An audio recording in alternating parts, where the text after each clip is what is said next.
Good evening and welcome to the Tuesday, March 8th, 2022 School Board Work Session. The time is now 6 p.m. The school board would like to take this moment to respectfully acknowledge we are residing on the traditional land of the Dene people. Our mission is to provide an excellent, equitable education in a safe, supportive environment so all students will succeed and contribute to a diverse and changing society. Mrs. Tuttle, can we please get a roll call? Mr. Sampson, Here. thank you.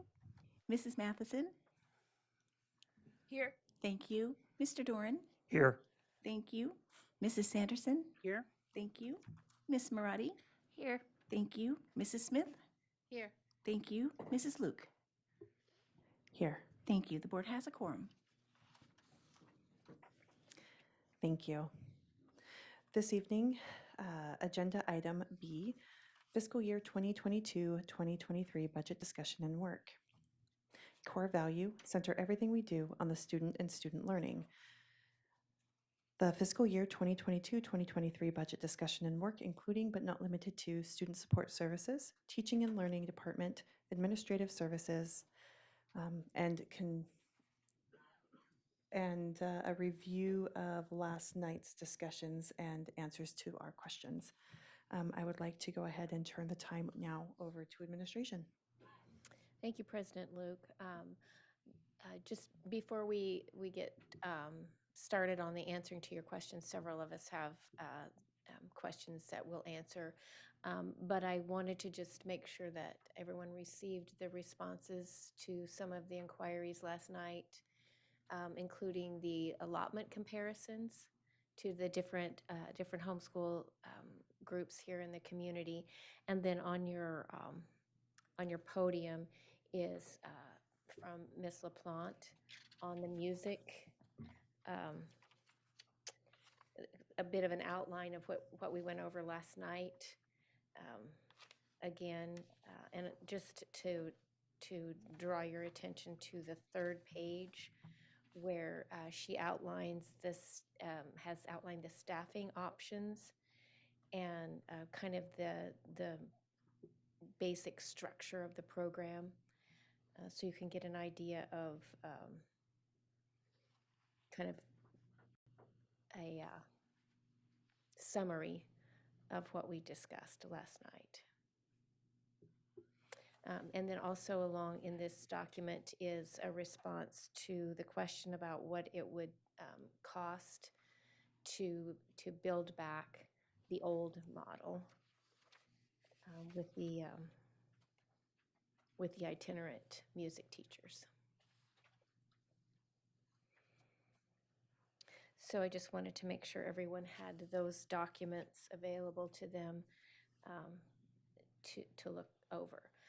The other thing I would like to say as we get started this evening is as we go throughout the evening, if we could kind of begin to coalesce around some things we want to put in the recommended budget, maybe a short list of things to pull out or put in. So that would give Mr. DeGraw and his team some time to compile a list for our work session on the 21st. So if we can kind of get an idea of a direction that we're going, things that we are, that you as a board are beginning to decide needs to come in the budget or come out of the budget, that'll help us as we get ready for that March 21st meeting. So those are a couple of things to look forward to. And then we also have had a list of questions that Mr. DeGraw has covered in relationship to the conversation last night. And then one other thing in my communication with Mayor Ward and the ask last night about mothballing a building, he said it would be an issue if the building was empty.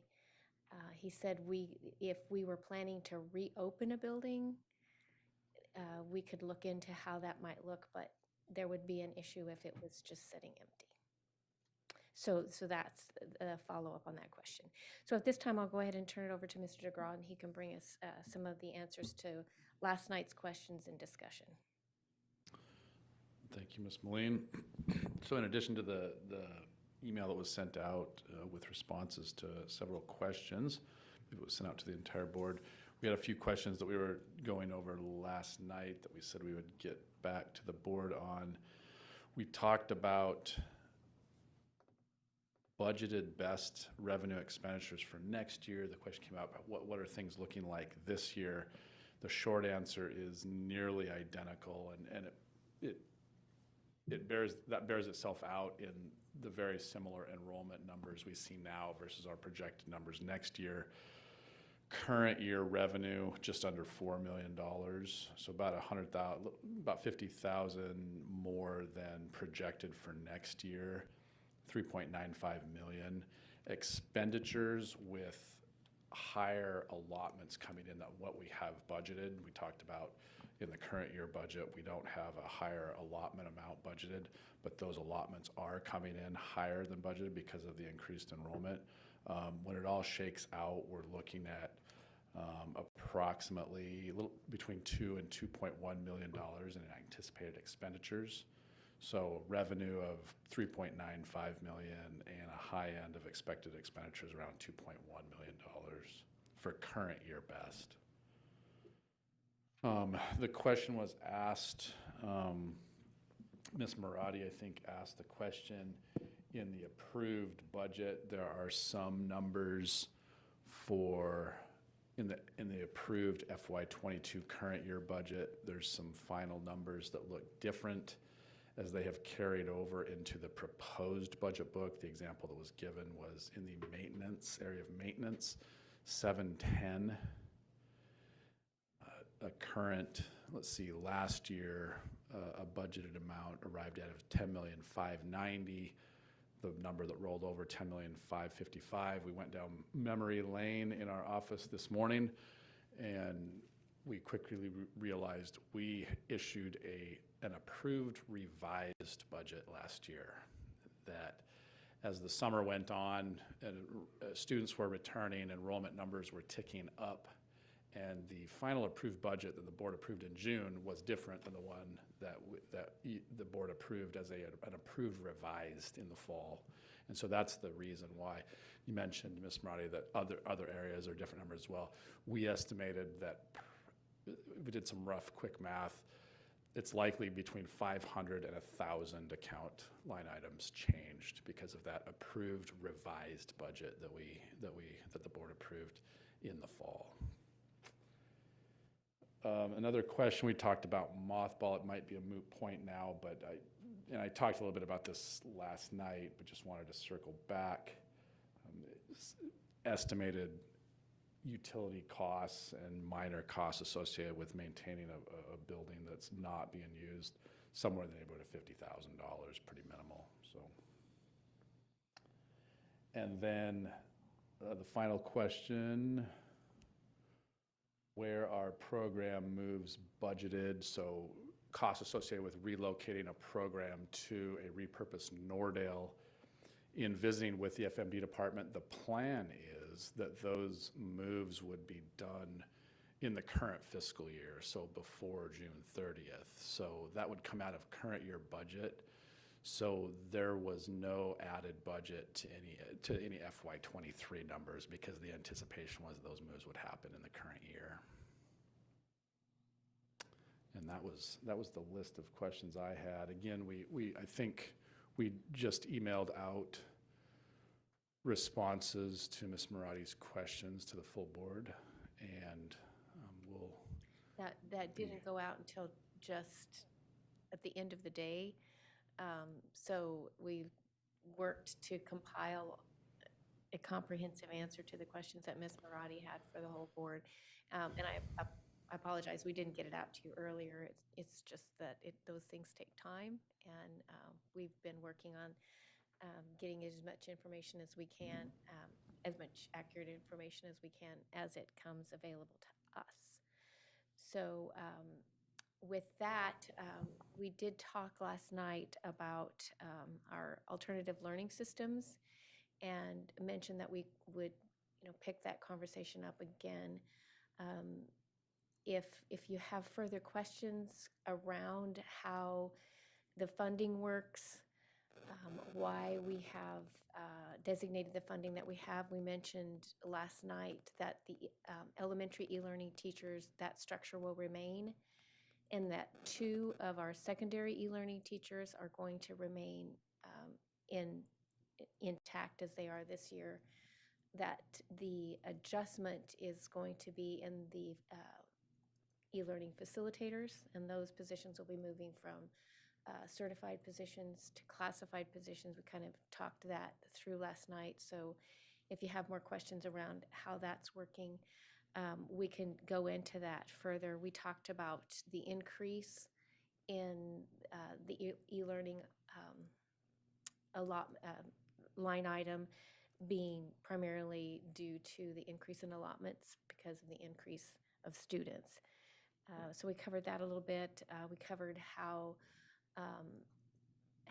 BEST is a net positive program, that we actually have, after we've paid for everything, paid allotments, adjusted our teacher ratios, that we have surplus at the end. So we kind of covered that last night as well. And then we talked about also e-learning and a little bit of a restructure on how we offer those courses, those upper level courses for high school students, moving to a contractor, and us not using the MOU process for our Fairbanks teachers. So that's just kind of a brief overview of what we covered last night, and we can, if there's more budget questions, what's budgeted in our general fund budget, in our CARES fund budget, we can address those questions as well.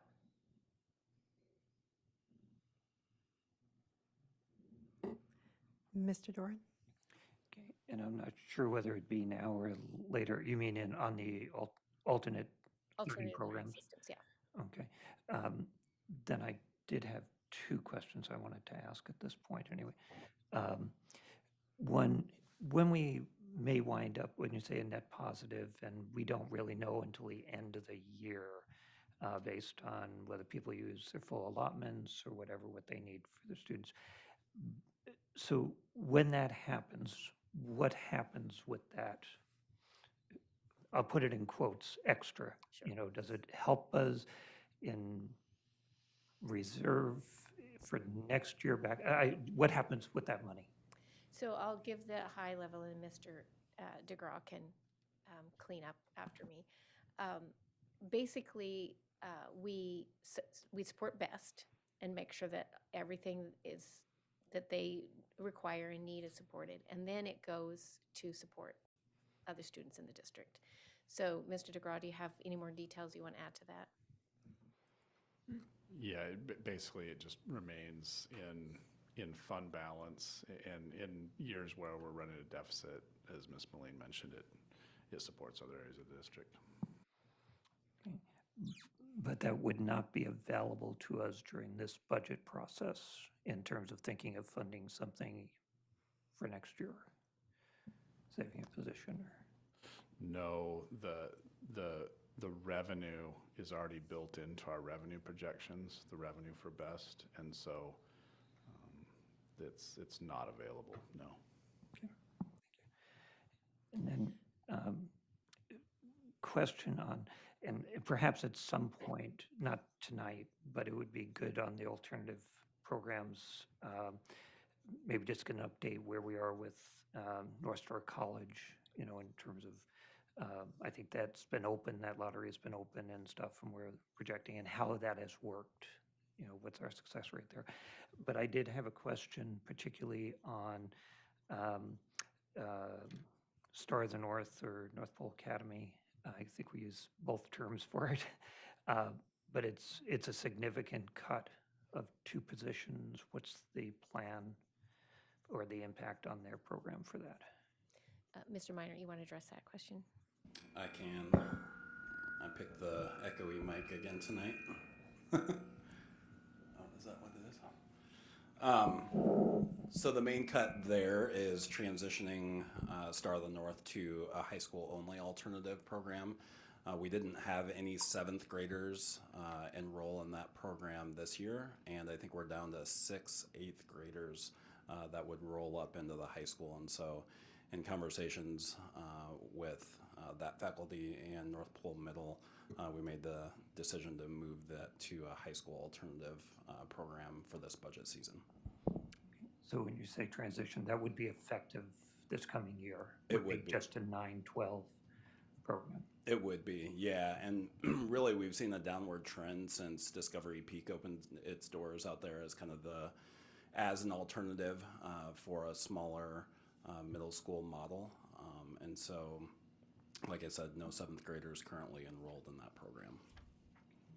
And if I could do a quick follow-up. We But I- have 2 more people. I'll put you back in the queue. Okay. Ms. Marati and then Mr. Sampson. Thank you. So I had questions about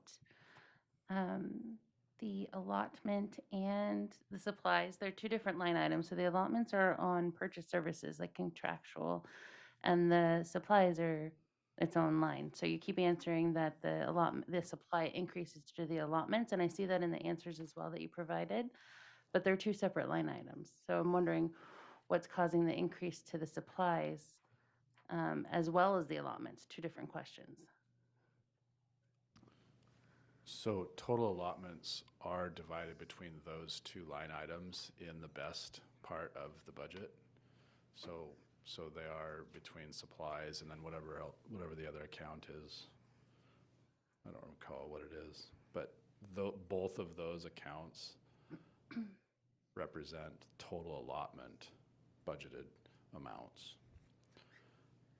So then total salaries, I believe, went up around 250,000 district-wide, and the vast majority of that increase is due to that increase in supplies in the best category. I'm not sure what your question is beyond that. So if we didn't have the $230,000 increase in best for supplies, for example, it would basically be status quo supplies district-wide. I guess that's what I'm communicating. So on line 20, or my question was question number 20 on page 181, professional and technical services. The allotments increased by 230,000, and that was to right-size the current student enrollment. Additionally, my question number 22, page 181, under supplies increased from 376,000 to 606,000. But the answer is that the allotment is to right-size for current student enrollment. So you're saying that allotments are split into 2 different line items? Yes. Why? Because of the nature of the items that homeschool students and families are purchasing. So some of them would qualify as supplies. Okay. And then others, Mr. Minor would be better equipped to answer what professional and technical services might be. Yeah, I can give you some examples there. So any kind of online courses, any kind of workshops, any kind of field trips, that would be under purchase services. And then supplies would be more like band instruments, curricular resources, literature novels, things like that. So we're not categorizing allotments as contractual between us and the student, or the family.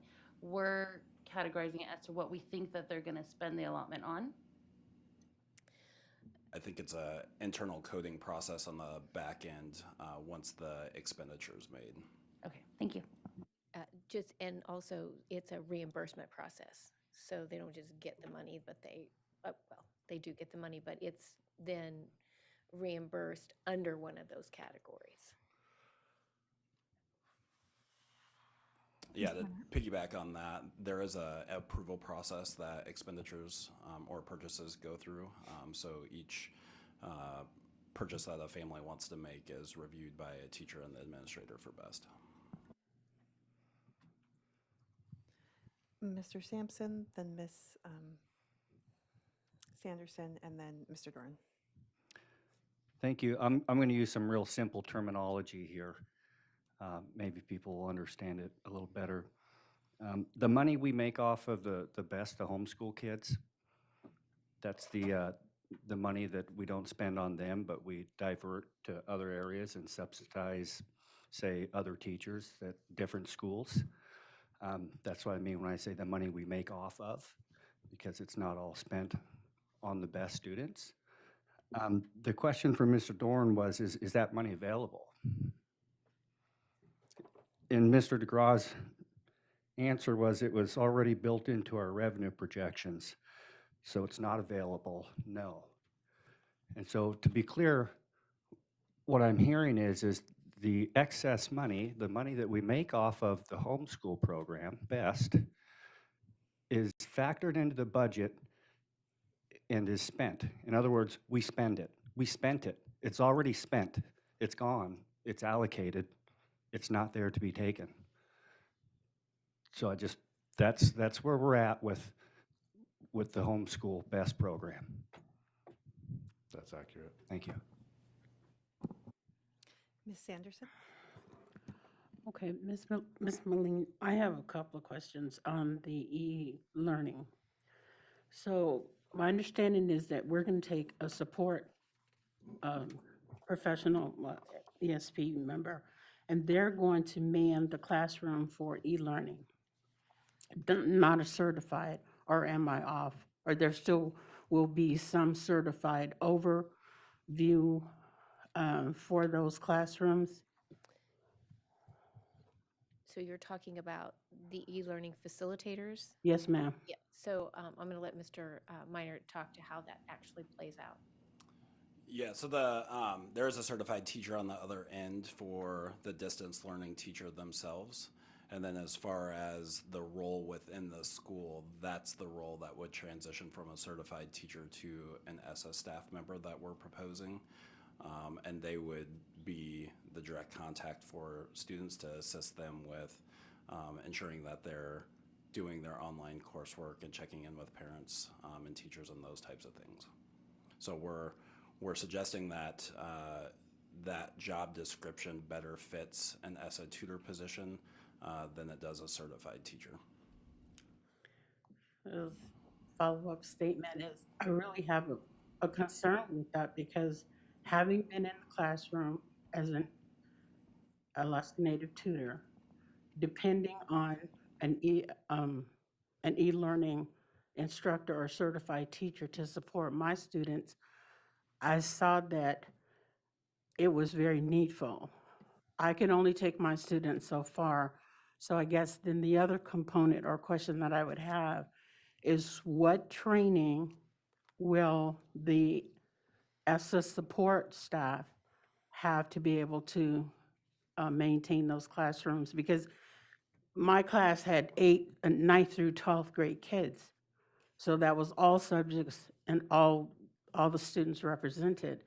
And that was I needed that extra support. It was not something I could do all by myself. So I just want to know what training and how is this going to affect the certified teachers who are holding these positions now?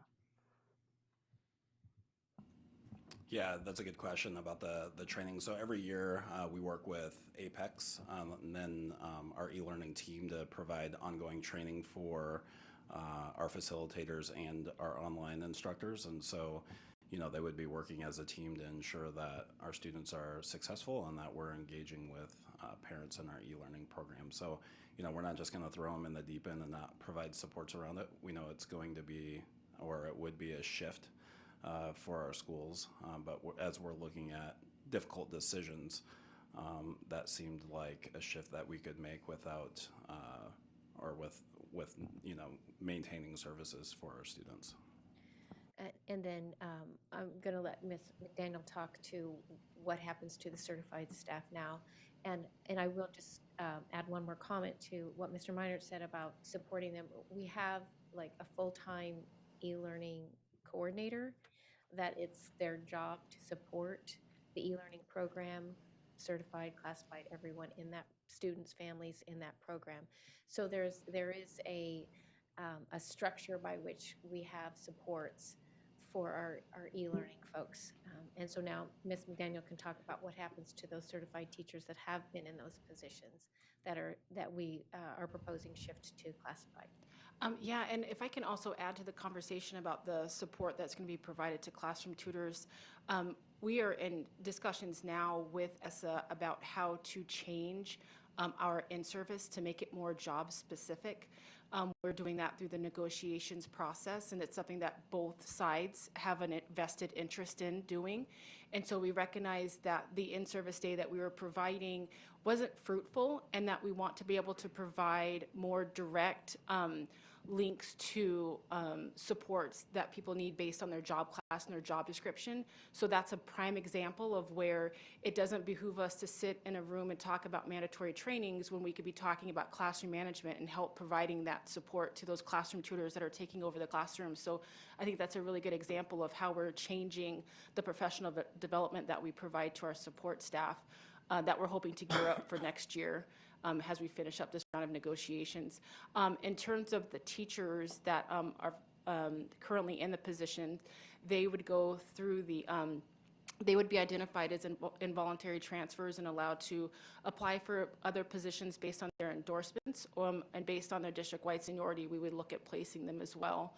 I believe that there's 4 or 5 of them. I can't recall off the top of my head. I think there's about 4 or 5 of them, and we would look for a placement of them. But I wanted just to add to that conversation about the support for classroom tutors. And just a final comment.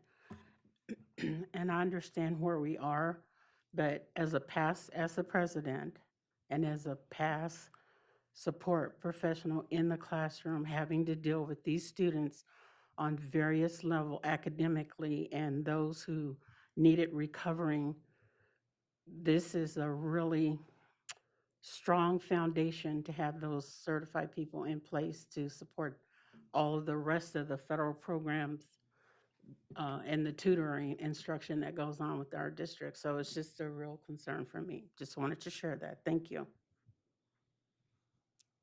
Thank you. Thank you, Ms. Anderson. Mr. Doran, and then I put myself in the queue. Great, thank you. First, I want to thank the administration and President Luke for being proactive in bringing alternative programs up. Obviously, I had asked a lot of questions, particularly about BEST, and had some real concerns. And then last night, both Mr. DeGraw's answer and having a chance to talk a little bit after the meeting with Mr. Minard and Mr. LaPlante helped to clarify, and you reinforced that though we've referenced everything as increased allotment, it's not increased allotment. We've had that as the same allotment for parents. This is just with the enrollment, matching internal enrollment. So my question, though, in this area is kind of looking both at Star of the North and CEC. What caught my eye was that Star of the North has a significant rental, and with going to 912, potentially fewer students, that facility, I know we have a long-term lease. Is that something that's being under review or consideration? Mr. DeGraw, and then Mr. Minard. So we have a long-term lease there. We have an out clause after 5 years, and I believe we're in year 2 of that. So it'd be about 3 years out. Okay. And I know there aren't as many places available in North Pole as there would be. So on CEC, what had caught my eye, one had a rental, the other didn't have a rental in there. But in the CARES recommendation, that rental would come. So when we look at this section again, we have to put both of those things together, because if we didn't pay that CARES, CEC has no place. And I know that's a year-by-year lease. Correct, Mr. Doran. Yeah, the lease, and then I believe it's a 0.4 custodial is listed out in our proposed CARES budget. Okay, so we have to pass that or Absolutely. find someplace else in the budget in order to keep CEC. Agreed. Oh, okay, thank you. Mr. Minard, did you have anything to add to the Star of the North conversation? Only that, yeah, I had the same question you did when we were making that transition of looking at the lease and found out that, you know, we were in a long-term lease there. And so we'll look at additional options as time goes on for potentially moving them to other locations. Thank you. I was in the queue. Mr. DeGraw, how many students are in the homeschool program again? 720, was it 740 740? was our 20-day count, and then it sounds like it's our current count as well still. What's, and how, with the amount of students that we have currently in homeschool, where does that place with the amount of students, like in a hierarchy of largest schools? Yeah, but that would best right now would rank as our third largest school in the school district, behind West Valley and Lathrop. So our third largest school in our district is our homeschool. Correct. I sit there and I think about it because I know that there's been lots of discussion about the viability of homeschool, and it is our third largest school in our district. So we have so many families that have chosen to utilize homeschool as an option. Therefore, it's a viable option because our school district is offering it. There's other homeschool options within our community. So our third largest school in our district is our homeschool. Does that not deserve an opportunity or a place to be for those students to be educated? We're not saying we're going to dedicate the entire school of Nordale to our homeschool students, but we're going to offer them a place so that they too can gain an education. And that being our third largest school is actually helping our district holistically as an alternative revenue source. And so I sit there and I think that's such a great opportunity, an investment of our district to invest in all types of students within our district, whether they can be homeschool, whether they can do e-learning, whether they can be in a traditional brick and mortar, whether they want to utilize our charter schools, whether they want to utilize one of our magnet schools. What an incredible holistic look of education that we as a district are looking at. And so I sit there and I think of homeschool being our third largest school. The other two that are larger, did you say West Valley and Lathrop, are in high school buildings. And so I guess it's more of a comment that I think that our district is looking towards the future of education, that we are going to invest in all students within our borough, all students' education by offering different opportunities for all students. And it's not at the, it's not at downgrading education options or opportunities for any other students. It's just ensuring that all students have that opportunity for a great and valuable opportunity in education. And so I'm grateful for the information that we're able to get, because I think that that really does shine some great light on some valuable resources that we have within our district. Ms. Marati? I have several questions, so stop me whenever you want to. Under alternative programs, personnel report, I noticed that the best director is not being charged to best. Is there a reason for that?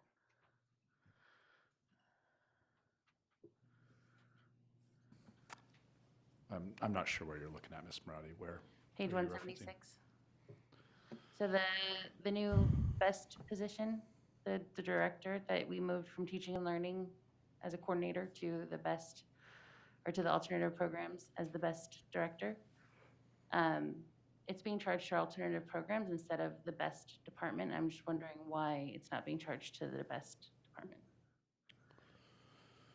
So this was a new reporting unit that was set up, established to handle alternative programs in general. So that new best is also over, that best is also, if correct me if I'm wrong, over e-learning as well. And so because of the dual program that director would be, both programs, we determined to put it in the new reporting unit alternative programs. Right, so that reflects our conversation about the change in the role of our e-learning coordinator, which is not now just an e-learning coordinator, but it's an e-learning and best over those two things. So it seemed more fitting to have a new place for it because it's added responsibilities. Mr. Minor, do you have anything to add? Nothing else to add. May I follow up? Okay. Go ahead. Thank you for explaining that. Can you also, I know that it was briefly brought up yesterday, but maybe if you could just divulge a little bit more about why there's two. So there's an alternative learning program director, and then under that director is this best and e-learning director. So that's two directors, and why there's the two? Yeah, I think that's an excellent question. As both our homeschool program and e-learning programs have exploded in popularity, the workload has significantly increased for alternative programs. You know, the newly, I guess, transitioned director of virtual learning and best homeschool came out of the e-learning coordinator position. So it's a change in title, but not necessarily a change in the budget line item. But that individual is actually going to be essentially a principal of the largest school in the district when you combine e-learning and best. You know, they're going to have upwards of 14 to 1,500 students under them, while Lori Beam will then continue to help with our charter schools who have increasingly needed additional support and our other alternative learning programs such as North Star College, Star of the North, CEC, and those. And so that's why we've got two personnel there, lots of job duties and lots of responsibilities. Thank you. I have others, but I can wait. Do you want to do one more and then we'll move on and put you back in the queue?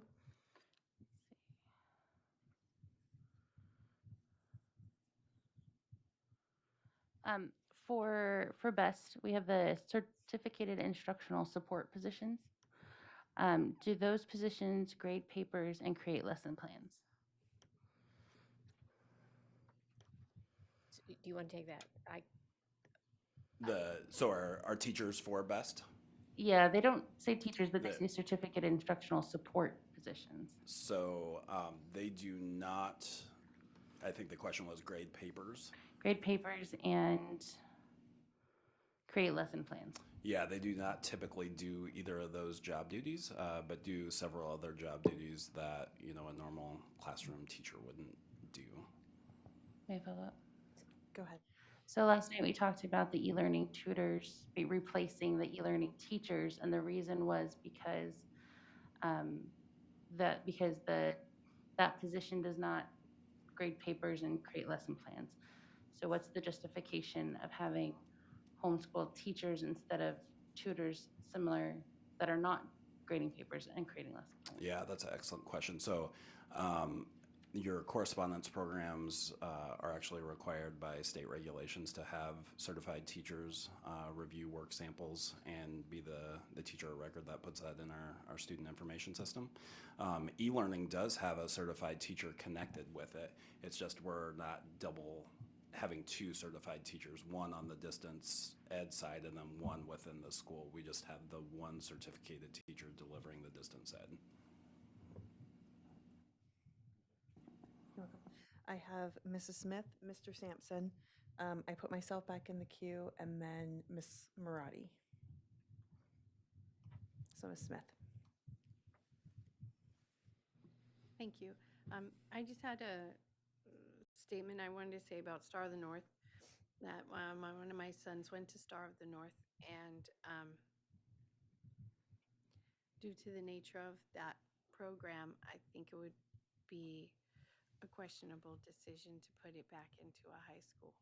So just throwing that out there, that there's a reason that those kids go there, and it's to remove themselves from a traditional high school building and all that comes with that. So that's far off in the future, but I'm just saying it's not, I don't think that's a excellent path to take. My question is, I feel like I've got to be missing something in this conversation because I feel like we have spent months debating and arguing over every penny that is allotted to our homeschool program and alternative learning when they are a profitable program that is benefiting this district, that the only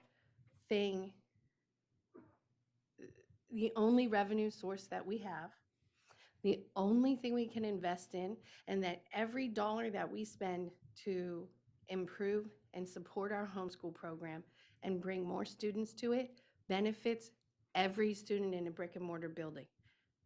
And I just feel like that's been said 100 times. And I want to know, am I wrong about that? Am I crazy? Anyone? Did you want me to reply? So, Appreciate the offer, but we'll go to Mrs. Mulleen. I'm not sure I can attest to your sanity, but to the topic, yes, BEST is a net positive program in our district. And we have spent a lot of time clarifying how that works and the ins and outs of it. But the bottom line is, it is the third largest school, and it is a net positive program. Can I just follow up with that real quick? Go ahead. So if the third largest school, right, and like Mr. Meinert said, if you combine it with e-learning, which we never talk about, but I'm sure there's something there. And we were talking about chipping away at every little single penny that Lathrop was spending, which we can do, but we don't. Every secretary, every janitor, every wastebasket liner, that would be insanity. And I just think that's what we're doing here.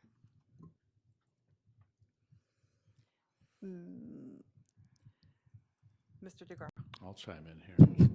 I think it's accurate to state that the BEST program generates $1.5 to $2 million additional revenue beyond its expenditures that we turn around and spend on brick and mortar students district-wide. And if we didn't have the students that we do have in BEST, we would have to cut an additional $1.5 to $2 million. And I think I think I can speak for administration in its entirety that I would concur with the statements that Ms. Luke made, that I think it's just good practice that we attempt to provide, we always talk about providing options to all students in our community, and homeschool students happen to be a portion of a segment of our community that's increased significantly in the last 2 years. Whether we like that or not, that's our reality. That's the landscape that we have in front of us. And so to attempt to attract more of those students through offering a competitive, attractive product, I think is in the district's best interest. And I think the best budget in our proposed budget puts that forward. Mr. Sampson. Yeah, I'm getting a little tired of hearing about BEST. You know, it's 3.9 million in, 2.1 out. That's a net gain of 1.8. You know, we've got, you know, if we want to pinch pennies, we can move on down the line. You don't get to say the BEST doesn't get the school when it's a $2 million revenue stream. You just don't get to say it. That's just the way it works, you know. It's simple math. You know, I think we'd be better suited moving on down the line, which is what I'm going to do. Star, let's see here. We were talking about changing our professional development, is what I heard mentioned there in the back. What I heard was it needs to be job specific, as if it's not job specific. And I can tell you, from what I've seen, it's definitely not job specific. personally, I think it's a waste of money. And you can say that when the people that are closest to it say that the in-service is not fruitful. It's like a tree that doesn't bear fruit. It's not really worth growing, arguably. And so when we're talking about the in-service, I just wonder where this Corwin falls in. Over at Hutch, the professional development for $16,500 twice over. When we're talking about contracted services, I'm wondering, does anyone have a number on what those services actually cost us and what it costs us as a district to put, and I've asked for these numbers in the past, and for some reason I couldn't get them, and I decided to lay off it. But now that we're talking, now that we're actually admitting to the fact that the professional development is a waste of time and we need to change it, I would like to know, what does it cost the district to put that on? As in, we house the teachers, we pay the teachers and the support staff to go there all day. What is that round number? And then also, there's people that spend or hired administratively to put this on. What do we pay those people? And thirdly, we pay independent contractors to take part of that. People that we're not paying directly that sit in this building or one of our schools. What does that cost? Three numbers I'd like to know sometime before this budget gets passed. So Ms. Marquand's going to talk to Corwin, I think. But also I want to make sure that we understand what Ms. McDaniel was saying about our professional development. We have two,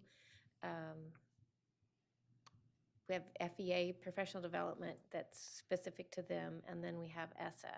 And I believe that Ms. McDaniel was talking specifically about the ESSA in-service. So if you could kind of give a picture of what it looked like previously and what we're moving towards. Correct. Mr. Beam, I believe he's behind this podium. I can't see. He can talk about the FEA in-service that's put on at Lathrop. The Human Resources Department puts on the ESSA in-service, which is on the same day. HR has a budget of about $10,000 that we utilize to put the in-service on. And it has a variety of topics. We sometimes have guest speakers as well. But I feel like what I'm hearing is you're more interested in what's happening with FEA, with the teachers' professional development. But that's the cost that, for us, is that we have a $10,000 budget in HR for that ESSA in-service. And then we failed to touch on the actual incurred liability of paying for both the package, medical, health, welfare, hourly rate, for those staff to be there. Correct. That's not staff costs. You're correct. That's just the budget to put on the in-service. So now for that's the ESSA side of in-service, and that's that number. And then Ms. Marquand will talk about Corwin specifically, and then Mr. Beam, if you have anything to add about professional development and anything to add to the conversation. Thank you, Ms. Moline. I just wanted to address the expenditure for Corwin Press, and that is the partnership with Dr. Paul Hernandez. Those funds are specifically tied to our Project Aware grant, our 5-year grant that places SSMs in our schools. And what that does is we're a demonstration site for the state, one of 5 in Alaska, and one state out of 5 in our entire nation that's part of that grant. And so a piece of that work is raising our social emotional learning across our entire district. And that expenditure covers work that was done by Dr. Hernandez both at North Pole High School this year and also at Hutchinson High School. So the staff received copies of his book and worked through different professional development sessions in person and virtual to continue implementing, having conversations with students to build quality relationships, to help advance safety, emotional safety, to take academic risks for students. So those are completely grant funded. I just wanted to clear up the Corwin Press piece. Go ahead, Mr. Sampson. So The information that we received is pertaining to the contracted costs of independent contractors to the district. Denoted $16,500 to Hutchison, and then there was another line item that also noted, again, $16,500. Is there an additional amount that's tied to the services that was provided by Mr. Hernandez out there in North Pole? I would need to pull the budget narrative because it's a very specific by line item, and I can provide that for you specifically. Yeah, I just saw there's, $30,000 for one guy to show up for, I don't know, a couple days. Maybe I'm obviously in the wrong line of business, but just because it's grant funded doesn't mean necessarily that we required Mr. Hernandez's services in order to fulfill the requirements in order to gain access to that grant. So I'm not saying that he shouldn't be there. When you say that he's tied to the grant, that's neither here nor there. I'm bringing into question our allocating funds that is in our district to someone, Mr. Hernandez, and what is that allocation? Okay, so just so I understand, this Corwin contract was a part of a grant we received? Yes, our demonstration grant for Project Aware. So was this specific professional development tied to us getting that grant? It is a piece of it, yes. It's a multifaceted program that is awarded to our district. Okay. All right, Mr. Beam, you want to add anything to that? Yes, thank you. Thanks for the question, sir. Just a brief overview of what PD looks like in our district and as far as what might cost different amounts of money. We have 3 district-wide days here with our district. There are 2 in August, and there are 1 in like late September, early October.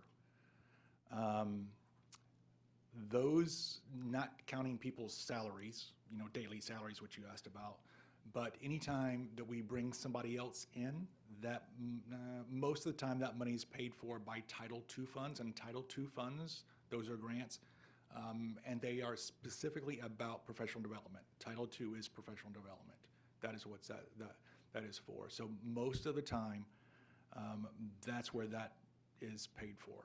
Of course, not including the salaries that you mentioned or the benefits, that type of thing. Regarding the idea about job specific, we do have a lot of job specific training. So some of our trainings, excuse me, if you remember when I did a debrief on August a few months ago, I talked about the fact that we had 70-something options that teachers could go to at that point, which is a lot for me, honestly. Like that seems like a lot, but they were job specific. People could go, and if they're a science teacher, they can go to science trainings. If they're social studies, they can go to social studies trainings. We also offer other trainings that could apply to any grade level, like SEL type things, or just general, let's say, classroom management, because there's lots of things that any teacher can get involved with. But I would say that we do want to be even more job specific on that, because you're right, in that case, is that all trainings should be something that people could use right away. And we don't want to be wasting people's times with it. The idea that we have a lot of options for teachers to go to, I think, helps ensure that teachers can feel that whichever sessions they choose will be beneficial to them personally. I am a professional development person. That is my core. That is who I am. I do not believe that is a waste of time. In general, I think some of them are, for sure. I think some people feel that some PDs could be better. It doesn't matter what career you're in, doesn't matter what school you're at, doesn't matter what you do. I will say there are people like me in our profession who became better teachers because of the trainings that they went to. They enhanced their skills because of what people showed them how to do, because of people coaching them and standing next to them and saying, here, this is a different way of doing something. There are some people who are even closer to me, and this is going to sound dramatic, but I'm not kidding, and I've said this to a few other people who've known me for a little bit. Professional development changed my career and changed my life. And there are people who can go to trainings and just make themselves better and better for our kids and better for our students. Are they all like that? No, not at all. Not all PD sessions are, but some are. And many are good sessions that people benefit from and makes them better teachers, and it's better for our kids. I was up in the queue, and I have a question about Barnett, and it starts on page 215. Barnett being a magnet school, it looks as though they're going to lose 2.5 educators in their school, 2 regular instruction and 1 magnet exploratory. Well, with Barnett being created as a magnet school or magnet program, is this going to negate their ability to continue on that magnet model that they were created to be if they continue to lose instructors? So I had a meeting on Friday, I believe it was, with Mr. Lessing from Barnett, and we talked pretty extensively about the challenges that Barnett was facing. We went into the history of the school and what it was originally meant to be and how it's sort of morphed over time, and the challenges that they do have to run a model that they've been running as their magnet. So I think there's a place where they could operate. They need to have a PTR that's different, according to Mr. Lessing, to be able to operate like that. So I think one of the fundamental decisions that the board needs to make in the area of Barnett is do we as a school district, do you as a board want to continue to fund Barnett as a magnet and how it's done in the past, or not? And if that's the case, then we need to build a structure for Barnett that they can operate like they have in the past.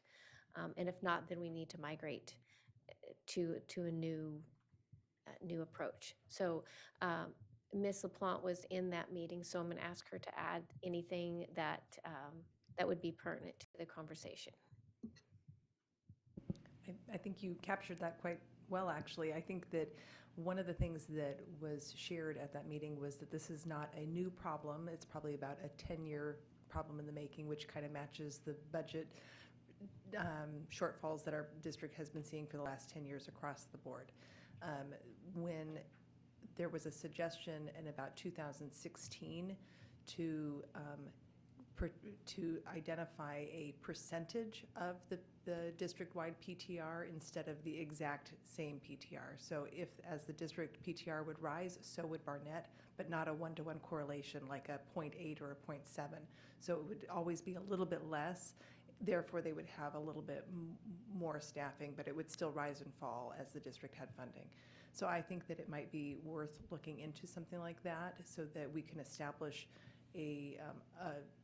something that goes long-term and has lasting effects and isn't just subject to a one-time funding source of, we're saving it the way it is right now, but we build something that has lasting power. Yeah, because that's been something that I've been kind of monitoring over the last couple of years, is that we've been losing staff over at that school, and with it being a different kind of a model, kind of like a charter school, right? You're losing that magnet portion of that school, and so they're no longer going to be able to function as that model, that magnet model. So then do we switch it back to a regular school, a neighborhood school, or do we keep it that magnet model? Switching it to a neighborhood school, I don't believe that's the answer this year, quite frankly. At this point, I would love to see it staying as a magnet school because there's been enough changes. But keeping, I agree that keeping that PTR, I think that we need to maintain it. I think we need to maintain that as another option that we are able to provide in our district. So to Ms. LaPonte's comments in our conversation with Mr. Lessing, so we would set an alternate PTR for Barnett? Is that what I'm hearing? So it can maintain its current model, and then that alternate PTR would be their PTR, and it wouldn't be subject to an every year change. So that would be a decision that do we want to afford at that level, or do we want to change? So is that what you're saying, Ms. Luke, is to maintain that lower PTR? Yes. Okay. Because to maintain it as a magnet school, that PTR needs to be retained. Or in my opinion, and kind of what you'd already stated, that if that PTR is not maintained, it can no longer stay as a magnet school because it's lost its ability to function in that model.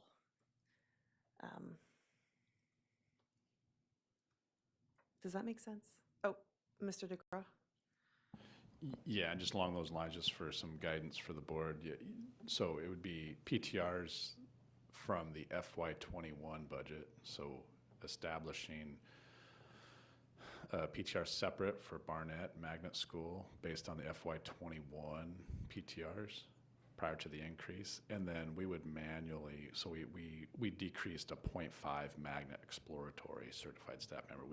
We would just manually, at the board's direction, restore that 0.5 FTE.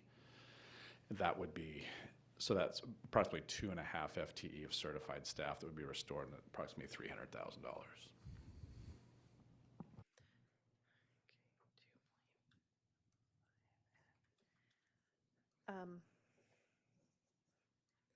I have a couple of people on the list. Would you guys like to continue down that list, or are there people who want to talk on this specific topic? Ms. Marati, is that okay? Did you want to talk to this topic? Okay, then we have Ms. Marati, Mr. Doran, Ms. Matheson, Mr. Sampson, and then Ms. Smith. Thank you. I just wanted to first state that I have asked 57 questions regarding the proposed budget, and BEST is only 11% of them. Just because it's a profitable program does not mean that the board should blindly sign a blank check to the administration without any questions. Doing so, in my opinion, would be incredibly irresponsible. We're not asking about trash can liners, and we're not asking to permanently close down their new building. So I ask the chair to ensure the conversation be allowed to continue respectfully until all board members understand the financial implications of the homeschool program. And that being said, I have a few additional questions. The first one is, how often do homeschool students go into a brick and mortar school site? I don't know if I have an answer for that. I could collect more data and get back to you on it. That would be appreciated, because that would go back to the talk about it being the third largest school. Sure, but do students go in there every day? And also to the PTR of 150 to 1, do those students see their teachers every day? So knowing how often they will be in that building would be helpful in that perspective. Okay, so we probably have similar comments, so go ahead. Yeah, I don't know that I've understood your question when you first posed it to me, and so I think that would be an easier question to answer, and I'll get that information to you. I think I originally understood it to be how often they went into like their home attendance area of school. So you're asking specifically how often they come to this building to meet with their best teachers. Correct. Okay, I can get you that information. Along those lines, I do think having their own facility with easy access and all the perks that'll be in that new building, that will increase tremendously. Yeah, I'm expecting that as well. Thank you. And just to add on to that, and to the earlier conversation about the work of a best teacher, they do come to this building for group activities. Just recently, I was passing by the second floor teaching and learning, and there was a whole room full of best students and parents and teachers doing activities. It's not unusual for them to have, for the best teacher to sponsor a science afternoon and invite families and students in for science exploration type activities. So to say individually how many times students come in, that would be one thing. But then also we have the opportunity for those families and students to gather, which with the growing population has become more of a challenge because we don't have that many places in this building that are large enough now to sponsor them. And so they have to kind of work around the training schedules. Previously, with a smaller enrollment, the space there on the second floor in the which is now the office space, was somewhat adequate for those science afternoons, science Fridays, or whatever they were sponsored. But with the growing enrollment, the space for them to gather like that just isn't there. So there's two different ways that a family or a student might come into to this facility for BEST. One, to visit one-on-one or have a consultation with their teacher, or as a group gathering to do group activities. I have other questions if I can ask, or if you would like to come back to me.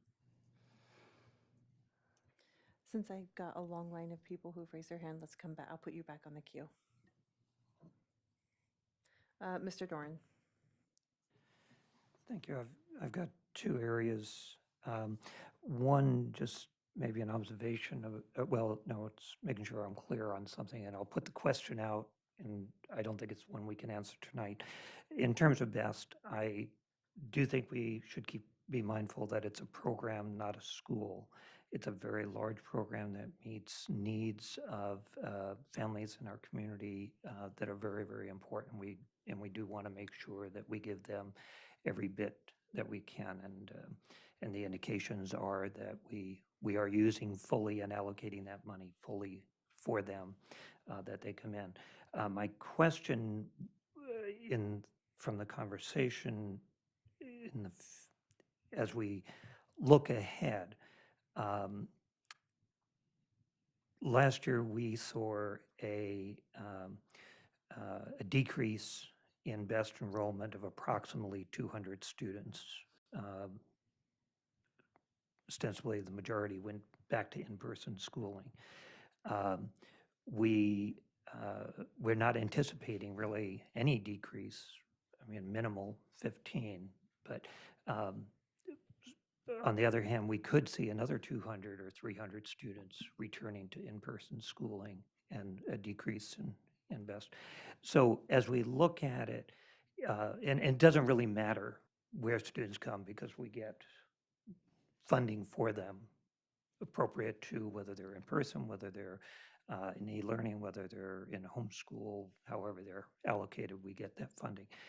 But if we're factoring that in and we do see a drop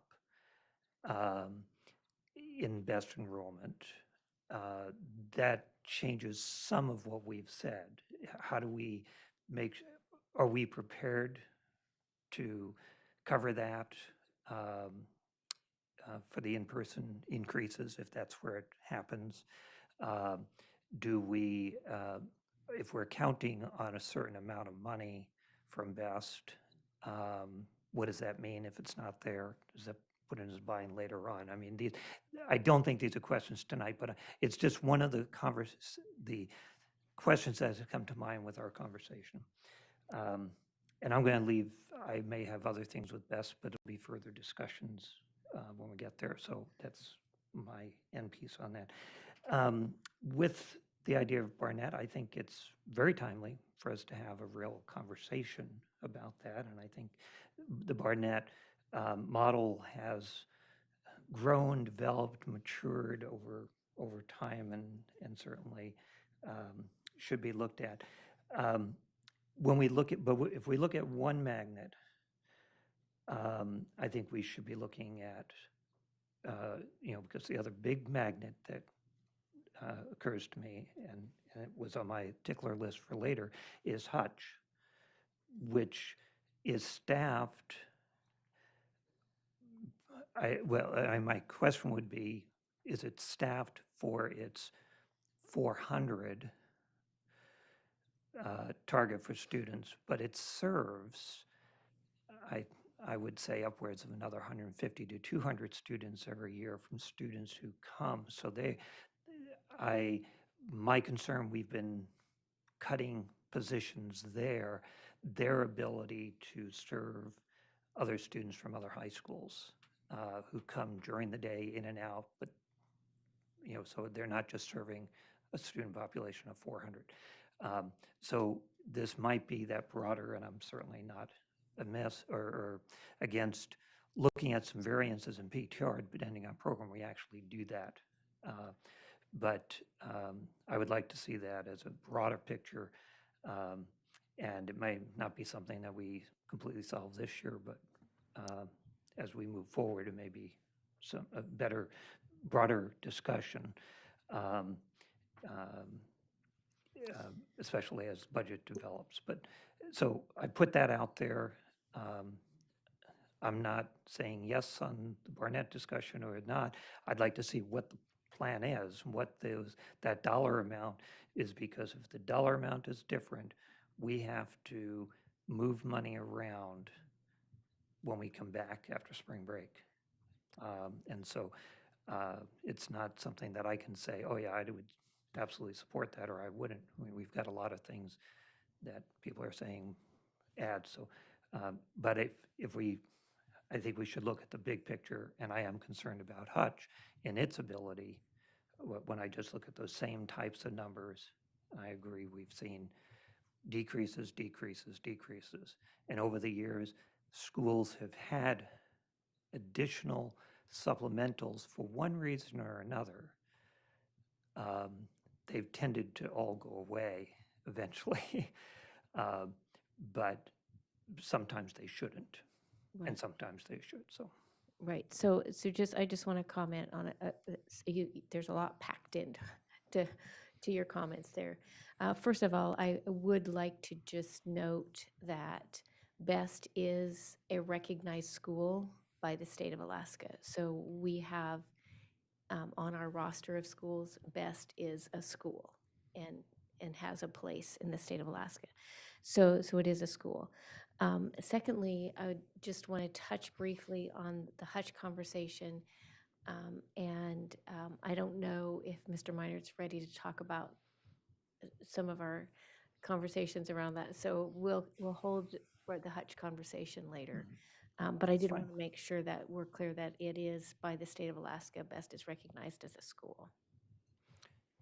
And I'm fine with waiting for further, because I know we have a lot on our agenda tonight, so I'm fine with that. Thank you. And then I have Ms. Matheson, then Mr. Sampson, then Ms. Smith, and then Ms. Marati.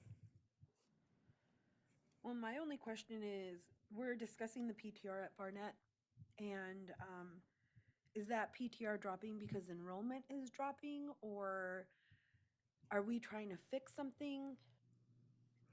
Yeah, so the PTR adjustment would be to enable them to run their program as their magnet school. So as their magnet school, they have a different model than a neighborhood school. So to be able to operate that program, that plan that they have, they need a lower PTR, and it has to do with their explorations and their class schedules and how they work. So that's what would address them as a magnet school. That's how we would get at their ability to do that. Right. So what I'm asking is that fluctuation in their PTR, is that due to the decreased amount of students that we are seeing in our schools? Oh, I see your question now. Okay, Mr. DeGraw. Yeah, Ms. Matheson. So it's not really a fluctuation in their student enrollment. It was simply applying. So as we've talked about in the past, the board officially increased the PTR class sizes last year, but we didn't implement it. We used CARES to maintain the lower class size. This year, we've removed those CARES funds. We're implementing the higher PTR. So the net drop of 2 instructional staff on page 215 of the budget is due to that increased PTR. And as Ms. Moline has mentioned, now the discussion is centered around if we want to maintain magnet status of Barnett, it would be pertinent to have the lower PTR for Barnett and maintain those instructional teachers. Did I answer your question? No. Okay. So we're discussing Barnett, and there's been a huge fluctuation in our PTRs for every other school, including Barnett, right? When you say huge fluctuation in so when I say PTR, that's our class sizes Right. that the board. So So didn't they're we increase it by 5? Pardon? Didn't we increase it by 5? No, most class sizes we increased by approximately 2 students So we had per 30 grade band. PTR last year, and now this year we're gonna have 32. Is that, So at the end of the budget book, it shows PTR by grade. If you go back to the appendix section, I believe it's the first page. I've got it right here in front of me. Yeah, It says 381. that grades 9 through 12 is 32 PTR. Correct. So you're saying that we had 30 last year. In the high school, yeah, in the high school grade bands, it was 29.5. Okay. Yep. So at Barnett specifically, so the kindergarten PTR, for example, was 22.5. And so what we've been talking about here tonight is returning Barnett back to a kindergarten PTR, a kindergarten class size of 22.5 rather than 25, which is the new higher PTR that the board approved last year. And so they get to choose how many students are enrolled in their school. Well, no, we're holding them to standards and to specific enrollments that they need to hit. Okay. Okay. I think that's where I was confused. Okay. There we go. Got it. Mr. Sampson? Yay.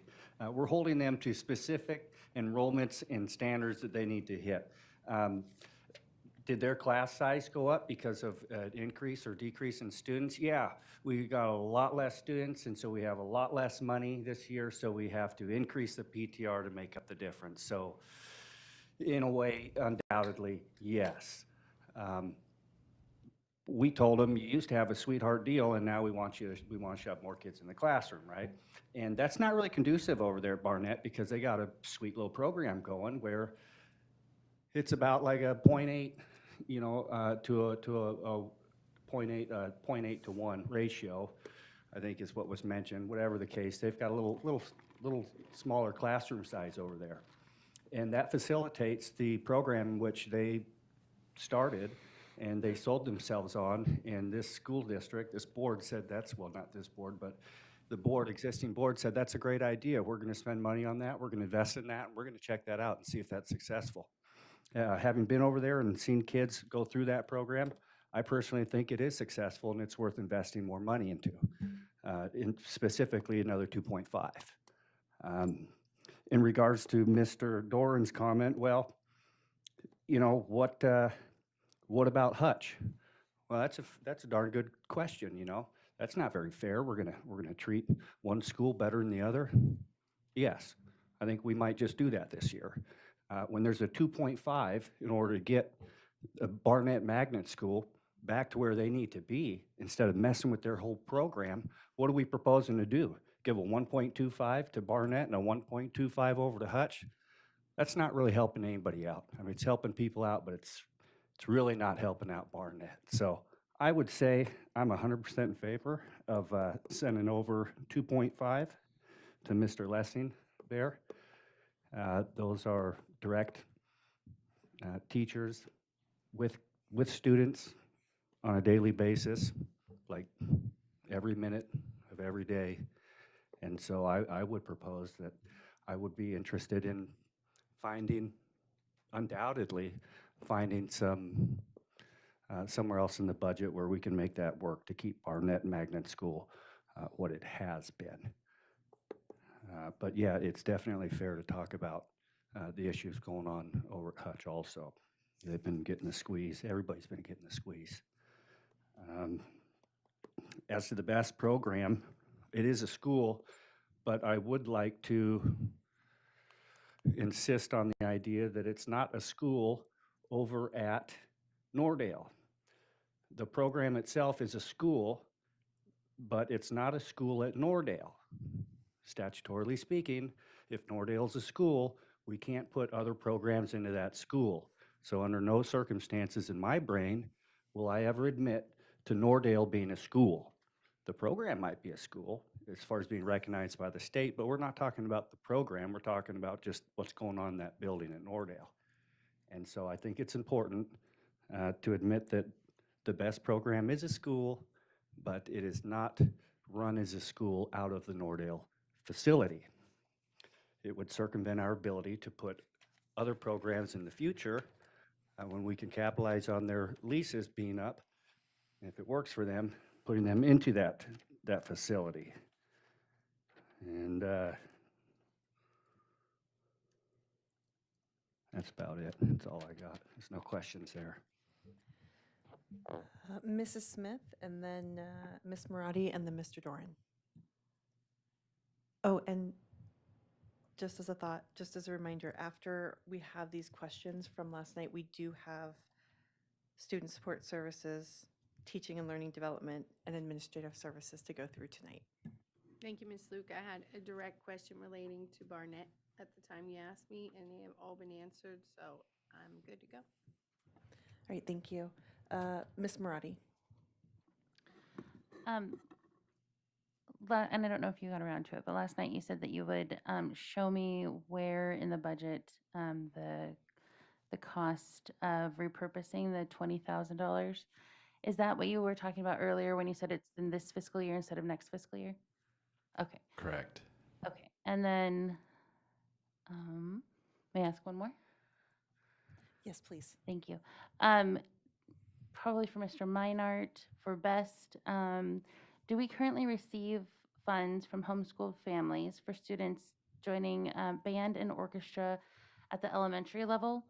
And if so, do you know how much? And does that, and if so, do those funds come back to the general fund?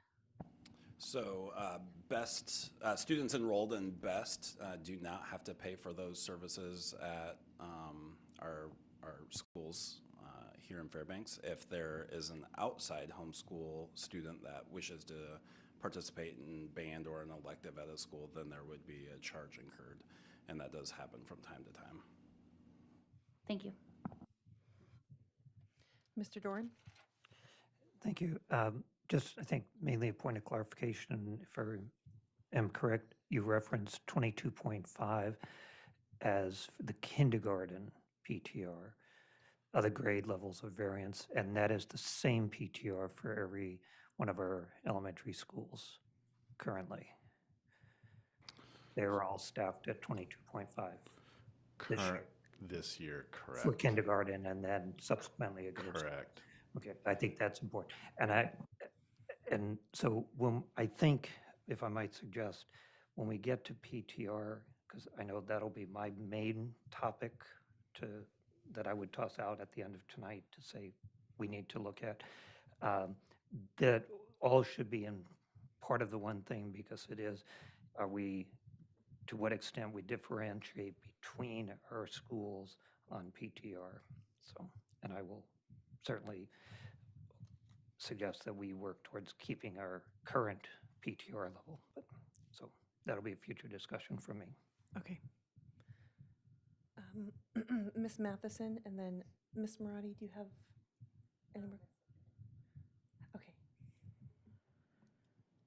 Mr. Minard, I just had a question about, so we don't charge our homeschoolers to play an instrument for our school district, right? But, and correct me if I'm wrong, but I've been charged $10 to $15 per semester for my children who go to brick and mortar to be in band or orchestra. So why aren't we charging our homeschool program, our homeschoolers that? Yeah, I think that's a good clarification. Any fees that there are at schools, those homeschool students would pay for that fee, and I understand that there's the fee for band and orchestra. I think what Ms. Marati was referring to, there's often course fees for outside homeschool programs that we would charge per course if they were accessing those courses. That can be significantly higher in the hundreds of dollars range. So we do not charge our best students for those.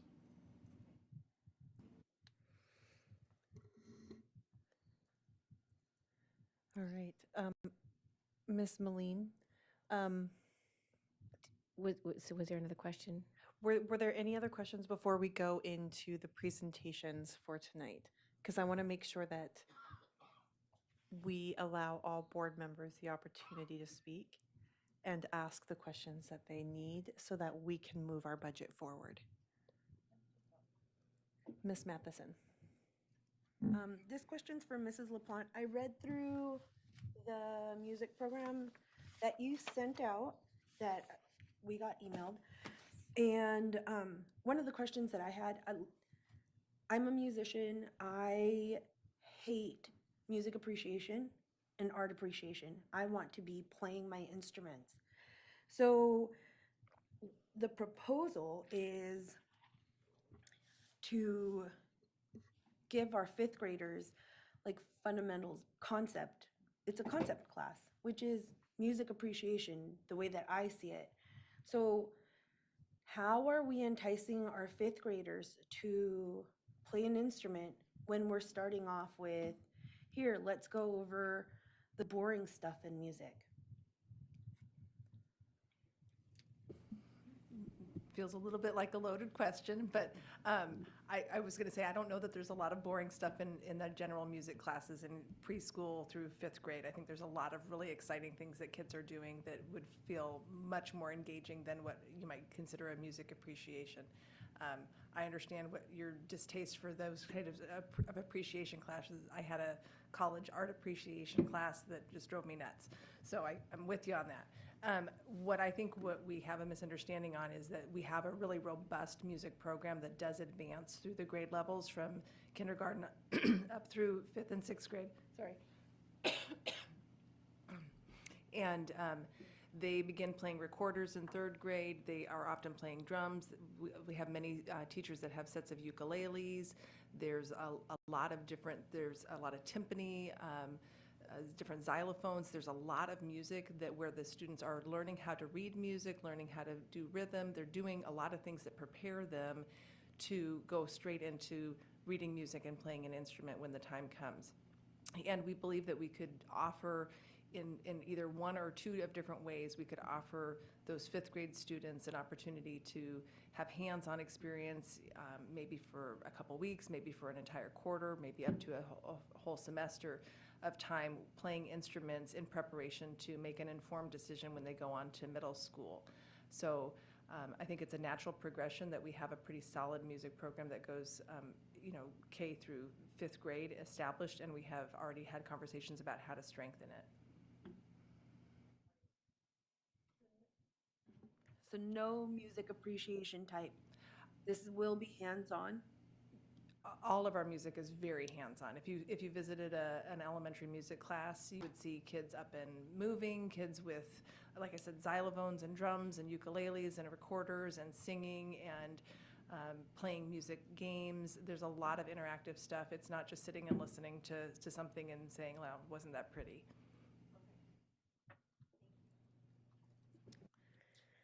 Ms. Marati?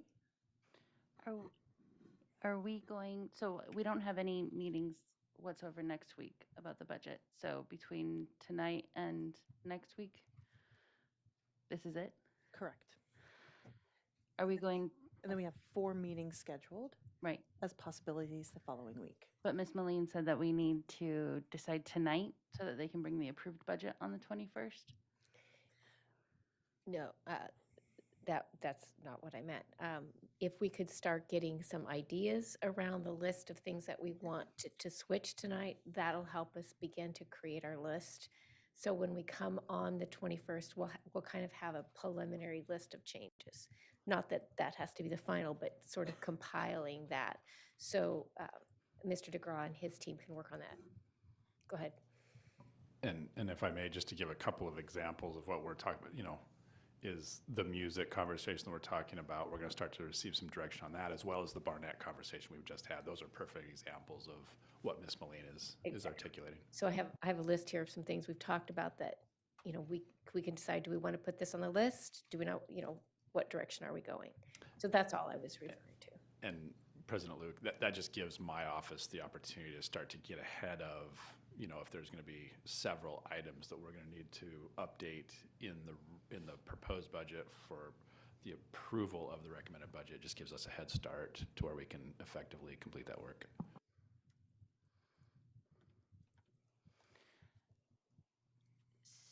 So that being said, I think unless music and orchestra or band and orchestra are later on this evening, I think we need more conversation on it tonight. Would the board agree? Absolutely. I think that would be a good topic to discuss tonight. If we could just hold off on the music discussion so we could do the student services and the 3 topics that are there, but I would really like to circle back around and do the music discussion and have that more robust discussion of what those options look like. Okay, I'll hold questions then about that until then. Okay, thank you. So you want the presentations from the department and then to come back around to come to some conclusions about what we can put on our list. Okay, very good. So we'll start with. Wait, one more okay. thing. Mrs. Smith, and then we're going to go into the presentation. Okay. Thank you. Well, you know me, so I want to know, when would it be appropriate for me to just throw out all the crazy things that I wish that we would cut from this budget and fund some music? I already threw some out yesterday. I don't hear any yay, Mrs. Smith coming back to me on that. And I got a whole bunch of other ones. Can we put that after the presentations? You can put it whenever you want. All right, let's do that after the Have presentations. them all then. bottled up, and I'm ready to just be crazy and throw them out there. Today's the day. Today is the day Thank after you. our presentations. Mrs. Moline. So we'll start with our presentation with Ms. Marquand on student support services. So I'll turn it over to her.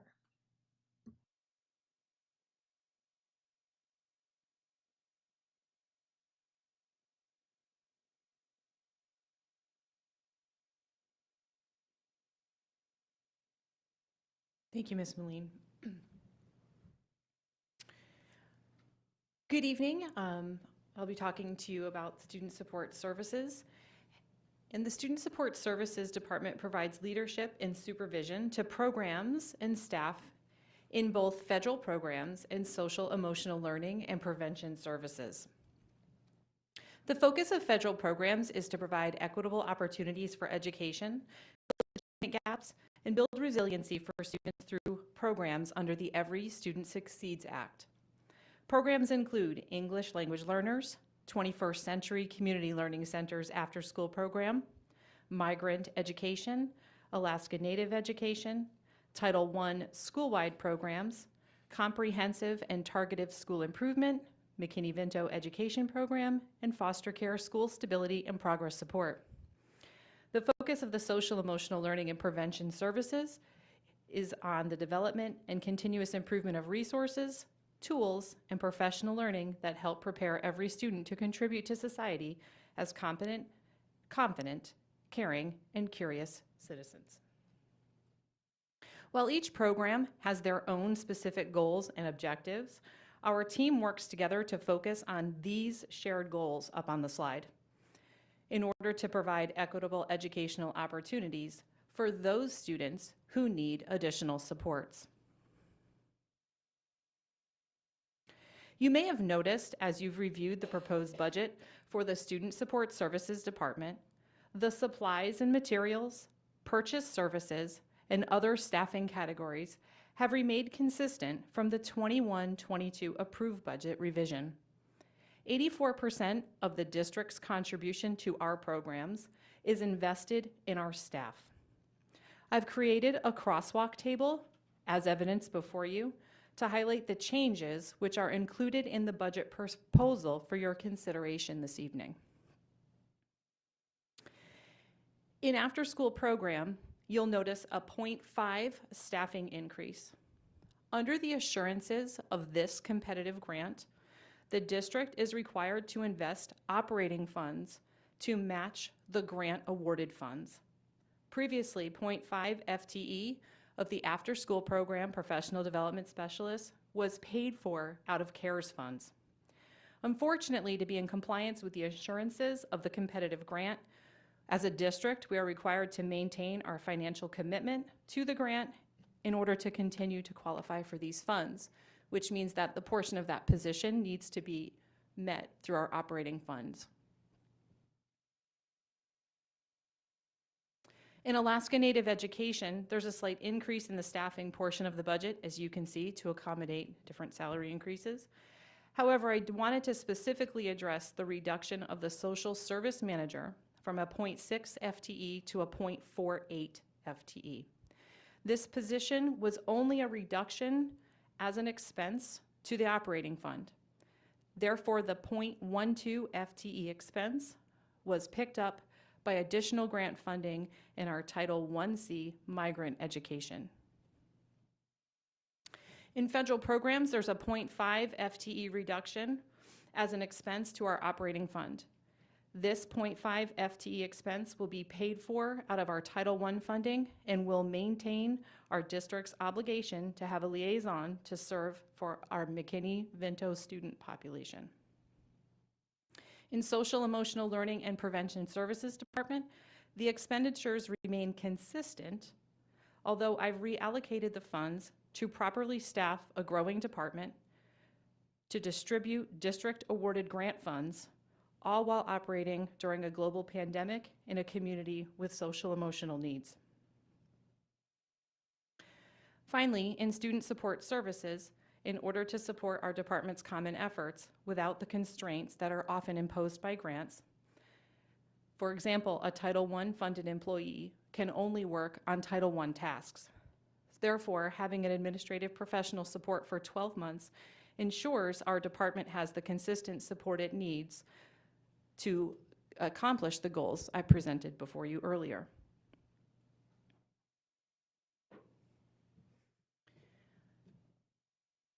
Next, we're going to take a look at our ELL, our English Language Learner Program. So school districts are required by law to have an ELL support plan in place and provide funding to carry out that plan. Our staffing summary breakdown is presented on this table. I wanted to address that our budget proposal includes restoring back from CARES funding 0.2 FTE certified staff, 2.6 FTE classified staff, and a 0.5 bilingual assistant. The ELL program will be eliminating a 1.0 FTE bilingual assistant since this is currently an unfilled vacancy. The bilingual assistant provides translation services, interpretation support for students and families district-wide, and predominantly this is for Spanish-speaking families due to the high needs in our district. An historical look at the ELL enrollment of our district demonstrates the number of ELL students has remained relatively stable over the past 5 years. For example, in the fall of 2016, we had 378 ELL students, and in February of 2021, we had 364. Please be reminded that our ELL students are constantly being identified and exited as they reach proficiency in English. With this proposed budget, I'm requesting to restore the staff expense back to the operating fund to maintain our continuity of services we are expected to provide to our ELL students and not have these positions funded out of CARES funding, since these are not temporary positions, but rather essential for us to meet the needs of our students. Federal law prohibits recipients of federal funds from replacing state, local, or agency funds with federal funds. Therefore, in preparing our budget, we need to be cognizant of where our investments are, as well as where our reductions are for this particular department. We would not want to violate our maintenance of financial commitment in order for us to continue qualifying for the federal funding. I present to you the financial portfolio of the Student Support Services Department. It consists of a district investment of $3.4 million. That's equivalent to 36.499 FTEs, which results in $9.3 million in state and federal grant funds, which is 74.75 FTE. How can I support your further understanding for the Student Support Services Department? Questions? Ms. Matheson? I was writing notes. So the ELL program, I understand that this is something that we need to have. It's a federal law, and you said that we have what is the percentage of Spanish-speaking students that we have? I'd have to get that exact figure for you, but that is our predominant language need. Okay. And so the ELL program being a federal law that we have to have it, and Spanish being the largest one, how are we supporting students that speak other languages? That's a really good question, and that has to do partially with a couple of different pieces. So in the ELL department's budget, you'll see that we also pay for interpreter services to help us initially really orient families and students to our district. And then we put them through an intense kind of program in that way to get some basics underway. And then we put them right into newcomer English, where we specifically start working on those foundations and making that transition with the support of our ELL specialists. I do want to just point out that you'll notice in this table, you know, as the total personnel, there's been some shifts out of the certified staff, and we've put more emphasis on our tutors to deliver some of those services. So I just wanted to point that out too, as you look at that over time. Ms. Sanderson?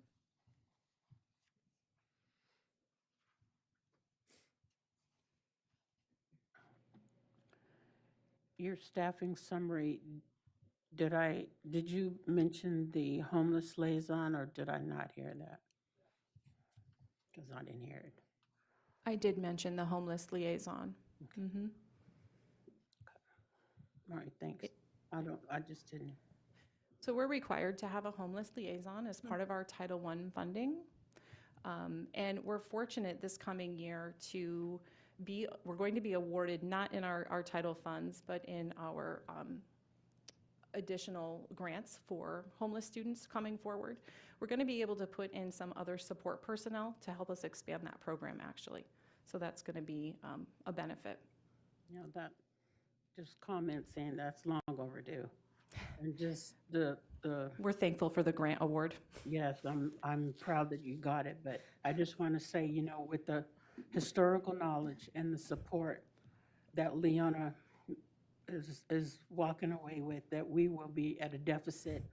I could not have been successful at Norfolk High School with the Alaska Native Education Program without the help of her and Linda Franey.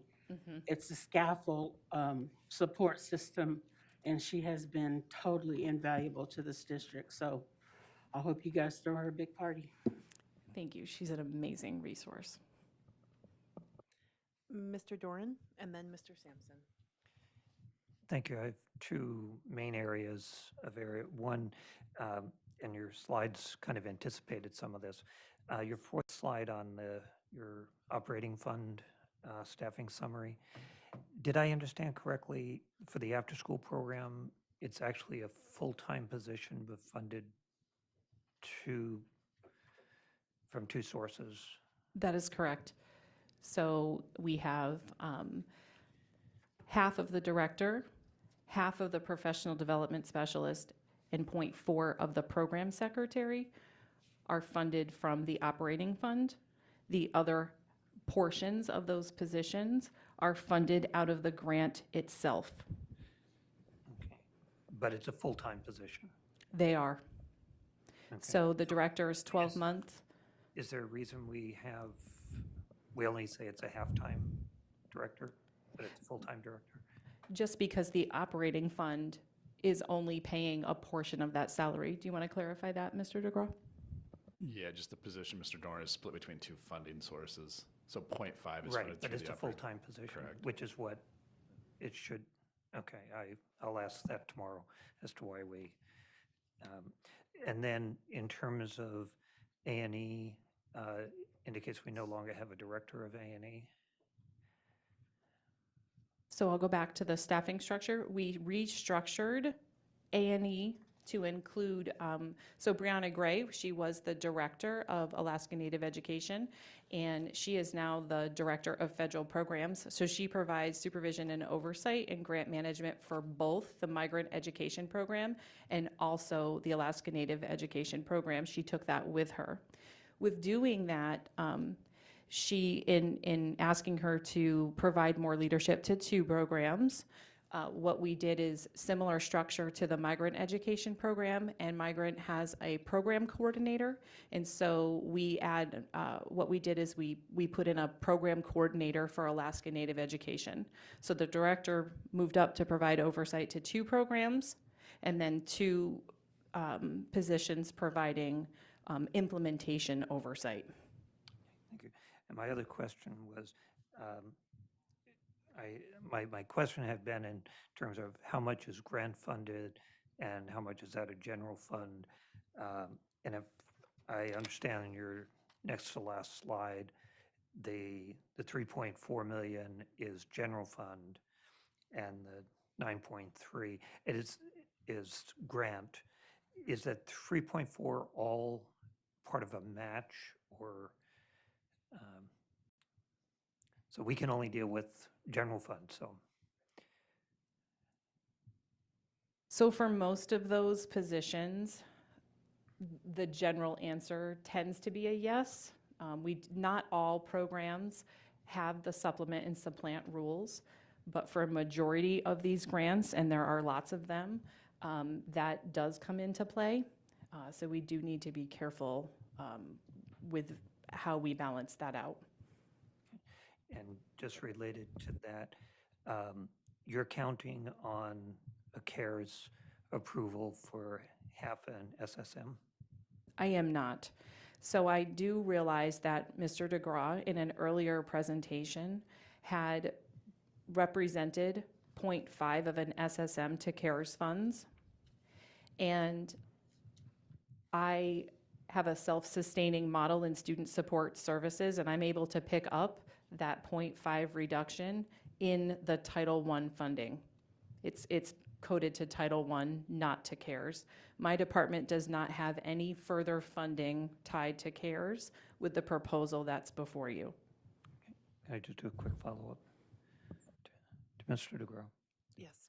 Does that mean in that the CARES page we have, that's 53,000, that's now available in a sense? Correct. Okay, thank you. Mr. Sampson?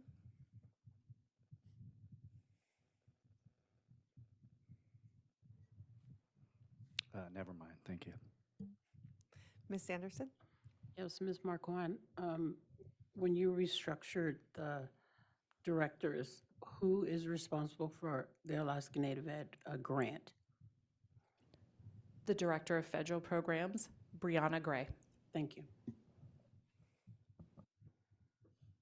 Any further questions? Thank you so much. You're welcome. Okay, now our next department presentation will be from Executive Director Chain Beam, and he's going to talk about the Teaching and Learning Department. Hi again. I'm going to get my screen up here.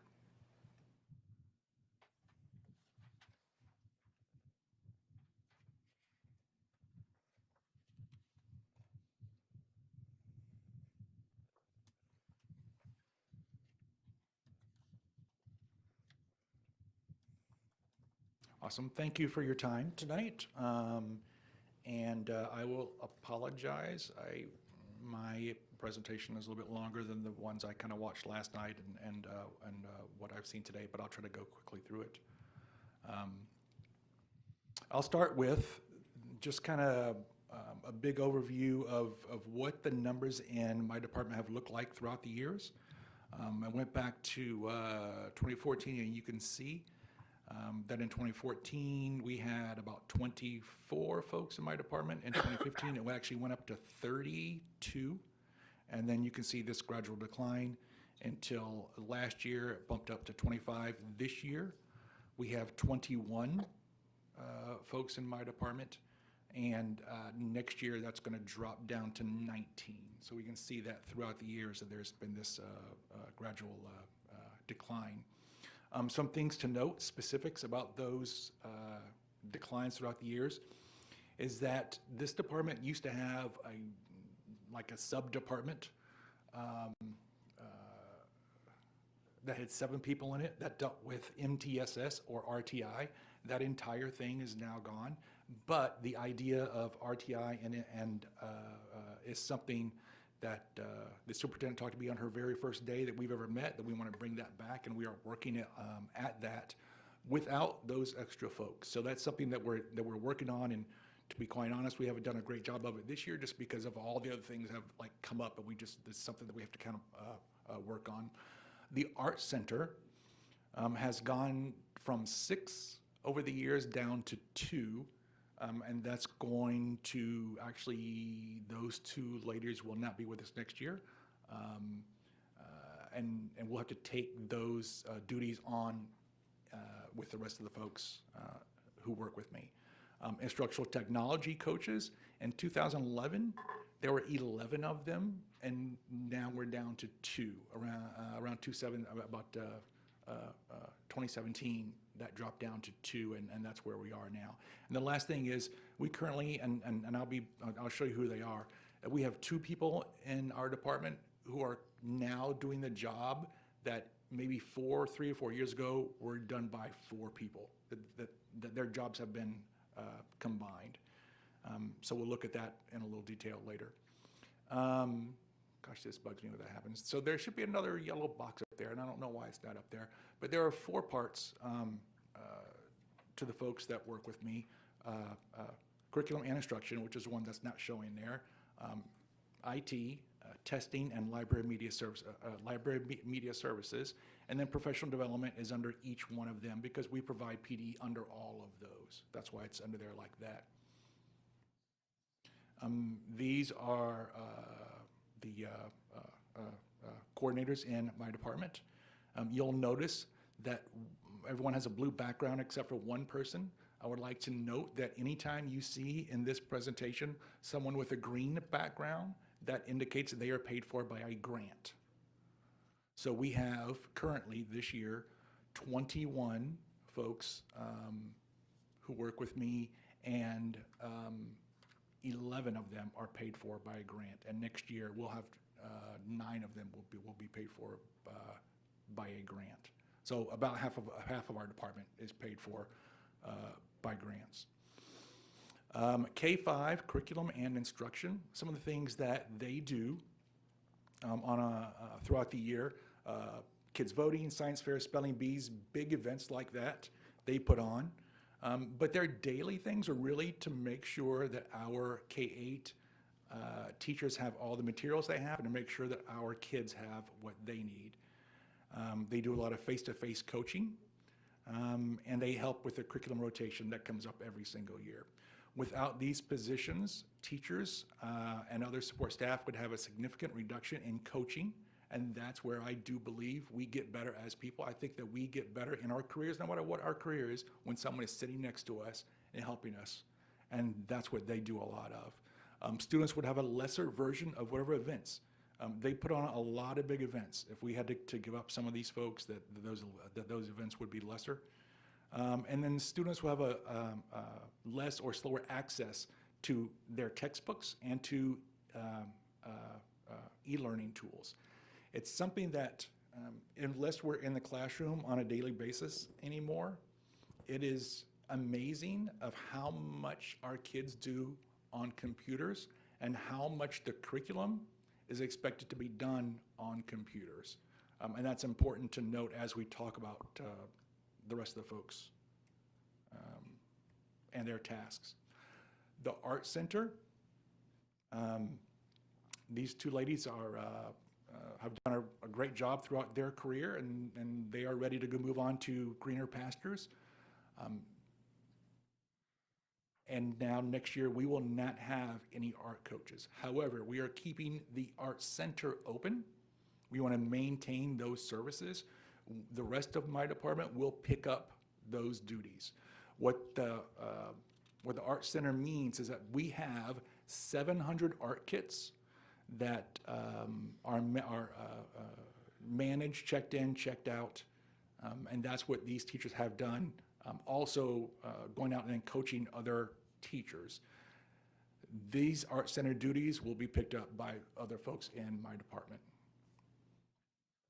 This year, the plan was for both those teachers to be working on making those kits digital.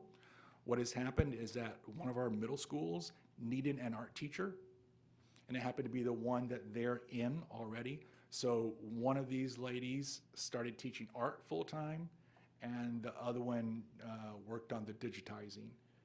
So we didn't get as far along as we wanted to on that. Secondary curriculum is very much like K-5. It's the same thing. They work on material support, making sure that all of our kids have the textbooks and the e-learning materials that they need to have. They do a lot of coaching.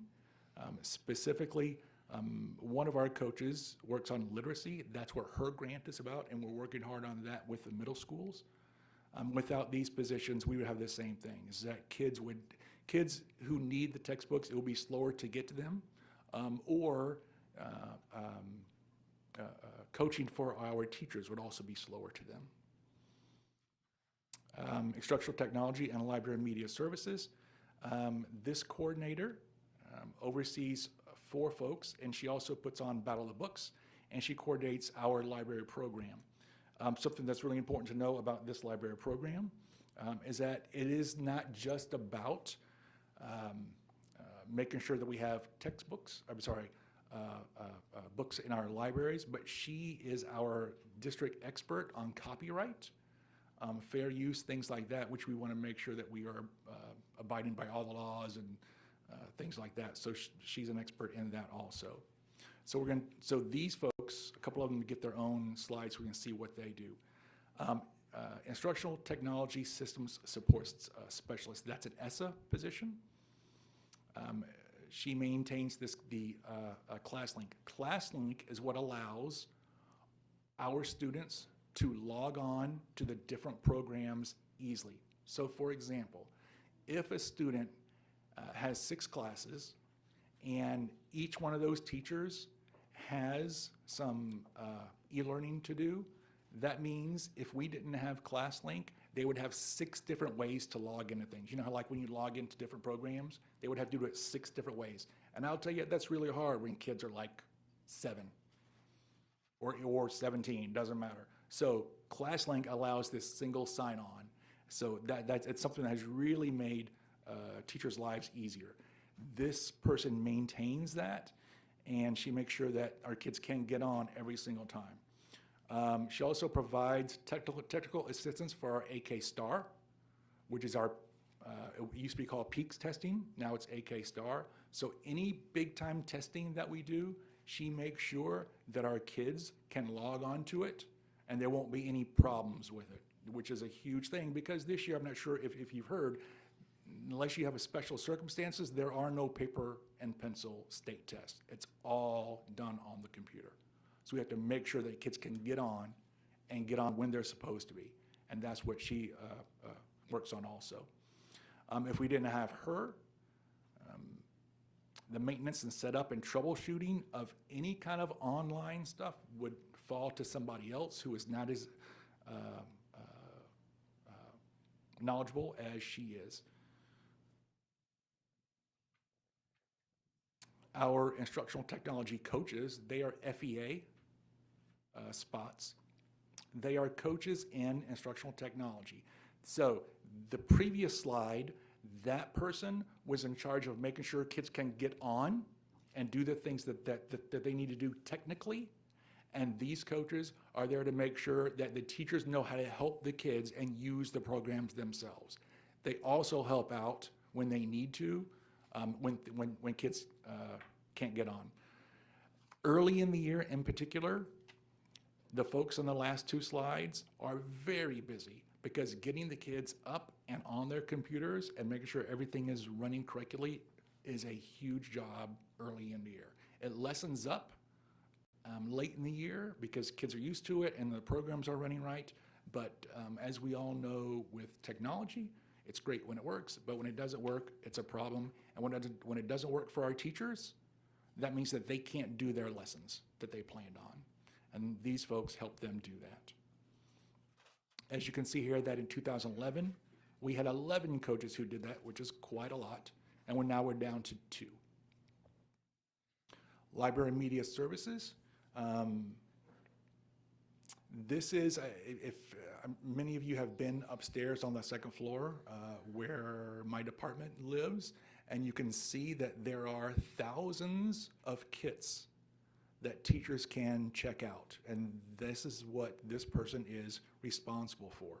He is also responsible for a system called Destiny, which is how we keep track of every one of those kits.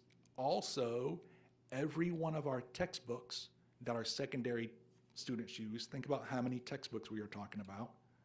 And every book that is in our library. So you can ask him or her at any time, is this book checked out? And they can go back and tell you. So that's a lot of management to make sure that we know where we are with those things. He provides a lot of training for for the folks out in our schools who work in the libraries. If we didn't have these folks, all this cataloging, in this case cataloging means creating an account for each one of these books. It wouldn't have to be done by somebody else, probably somebody in the school. And I would say that if we didn't have these folks here, is that we could not maintain these kits like we need to either, those kits that are upstairs. This next slide is not on the presentation that you received the other day, but based on the conversation last night, I wanted to spend just a few minutes talking about librarians a little bit. I will say, when I got this job, you know, there are those 4 areas that I pointed out to you guys. I feel like I should take this one away because my students aren't listening to me. They're like reading the board, but that's okay. So this is the area, instructional technology and library is the place that I had to learn the most about because I'm not a librarian. And I was really, really shocked to know or to learn what librarians do now because I am in my mid-50s and I went to school a long time and I have a certain vision of what librarians did when I was in school. And they literally like checked out books. That's all I remember them ever doing. That's it. You walk a book, you go through the card catalog, which they don't have anymore, and you find what book you need and you check it out, and then that's that. But our librarians do so much more than that. First off, they are FEA certified teachers.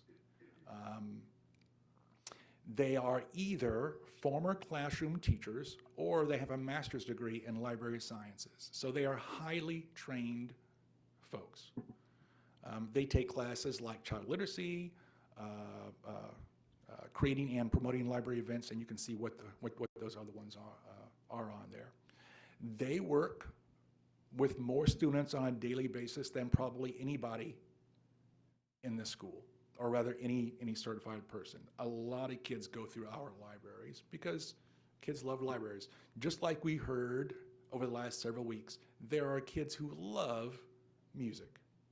And that's rightly so, because we love music too. There are kids who love the library. And there are kids who made their way through high school because they could retreat to the library and find a book for them. And these folks help those kids out. They see them every day. They teach lessons. The question came up previously, I think it was yesterday, about, well, do they teach lessons? These librarians teach lessons. I didn't know that when I got this job. They teach on a fairly regular basis. They work with other classroom teachers to help them teach their lessons.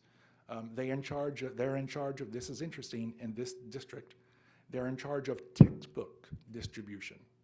Not just the books in the library, but the textbook distribution also. And in some schools, they're in charge of device distribution. They are the first line of support for troubleshooting tech issues. In most, or if not all of our schools, we don't have a tech person on site, so when something goes wrong with some kid's device, they're the ones who can fix it. Or if something goes wrong because a teacher's computer isn't hooked up to their screen, they're the ones who can fix it. They're the ones who do all of these things. So we have, and then also they substitute for classroom teachers. Unfortunately this year, because of our craziness with the subs, they've had to do that quite a bit this year. And then they help subs get online when they're here.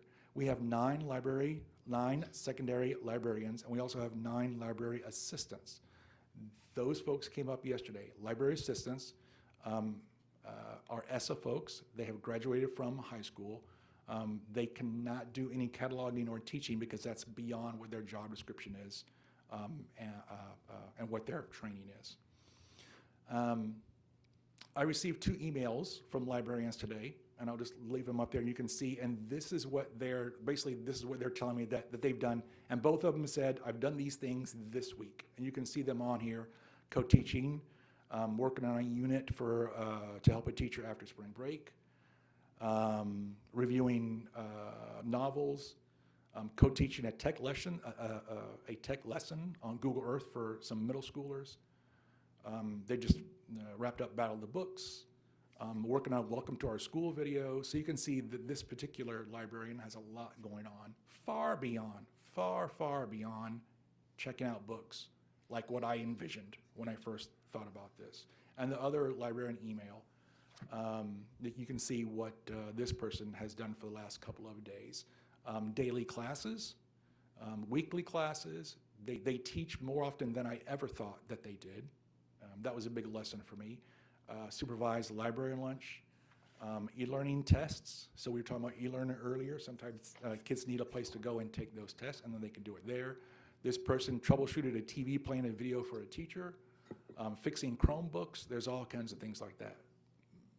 What I hope to bring to you guys is the idea that librarians do a much bigger job than what they used to do when I used to go to school. It's much, much bigger.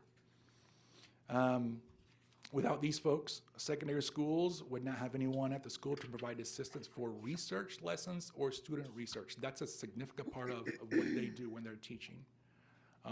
There wouldn't be any site to teach lessons about research and databases, about information and being able to tell the difference between information and misinformation and disinformation. So we want our kids to be able to kind of figure that out and learn that. Cataloging, but you can see all the things that we would really be in trouble with without our librarians. And I just wanted to bring those slides up to you based on the conversation last night. I wanted to make sure we all had as much information as we could to make a good decision about things. My last few slides, professional development. This is funded by Title II funds. And you can see that we put on our PD days, but we also provide support for our new teachers. And without this position, we would not be able to support new teachers. Our August PDs would be less robust than they are now. Assessments. This is a job that used to be split between two people, and now it's been combined into one person. Our testing, AK Star, this person makes sure that we are doing this correctly. That's a huge amount of time, so much training for our teachers to make sure that we put on the test correctly and we don't get ourselves in trouble with the state. That's what we do there, and that's just one of the tests. And then also making sure that our development of the curriculum every year is that she maintains that also. Without that position, principals would have to take on a much bigger responsibility than what they have now when we talk about benchmark tests and state tests. And for those of you who have worked with her before, she also maintains the committee that I run. So that's helpful, and she's done that for years. And then admin support for me helps with the business side of things more than anything else, but also manages the college fair, which is very helpful to us, and our high school kids really enjoy that also. And my last slide, just so you can, in case you're counting people, these four ladies, let me do this, there we go. These four ladies each have their own grant. 3 of them are military grants, and then the last one is mostly pre-K and summer school grant. So I would love to take any questions that anyone has. Ms. Marotti?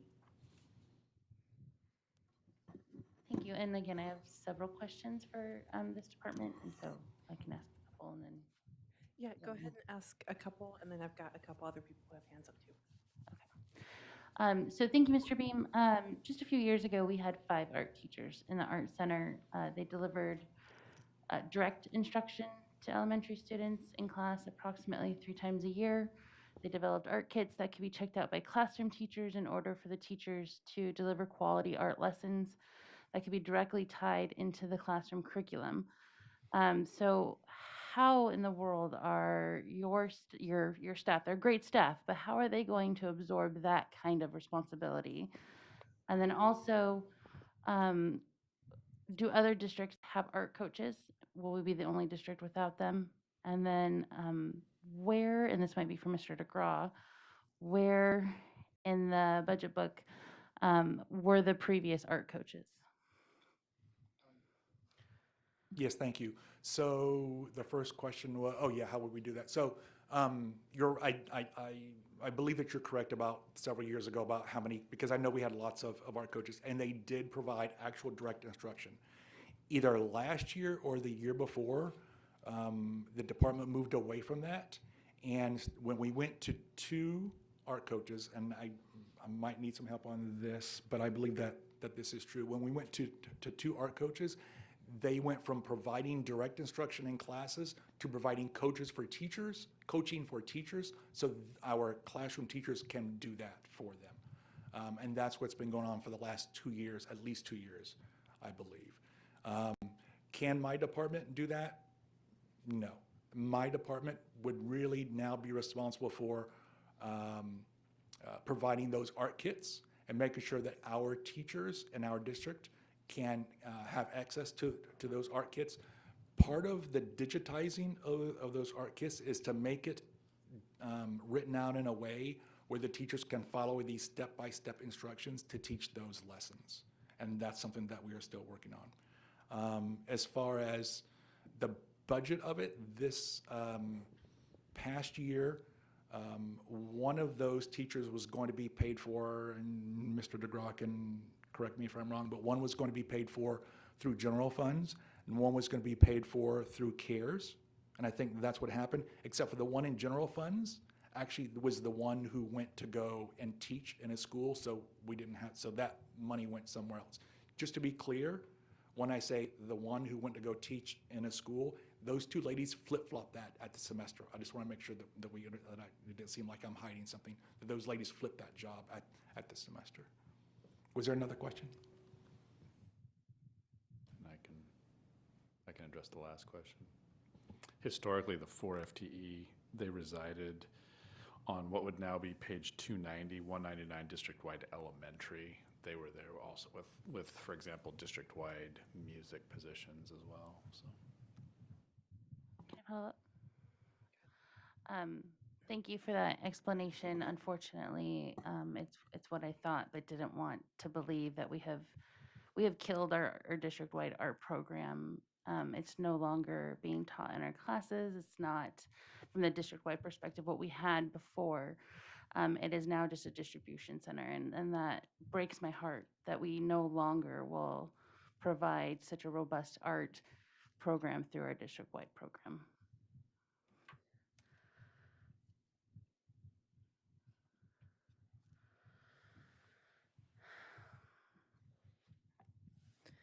Ms. Sanderson?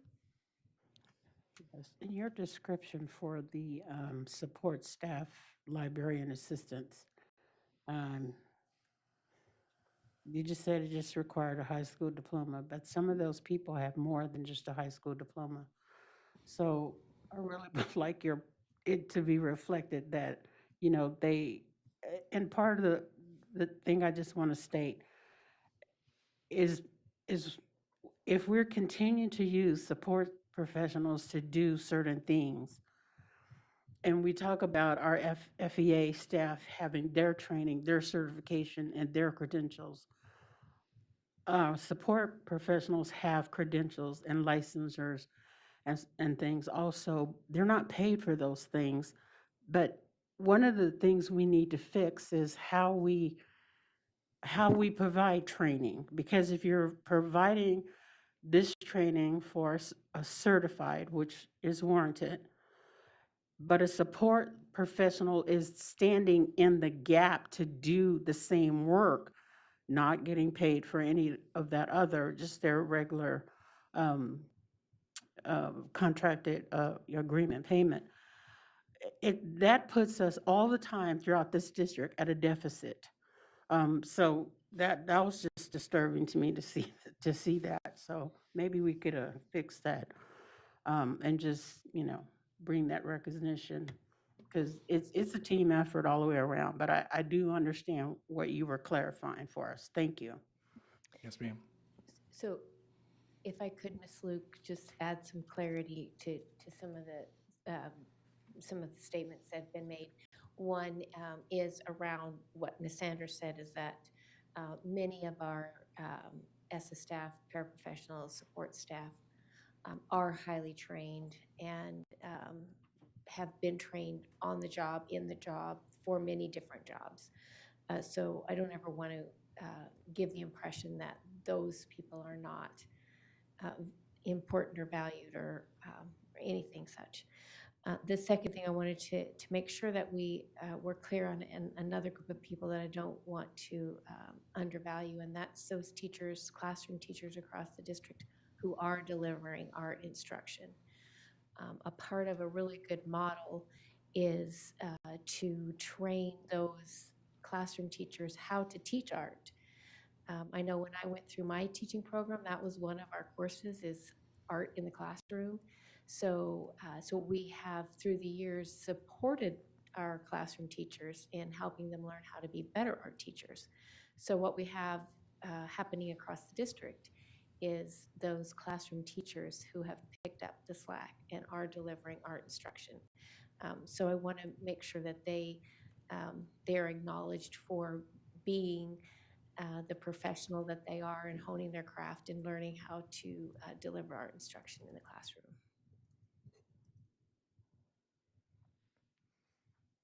Mr. Doran? Okay, thank you. Couple of questions.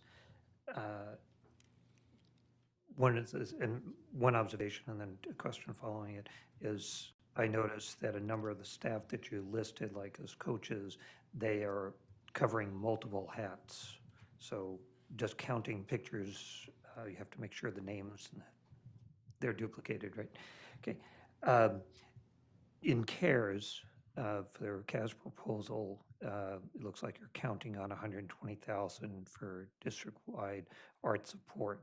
Could you explain what that would be used for and why it's important to you? Yes, thank you. So what we're going to do is, since we were potentially going to use the CARES money to fund an art teacher, what we want to do is take some of that money, and then since the digitizing of those kits didn't get done the way we needed it to get done, so the teachers could use those, like was just talked about, is that we want to do some contracts with some of our teachers here locally, a few of our art teachers that we do have, to make those kits in a way where the other teachers can use them. Is that they would take these physical art kits and digitize them, so teachers can then use them in their classes in the future. Because right now, they're a bunch of big red bags or kits, and what we could do is put them online where it's much easier for them to use. So what we will want to do is, for the next year, is to pay some teachers a contract to do that for us, since that work didn't get done this year. Okay. If I might follow up on that one.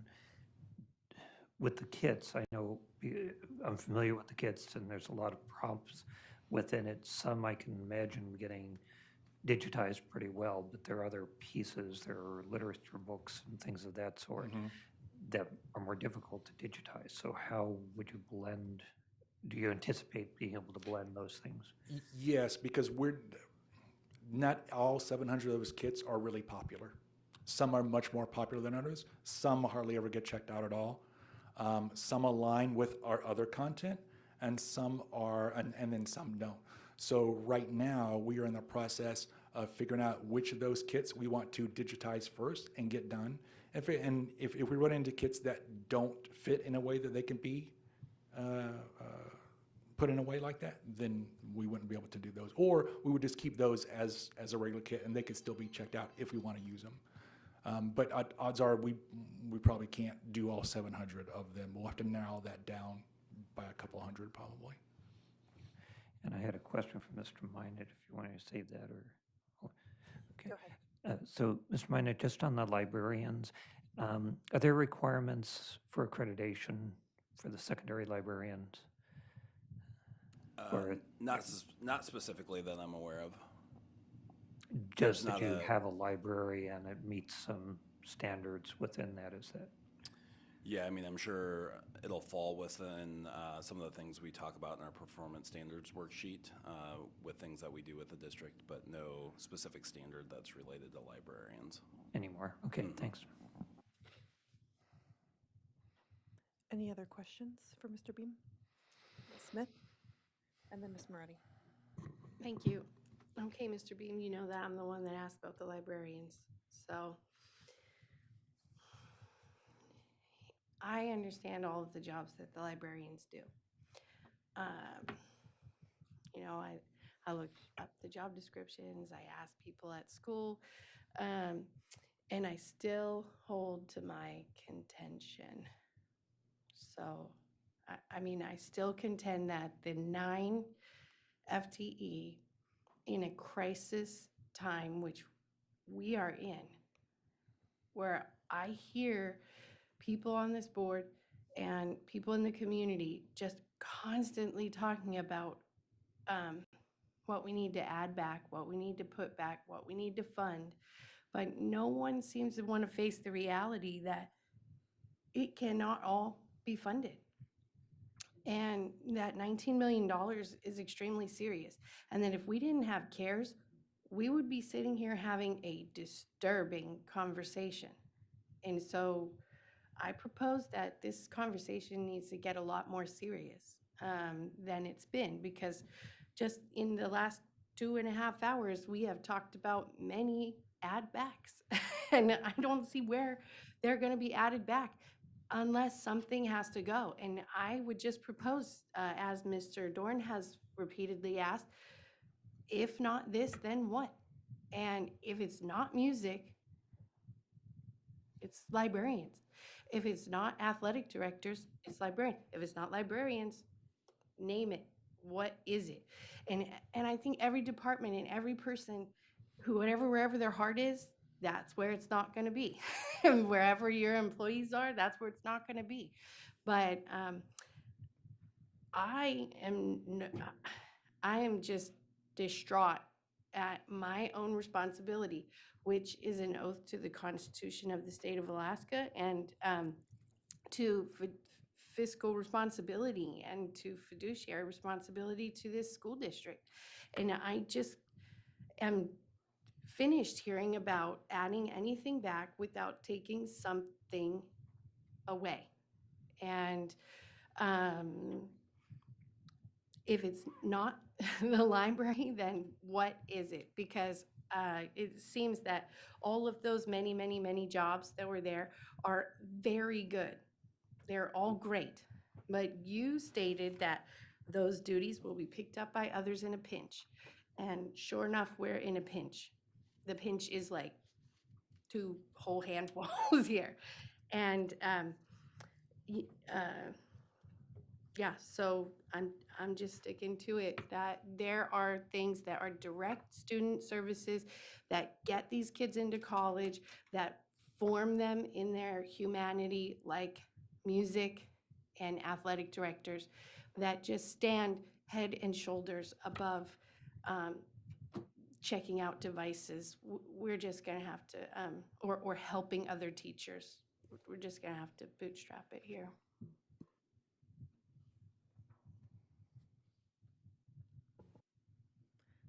Ms. Marati? Thank you. 2 questions. The first one is from page 132, the FTE. There's a new position, it looks like a new position called Coordinator of Secondary. I asked this question and my answer received was, it's not a newly created position. The current e-learning coordinator position is being transitioned to a director position that oversees e-learning and best homeschool. I'm not understanding how that answers the question about the coordinator of secondary.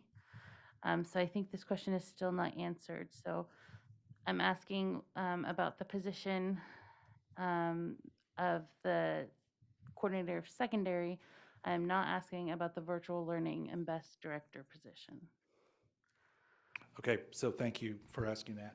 I'm not sure, but if I remember correctly, going through this with Sandy Weaver when I first started, and I started looking at these, I believe that some of these, or that 1 or 2 of these coordinators were mislabeled in previous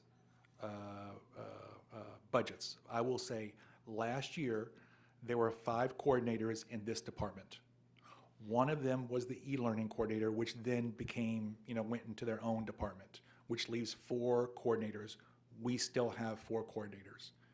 I would have to go and look at the naming of things, but I think they were just labeled in a different way. We're not adding a coordinator. We used to have 5. E-learning went away. We had 4 this year. We're maintaining 4. It's just that they're named a little bit differently. Okay, can you just explain, I'm sorry, may I follow up? Can you just explain what a coordinator of secondary is? Yes.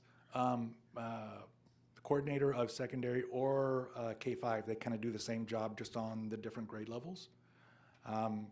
They make sure that we have all of the materials that we need, textbooks, that type of thing. They do trainings for us. They work on the curriculum rotation. That is a huge part of that job. This year, as we said, that the e-learning coordinator went away, that last year's e-learning coordinator, half of her duties was e-learning coordinator and half was assessment. The assessment work stayed with us when she went to her own department. So those 2 coordinators, elementary and secondary, have picked up that part also, to make sure that we're good with the AK star, with the map testing, things like that. The secondary coordinator also deals a lot with our secondary counselors, specifically when there are questions when kids move into our district and we have to figure out what do their transcripts look like, and what are we allowed to give them credit for, and what can we not give them credit for. So most of the time our counselors can figure that out on their own, and it's really easy. But I would say once every 2 weeks we get an email from a counselor that says, hey, I got this kid from Germany or some other thing, and we have to like translate what they look like. So to make sure that everyone gets credit for the classes that they're supposed to have. And if I'm sure I'm forgetting something, but those are the major parts of what that particular person does. Okay, thank you. I have one more, if you want me to ask now or later. Go ahead. Thank you, that explains that much better. My next question is from page 136, under purchase services. There's an increase from 20,000 to 168,000, but the note is exactly the same from last year, even though there's an additional 148,000. The answer is that this is to pay for PD to be put on by iReady Consultants that you contracted with from an agreement last spring. I don't understand what the answer means, so maybe if you could explain it a little more. Absolutely. So last year, before I came on, we purchased iReady Math program. Part of that purchase was a contract that they would do professional development for us on a yearly basis. One of the complaints that we hear from teachers quite often is they get training on something once and we never come back to it, so then it's kind of like not getting any training at all, is that we need this yearly type thing. The iReady company has sent on 3 occasions this year 15 to 20 different trainers up here to train our folks face to face. They have come up, they were here in August, they were here in October, and they were here in February also. So that money, and this is a contract that was signed last spring that went along with those materials, that's a separate contract, but it was signed then, is that for 5 years we would have that PD. So this is paying for that, and that's why there's an increase there. And that money, just so we're clear, when I sat down and talked to Mr. DeGraw about this, I said, well, do you have any money you could find and put this? And he said, no, you need to find it in your budget. So you could find like little bits and pieces of things that are $2,000 less or $5,000 less in different parts of that budget, and that's where most of that extra money came from. May I follow up? So last year, when this bill came up, you found it in other areas, and then this next year, you're budgeting for it specifically. Last year, I did not do this budget, so I'm not sure how that was taken care of, and I don't have an answer to that. This is, for next year's budget, is when I was piecing it together for this budget next year. Okay. So if this was something purchased last spring, then why? This is an annual thing that we are working on reducing that contract, so it's not quite as much, because we won't need them to come out as often as they do the first 2 years. After the first 2 years, we don't need them, as many people, and we don't need them come out every time. So we are working on working with this company to reduce that. I'm going to try one more time, and then I'll let it go if it doesn't work. Last year, it was $148,000 less, but it started last year. So where does the increase come from? I think that this was paid, and maybe I could get some help on here, but it was paid from a different fund, and I'd have to go back and look and find out where it was paid. Yeah, we'll need to look into this a little more in detail, but I believe that's accurate. It was paid out of a different bucket. It's put in the correct bucket this year, and then it is, I think technically it's a 4 or 5 year contract, but as Mr. Beam mentioned, we're going to work to reduce that in the next little while. Okay, if you can let me know where it came from last year, that'd be great. Yeah. Mr. Sampson? Thank you. To Ms. Marati's point, I heard that the department last year kind of piecemealed around and found the fund somewhere to pay for it. And then I'm hearing that it came from another bucket. It's neither here nor there. It got scrounged up somewhere. And the point is why don't we scrounge it up from somewhere again, like the same bucket wherever it came from. I think that's the point. I think having 15 people come up here and give support services is a fantastic thing, and I think it's well worth the money if that's the amount of money that we paid to have that many people come up and actually sit down and put on, but it is a good point that I'm not saying it's not worth it. I'm just saying I am also curious where that bucket came from. Like, is that bucket still out there for us to reach into? But Can I say it again? Sure. So the first one that was paid, it's somewhere in the budget, and that was before I came, so I can't tell you where that was paid from. So, but we can look it up and then find out.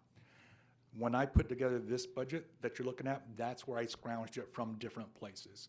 So we didn't scrounge it last year, we're scrounging it this year. Gotcha. Thank you. My apologies. Nope, I just wanted to clarify. Thank you. Yeah, very good. That's good. But to my main point, 9 librarians. Correct me if I'm wrong. Allison Hutch, Lathrop, West Valley, Howard Luke, Tana, Ryan, Randy Smith, North Pole as a whole. I think you said a couple of names there that I'm not positive about, but we're looking at every high school and middle school. Okay, and so North Pole, does North Pole constitute 2?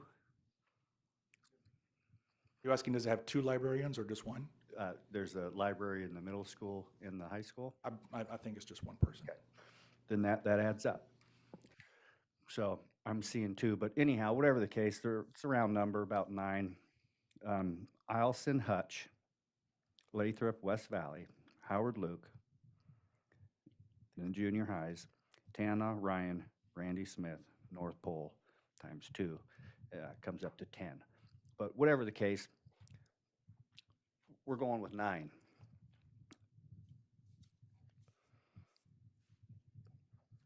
I don't want to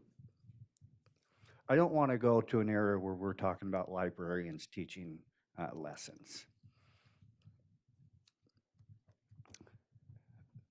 And when we talk about librarians spending the most time with the most kids, I get it. But so do the hall monitors, so. I understand that librarians fall under your department, and you're coming in here going to bat for your people. But at the same time, I can tell you, I would expect you to explain just how vitally important it is for us to have librarians. And at the same time, given the conversation that we've had last night and the predicament that this district finds itself in, I would have appreciated some conversation from you in regards to how we can possibly make this work, as opposed to restricting your conversation to insinuating that it's not going to work. So when we're having a conversation about where we might possibly make cuts, I would really appreciate the staff to come in and tell us. They may not be the recommendation, but these are some of the ways in which we can make this work. Because we're going to have to make cuts somewhere. Somewhere, someone's getting cuts. If it's going to be the coordinators, someone's going to have to come in and have a conversation with how we're going to keep doing this district and have sports programs. If it's going to be the music, basically I was told we're not going to have much of a music program. And that's the honest truth, and that's fine. That's what we need to hear, so that we can make the decision that no, we do want music, or no, we do want librarians handing out MacBooks. But I'd like the information, both sides of the coin, and that's all I have. And I think what we're doing right now is we're just having these presentations on the department, and after the presentations, we're going to have more discussions on what that finalized budget could entail or change. And so right now, we're allowing the executive directors the time to explain their department and truly go to bat for their employees. And then we'll discuss what that possibility will look like.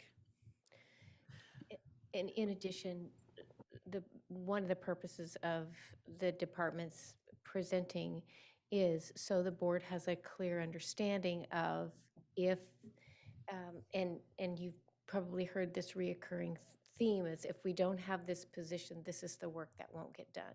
So that's a part of the goal behind here. So you will know when it's time for you to make those decisions, what this means that. So, so that is part of the purposes. So this is information for you to have when you start that conversation. These are the things that is done by this particular person. These are the things that won't get done or won't be able to get picked up. And I think you've heard that recurring theme through each department presentation. So if there's no more questions for teaching and learning, we'll move to administrative services. Mr. DeGraw? Did you have one more question, Mr. Doran? Yes, I need to double check. Did Ms. Moratti ask about the supplies under curriculum on the textbooks? I was looking at something and I didn't, okay, so I didn't want to repeat a question. Just quickly on page 137, the supplies, it's for math books. Those were books that were purchased last year, but the company, so we received the books. The company allowed us to break the payment into two parts. Is that it? That's exactly it, yes. Okay, so we are absolutely committed to that 800. Yes, we have received them all, and actually, in this case, these are books that the kids write in and use, so we get new ones every year. But the idea, you are absolutely, you are correct. We paid the first half last year, we'll pay the second half this year, and then we'll be done with it. Okay, and even though there's a math adoption going on or work on that, we're not looking at buying books for that this year? No, sir. The math curriculum adoption that is going on now is the curriculum, not the instructional materials. Great. Okay, thank you for the clarification. Yes, sir. Okay, so Mr. DeGraw, if you want to do admin services.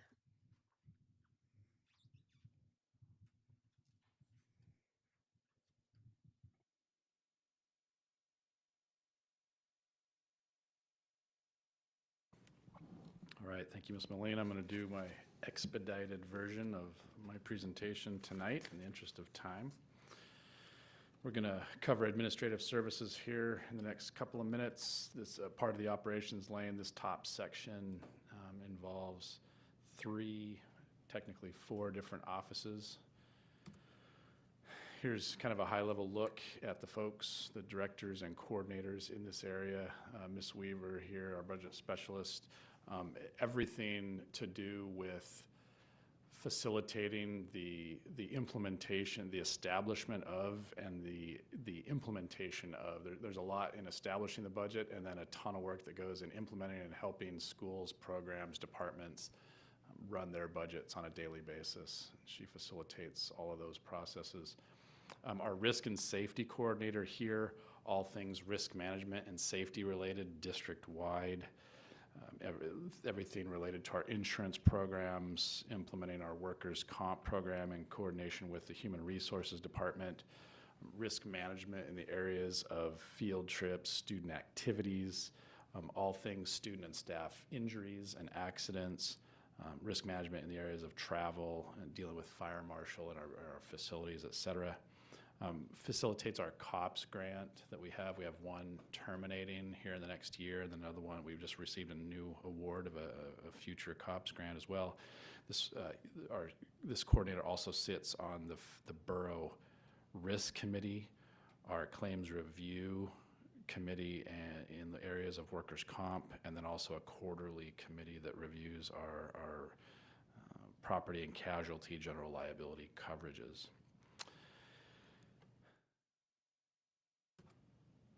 And then in our area of accounting services, the accounting department's broken up into four main categories.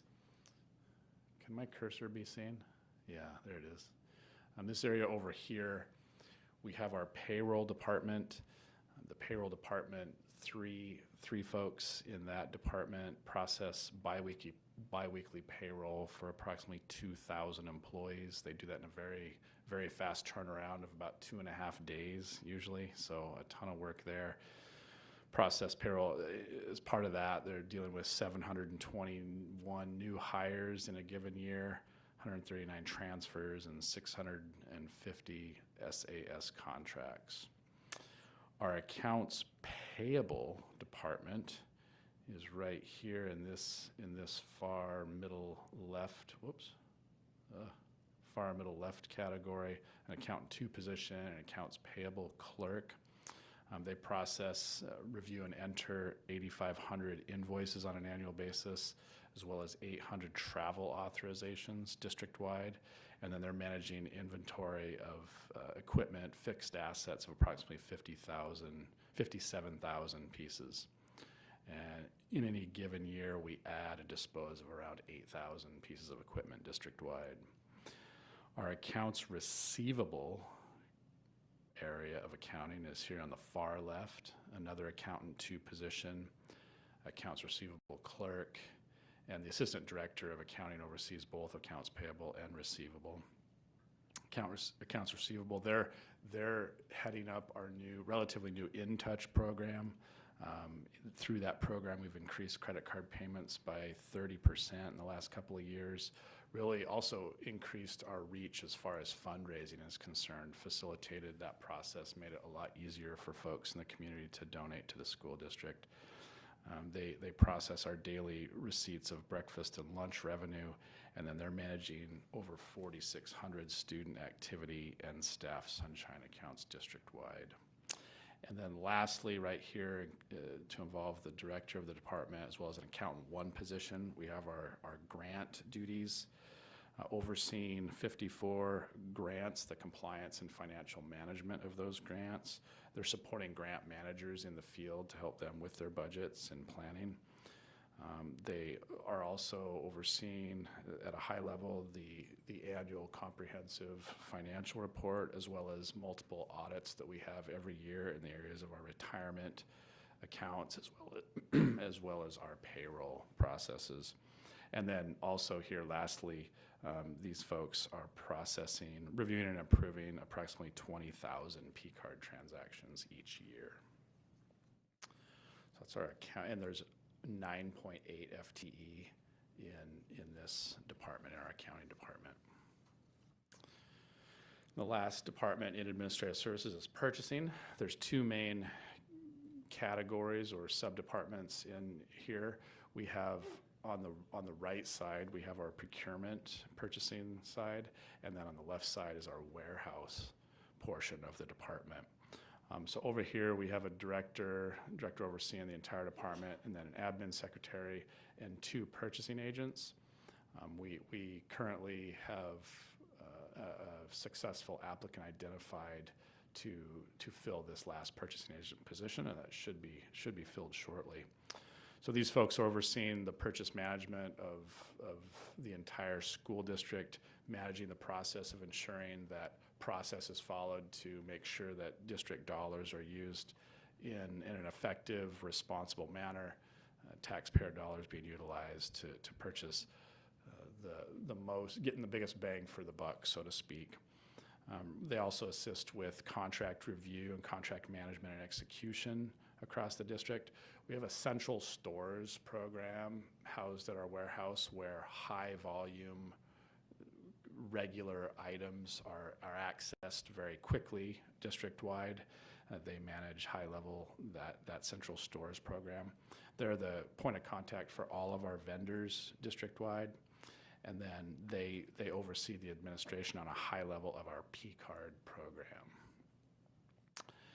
Key highlights, annual highlights here, they review approximately 3,000 purchase order requisitions annually. They execute, approve, and process about 2,000 purchase orders annually and execute 450 service contracts on an annual basis. Over here on the left side, we have our warehouse portion of the purchasing department. They oversee central shipping and receiving of all goods and mail on a district-wide basis. So they're handling ingoing and outgoing from outside of the district. They're also processing the movement of materials and supplies between our schools within the school district. They handle the nuts and bolts of the central stores program that I referenced earlier. They facilitate the process of the surplusing, disposing of equipment and supplies that have reached end-of-life status. They handle our recycling program, and they handle all hazmat disposal processes. Some highlights of the warehouse portion of the department. They process about 2,500 central stores pick tickets each year. They manage about 2 million on-hand inventory items there, and they receive and distribute approximately 700 purchase orders annually through the warehouse.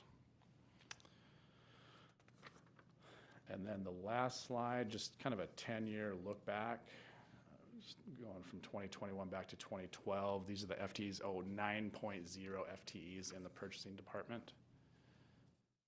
And then so a grand total of 21.8 FTEs. So you have 9.8 in accounting, 9.0 in purchasing, Ms. Weaver and myself in the administrative services office, and then one risk and safety coordinator, for a total of 21.8. You see the historical numbers there.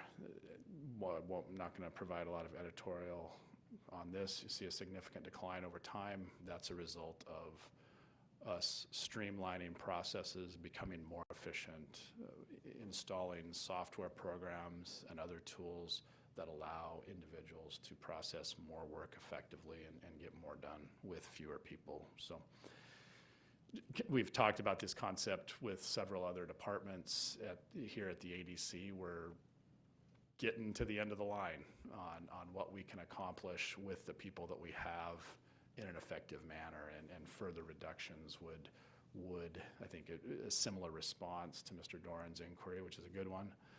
We not a lot of excess tasks that we can offload, and so we would spread tasks to others that would remain, and would simply slow down response times in our support of schools and programs and departments. So stand for any questions. Ms. Marotti? Most of my questions revolve around transportation and nutrition, which I know kind of fall under Mr. DeGrasse, so I'm not sure if now is an appropriate time or if they'll be presenting later. I did not have it on my radar to present, so I could possibly answer some questions related to those, and at least at minimum take those back and get some responses back to you at a later date. Okay. So my first one you actually answered, but I think it's important for the community to hear in case there's some misinformation spreading around. So my question was on page 27 under supplies, and it showed an increase of almost 200,000 for transportation with no notes provided. And I know that transportation has been a huge frustration with our district this year, and I'm sure people are probably wondering why we're increasing in transportation in that fashion. So I really appreciated your answer, and I'm hoping that you can repeat it. Yes, and I'll sheepishly admit Ryan Hinton, our transportation director, inputted that answer, and I have not yet seen it. The speed at which, but if you don't have it, I can read it. Well, I believe it's attributable to fuel costs, and as far as the timing of when we were putting together this budget back in December, it's certainly not news to anyone what fuel costs have done recently, and so unfortunately that number, actuals could come in even higher than budgeted amounts, but yeah, it's mainly attributable to fuel, is what I was informed. Yeah, do you mind if I read the extra, because it's pretty eye-opening. So when you're right, when budget calculations were done in January, gas prices had increased 25% over the course of the year. That translated to 200,000, which is the increase in fuel budgeted for. As of today, fuel prices have actually increased 52% over this time last year, so even higher. And then with the announcement of Russian fuel bans, it's likely to increase even further. So this is probably a very liberal. Conservative number. Yeah, yeah. I have other questions, but okay. Let's see. And I'll keep with my transportation theme. So with the school closures, I think a lot of people thought that maybe there will be an increase in busing costs, but I noticed that there's actually a 6% decrease in cost in transportation. So I'm hoping that you can maybe touch on that a little bit. Yeah, so what we have as far as routes being planned, current year, we budgeted for 120 routes. We looked at where we stand now, how many routes we're providing, and we asked ourselves, what's a reasonable amount of routes that we can shoot for on the high end? Should we be budgeting for 120 routes? We determined to budget for 115 routes, so that's the decrease. And we will do everything we can to hit 115 routes next year. And Durham is committed to that as well. Thank you. I have a couple more questions, but I can be put back in or I can ask them now. It's up to you. I'm going to let Mr. Doran go, and then we'll come back to you. Okay. Clarification question. On your second slide, you referenced a couple of times COPS grant. What is that, or what's the acronym, or what is it? Can somebody throw me an assist here? Sandy's looking it up for you. If you want to move to your next question, Mr. Doran, we'll get. Well, that actually, shortly. that was the That was it. surprise. Oh, I mean, I might have more tomorrow morning, but that was the main one. We'll what put the that is pressure and on how Ms. does, How does Weaver. that play in the, as I look at the title, how does that play in your department in terms of? So a little overview of how we utilize the COPS grant. The main area that we address district-wide with those funds is our surveillance cameras at our physical facilities. So enhancing view, points of access to where we can access reliable video. So when things pop up, we can, and that's another item that risk and safety coordinator handles is video requests with law enforcement. Safety and security type of thing. Exactly. Yeah. And if you don't get it tonight, you can give it to me tomorrow morning. Yeah, I'll let you know tomorrow morning. And just the next COPS grant is important to note. We're looking to possibly expand out into things in the area of cybersecurity. In the IT world, because that's, folks see that in the news. It's a big threat, and it's kind of not a matter of if, but when. And so we're looking to beef up our capabilities in the cybersecurity area. Could I do a follow-up on that particular point? Yes. So when you mentioned cybersecurity and thinking of last night's presentation by Mr. Gentry, which we have a bunch of things to help with that, would that help fund some of that aspect, which eventually, not until we get the grant, we don't know, but eventually it could free up money for. Would certainly help, yes. For things, okay. Thinking towards having money if we get increase in students in the fall, but we won't get the adjustment until the official count. And so, okay, thank you. Ms. Marati? So page 63, business services, which I think fall under risk and safety, under professional and technical services. So risk services, that falls under, that's a joint thing that we do with the borough. Yet we have a legal cost of $215,051. I asked what that was being paid for, and the answer was outside legal services. So if it's something that we're doing with the borough, but we're using outside legal services instead of the borough legal services, how are we justifying that? What is that? So the borough assists us with many legal services centered around risk management. Our risk manager resides at the borough. And past practice we have followed is we have accessed outside legal counsel in many other areas, specifically related to education topics, and that's what those dollars are budgeted for. Have we ever considered using the borough attorney and legal services for those specific needs? I think that has been attempted and done in the past, prior to my being here at the district, but the only process and approach I have known in the last 3.5 years is utilizing outside legal counsel for many of the topics related to education, directly to education. So if I could add a little bit of clarity, when I came into the district, that delineation was kind of made, like Mr. DeGrasse said, we pull this expertise when it's dealing with risk situations and specific to borough situations. We pull from the borough expertise. And then when we have specific education regulations, statutes, those kinds of things, we go to the experts in that field. So it's a matter of who holds the expertise when it comes to those things.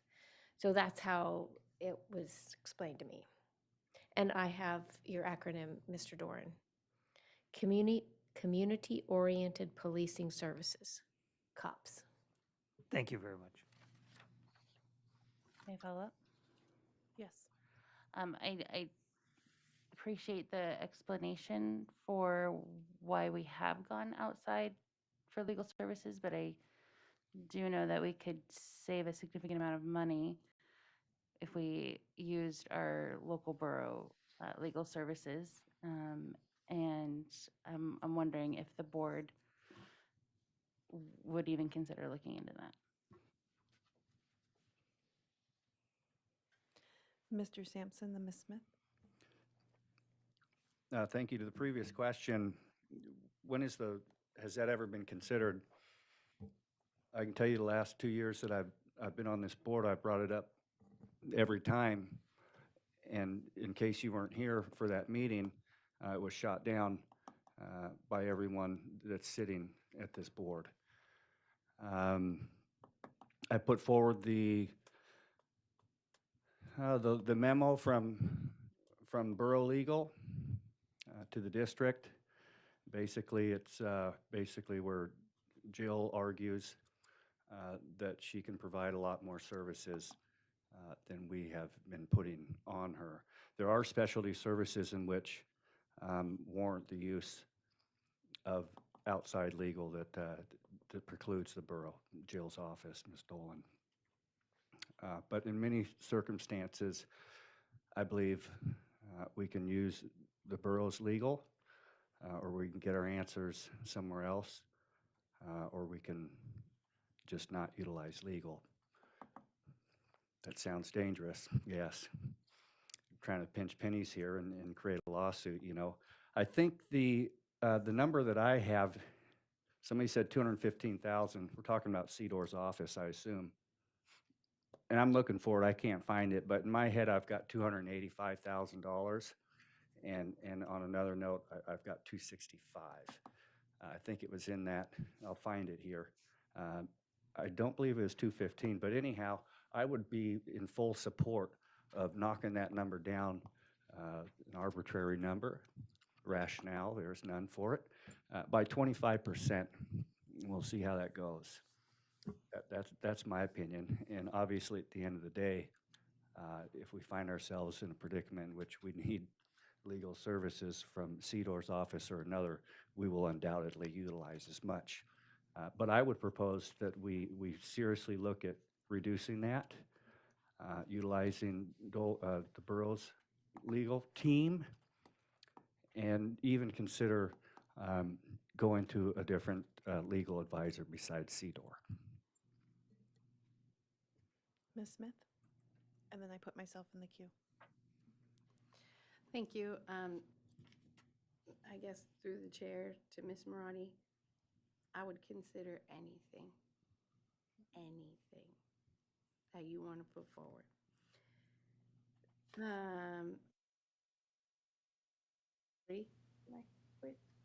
On page 63 is where the 215,000 is from, right?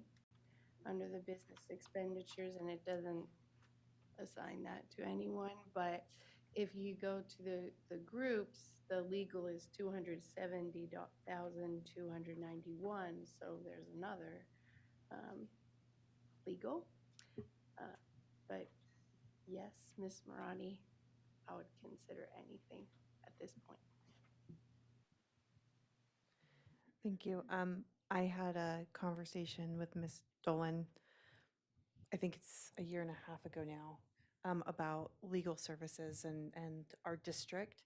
And this might be outdated information. However, during the conversation, she stated they do have the capacity, but if we wanted to utilize them on a more regular basis, they would need to hire another lawyer, which then would increase that cost to the district. But that's just information that I recall having with her with that conversation. So that might be something that we can approach Ms. Dolan or the borough about and just ask what that could look like. Yeah, just the 2 cents that I can provide to the conversation would be, I think we could certainly look at making some, as Mr. Sampson suggests, making some kind of percentage reduction to that category. But if we're looking at wholesale changes, I agree with your assessment, Ms. Luke. There would likely not be significant savings as additional legal support and staffing would need to be acquired by the borough. So, And just to piggyback on that, when it comes to legal services, to have the expert can sometimes pay off in the end. To have someone that really can make sure we're protected in the path that we go. So, looking at the actual real legal question and finding the best specialist, the person that has the deepest content, is important, because if you get bad legal advice, it can sometimes cost you a whole lot more than if you would have gone to the person that has the deepest knowledge and the most understanding about it. So that's a balance, but like Ms. Smith said, everything's on the table. Ms. Marati?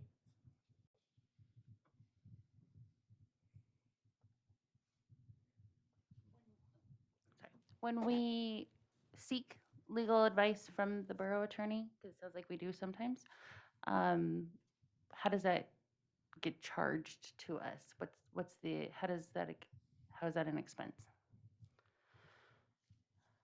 I'll have to research that and get back to you.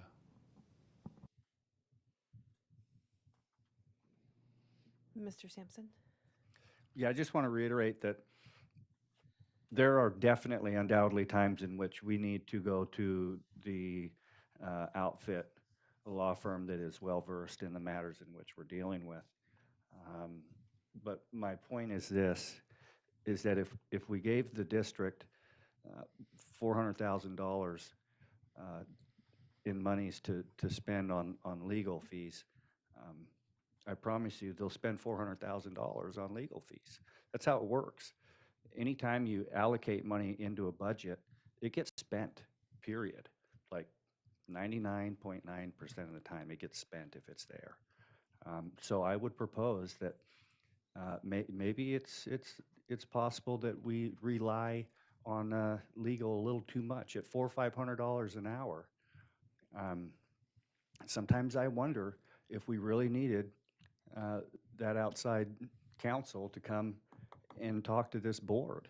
Did we really need outside counsel to fly to Fairbanks and tell us the same thing we hear over and over? You know, I'm not saying it's not always warranted, but I think that price tag is getting up there, and I would like to see specifically that office used less.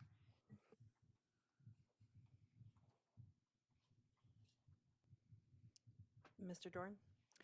Thank you. I think that it is important for us to consider all areas. What we decide upon that in the weeks ahead will be a thing, but, bringing it up, I think it's good for us to have these conversations. I am concerned a little bit in terms of when I look at, this is a legal allocation, it's not necessarily a full expense, because if we don't use it, we don't fill it. And I think we can look at how we use it and what are those needs and things of that sort. But this is total legal. It's not just one firm, and we use multiple legal advisors depending upon what the topic might be, and if it's special ed sometimes, and sometimes we have things that we're paying another firm because it's more in their expertise or whatever. And when I look at that amount on a $200 million budget, that is very, very small to make sure that we stay within our lines. But, again, as we look at all different aspects, certainly every line item is up for discussion. Positions and contracts and everything else. The main one is grants that we don't have because those are commitments made within that. But I would just, from my own perspective, that's a small amount, and I think we've actually lessened that over the last couple of years, worked hard to specify what we need. But in the big budget, big picture, we may be looking at some nickels, but I would just stay conscious about the legal responsibilities that we have and making sure that we protect our employees, our districts, our families, our students, and stay in good line with that.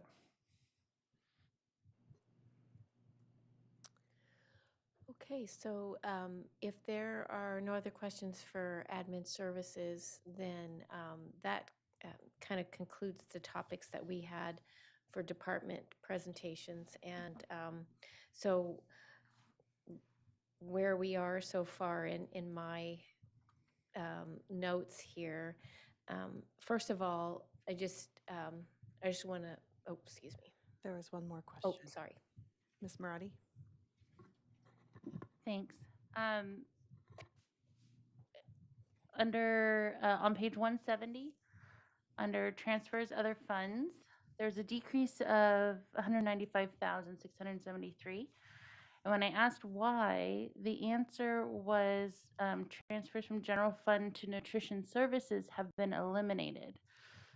So now my next question is, why have nutrition services funds been eliminated? We anticipate a significant increase in our reimbursements this year because the summer food rules have been extended throughout the year, so all students are receiving free meals. Our participation rates have gone way up. We expect reimbursements to go way up, so there should be a surplus there that will. Now, it's important to note, last year we saw a significant drop in revenue. We saw a significant deficit, but we anticipate that the fund balance in the nutrition services funds warranted us being able to delete that transfer, pointing out that once things normalize, we anticipate that those transfers will need to be reinstated, both there in nutrition services as well as the transportation fund as well going forward. Go ahead. Thank you.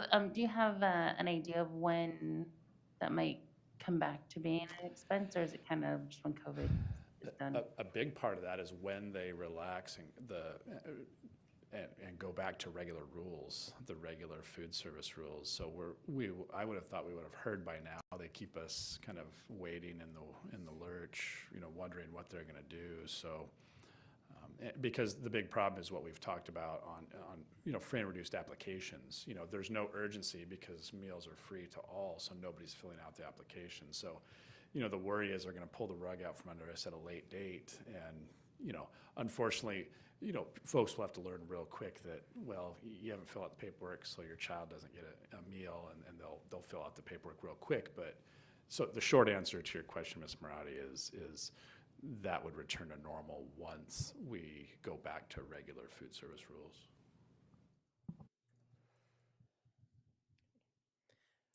All right, Ms. Moline?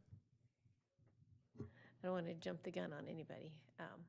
But so that concludes our department presentations, and again, one of the purposes of those presentations was to give information, knowledge as we kind of coalesce around ideas of how we're going to build the recommended budget. So, so the administration has offered to the board a balanced budget, our version of how we could use the dollars that we have to deliver services. So in the next step is this conversation that we're having now. And what I have heard, so these are my notes, what I have heard is the reinstatement of 2.5 positions to Barnett is, am I hearing that? Also, we'll finish the music conversation on if the administration's proposal is what we want to move forward with, or if we want to make adjustments there. So that's what I have on our list of adjustments so far for the recommended budget. So we're ready to go on for the next round. And I can tell you there were two more things that I wrote down as Okay. well that were brought up, the 25% reduction in Oh, legal. And I know Mr. Doran was holding on to some thoughts about the PTR. Okay, so Barnett, 25% for legal. We have yet to come to a conclusion on the music conversation, and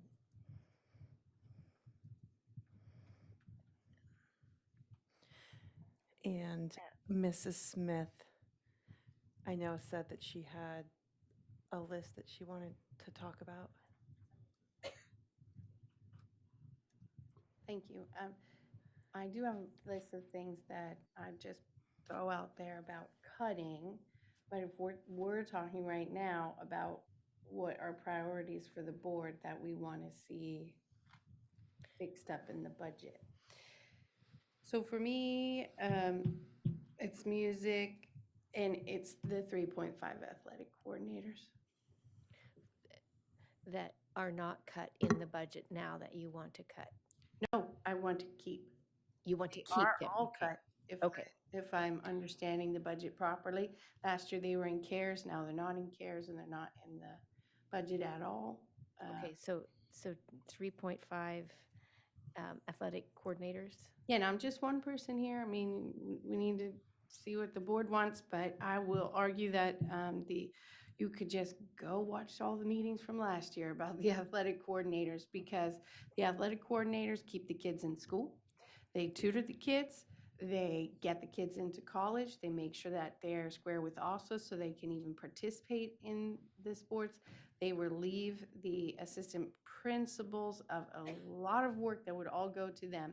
And I saw Mr. Sassman sit here emotionally pleading that he cannot have one more responsibility in his job and not be supported, and taking away that athletic coordinator and then moving to assistant high school principals into CARES really doesn't show that we're taking it seriously, the commitment that our students have to pursuing high school or college scholarships, but also to just having successful high school sports careers that keep them motivated to their education.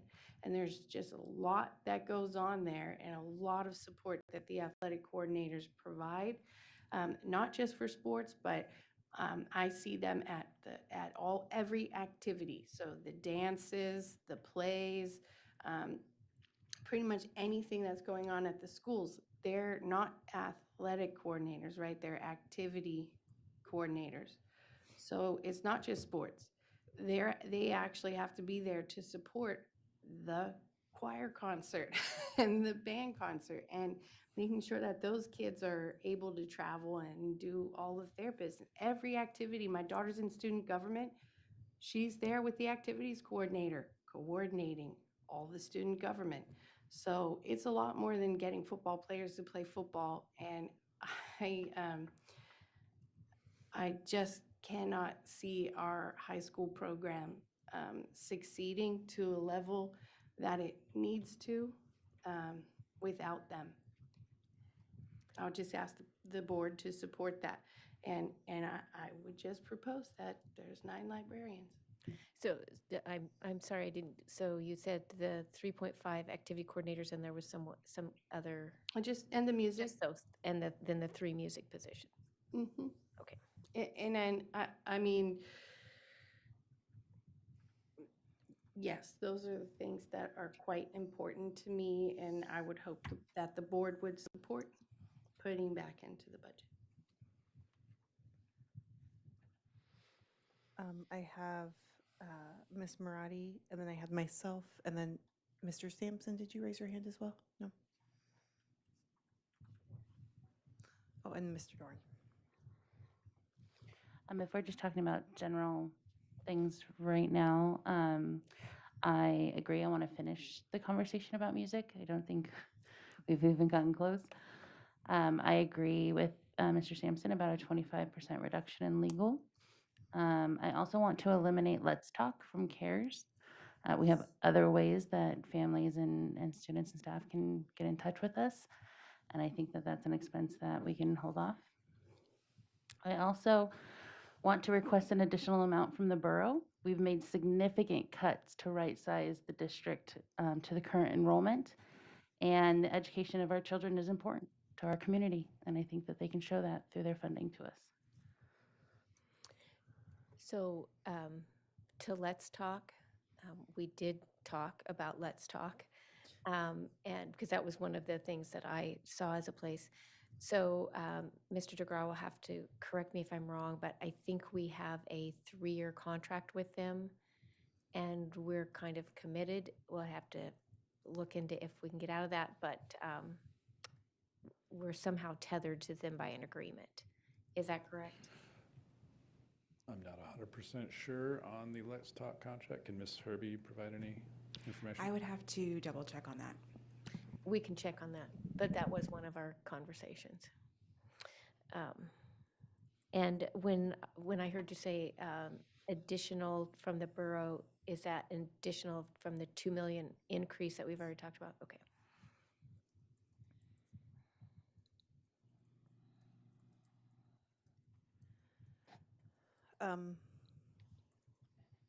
I hear Ms. Smith, the 3.5 athletic coordinator. This is, or sorry, activity coordinator, sorry. And that was something that I discussed a lot last year. And I'll bring it up again, our 2 principals that are on the CARES. If you just wanted to look at other school districts in our state, the Fairbanks, West Valley, and Lathrop have more assistant principals than Anchorage, that has like 1,000 students. And so I have a feeling people are not going to be very happy with that. But the truth of the matter is, if we have more people in those positions and less students, those are things that we need to consider and look at as well. Like we said, nothing is off the table as we discuss the possible balanced budget. So if the district thinks that the activity coordinator positions are vital, then we need to look at other positions within the school that the high schools can do without, such as an extra assistant principal.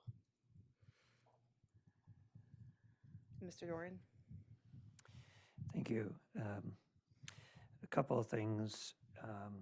As mentioned, yes, my big picture piece is PTR. Is in that it has the greatest impact upon every school. And that may mean loss of some supports, or there may be some trade-offs.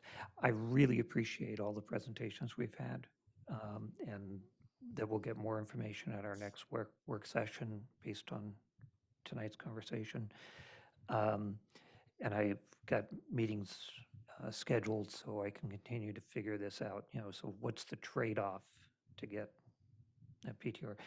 One of those questions is, we have 30 teachers on the CARES list. What are we supporting with those 30 teachers?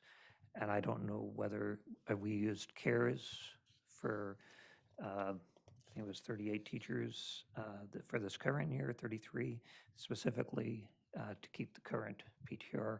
I'm not sure what the 30 on the CARES list are doing or addressing. So, okay, let me pause. Mr. Ducroix has response to that. Let me pause there. So specifically, the question was, what are the 30 FTE classroom teachers supporting currently? They're being funded by CARES to support and implement the higher PTR.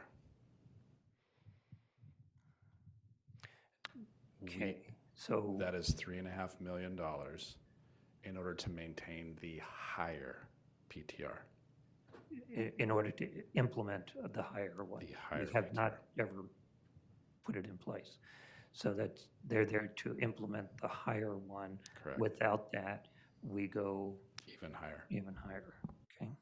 So I'd be looking to see what would it cost us to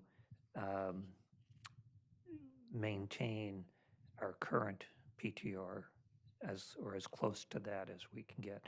Now, that does mean I have to come up with some cuts. And that's my, I needed to hear all our presentations, and that's why I appreciate them, to kind of start saying, okay, where would I adjust that? So I don't have those right now, but that's high on my mind. Related to that, though, is when I look at state and borough, and I may be overly optimistic on the state. There are those who want to give nothing more to education and would prefer to cut it. There are those who are saying, hey, this is an opportunity. We have a windfall.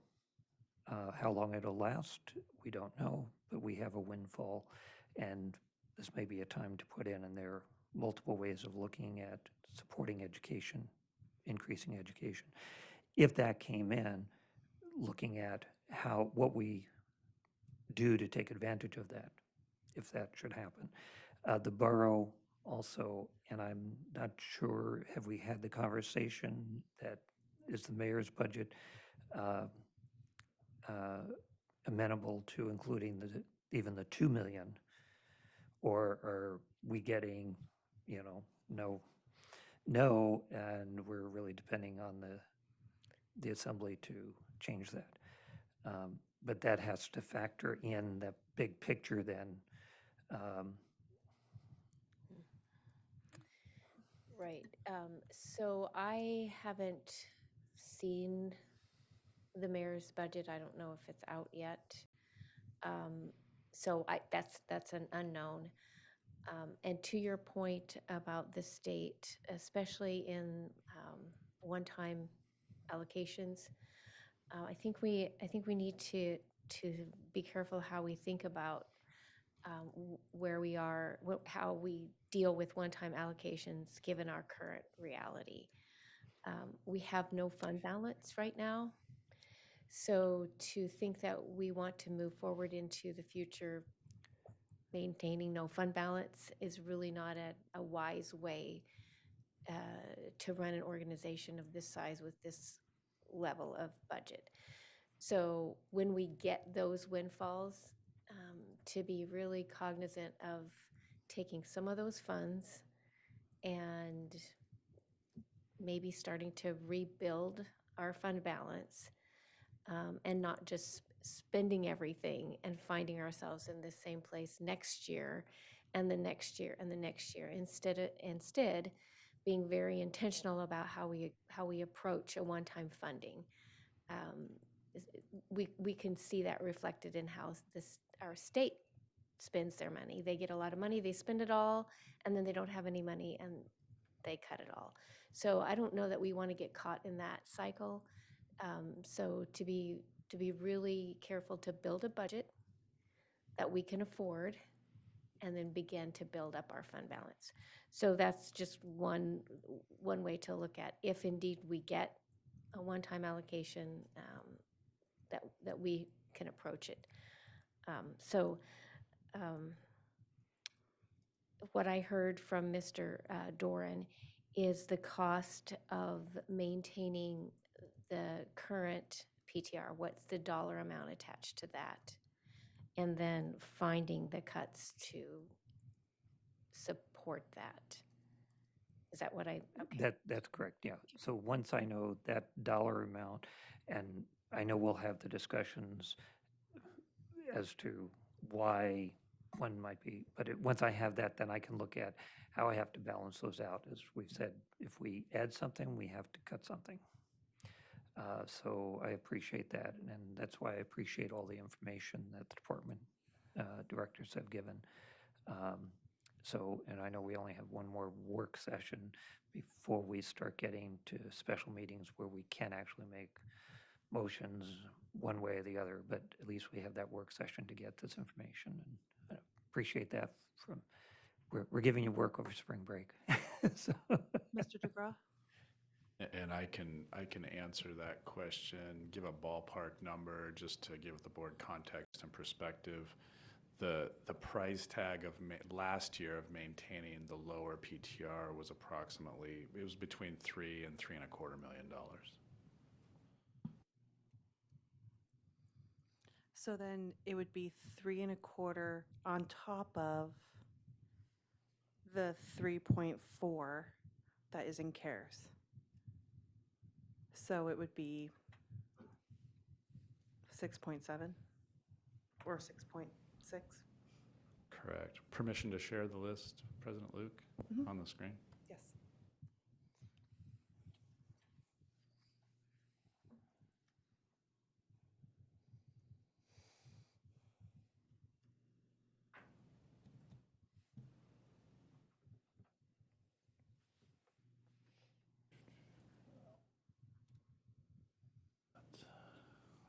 Need to make that a little bigger, maybe.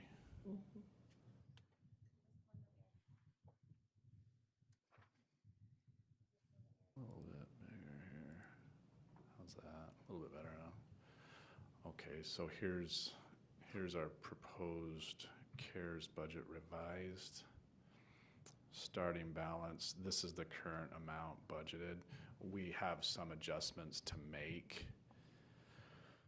to that were articulated a little bit earlier in this meeting. The 0.5 SSM, possibly Let's Talk, but we've also talked about some potential additions that we're looking at. So here's, at the top of the list, here's the 30 FTE classroom teachers. Just to clarify, it sounds like we're going to start talking about activity coordinators as well. Just to clarify that all 3.5 were not reduced. We are maintaining a 1.0 district-wide activity coordinator. So just for clarity when we have that conversation.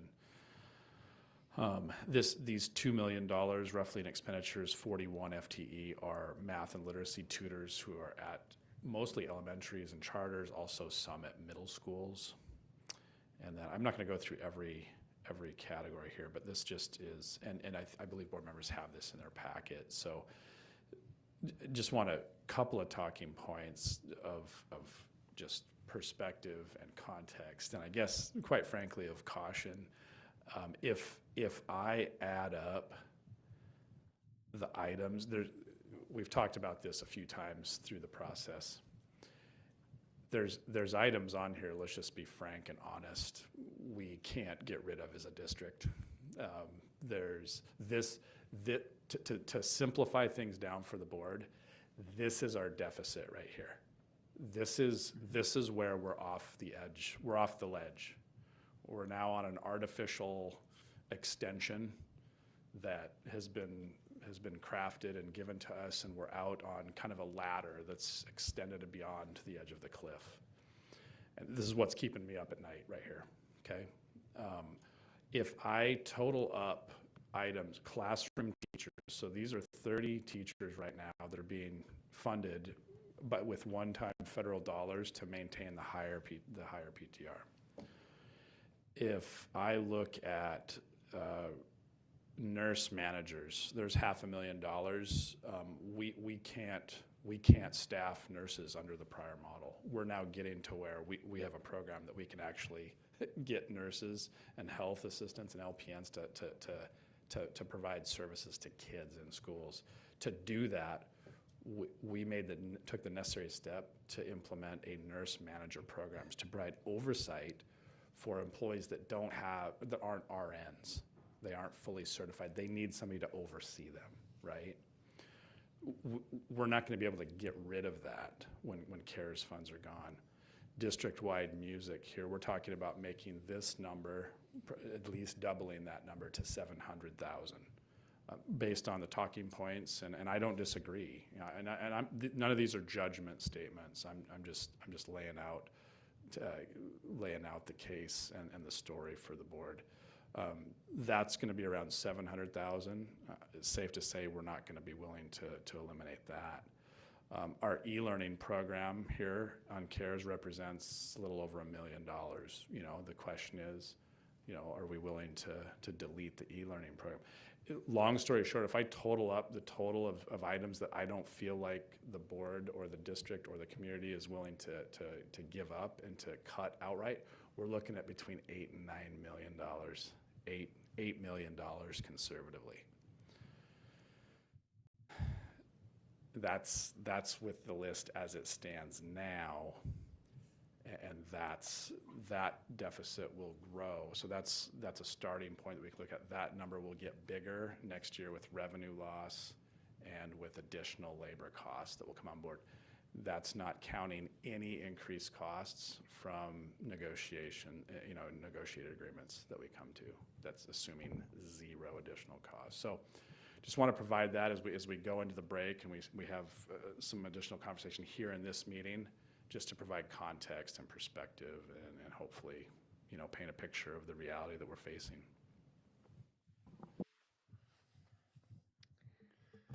I've got Ms. Marati, then Mr. Sampson, then Ms. Smith.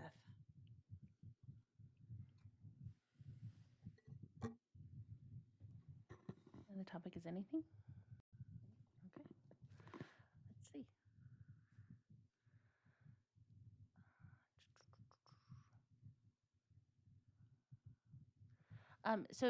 So salaries. So I noticed that all salaries are moving up. That means everybody's taking a step increase through the proposed budget. How does one get a step increase? So that's a good question, Ms. Marati. Each job class or job category in the district has what's called a salary schedule, and there's a number of steps differing by the actual job categories. Some have as few as 8 or 10, others as many as 16 or 18 steps, and employees who qualify receive a step for each year of experience they have in the school district, and so they advance one step each year of experience, and that stepping involves, based on the job class, an additional salary, a raise, an increase in salary. And so some employees in the district have what's called maxed out their steps, meaning they've hit the highest step and there's no more room for advancement in that case. So that's why we say all eligible employees who haven't maxed out on their specific lane or column. May I follow up? Thank you. So 2 questions then. The steps are guaranteed at this time then? You just have to stay a year and you get a step?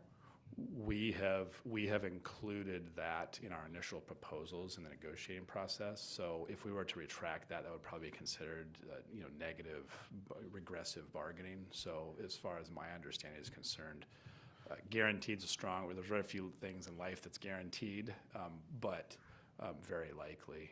So I'm not talking about this because the board doesn't really have an option right now looking at this budget to talk about negotiated items. I'm talking about those that we do, which are the non-union related positions, so the non-reps. Okay, so what's the question then, Ms. Marati? So if you're non-represented, you just explained that you get a step increase and that's guaranteed every year. It's not guaranteed. It's subject to board approval and is typically presented by the superintendent to the board in the springtime. Okay.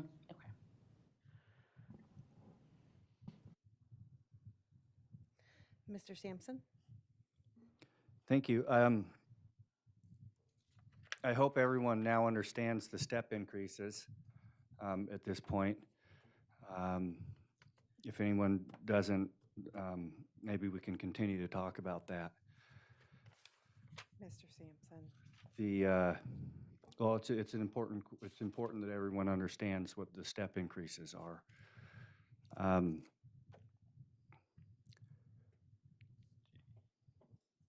You know, we talk about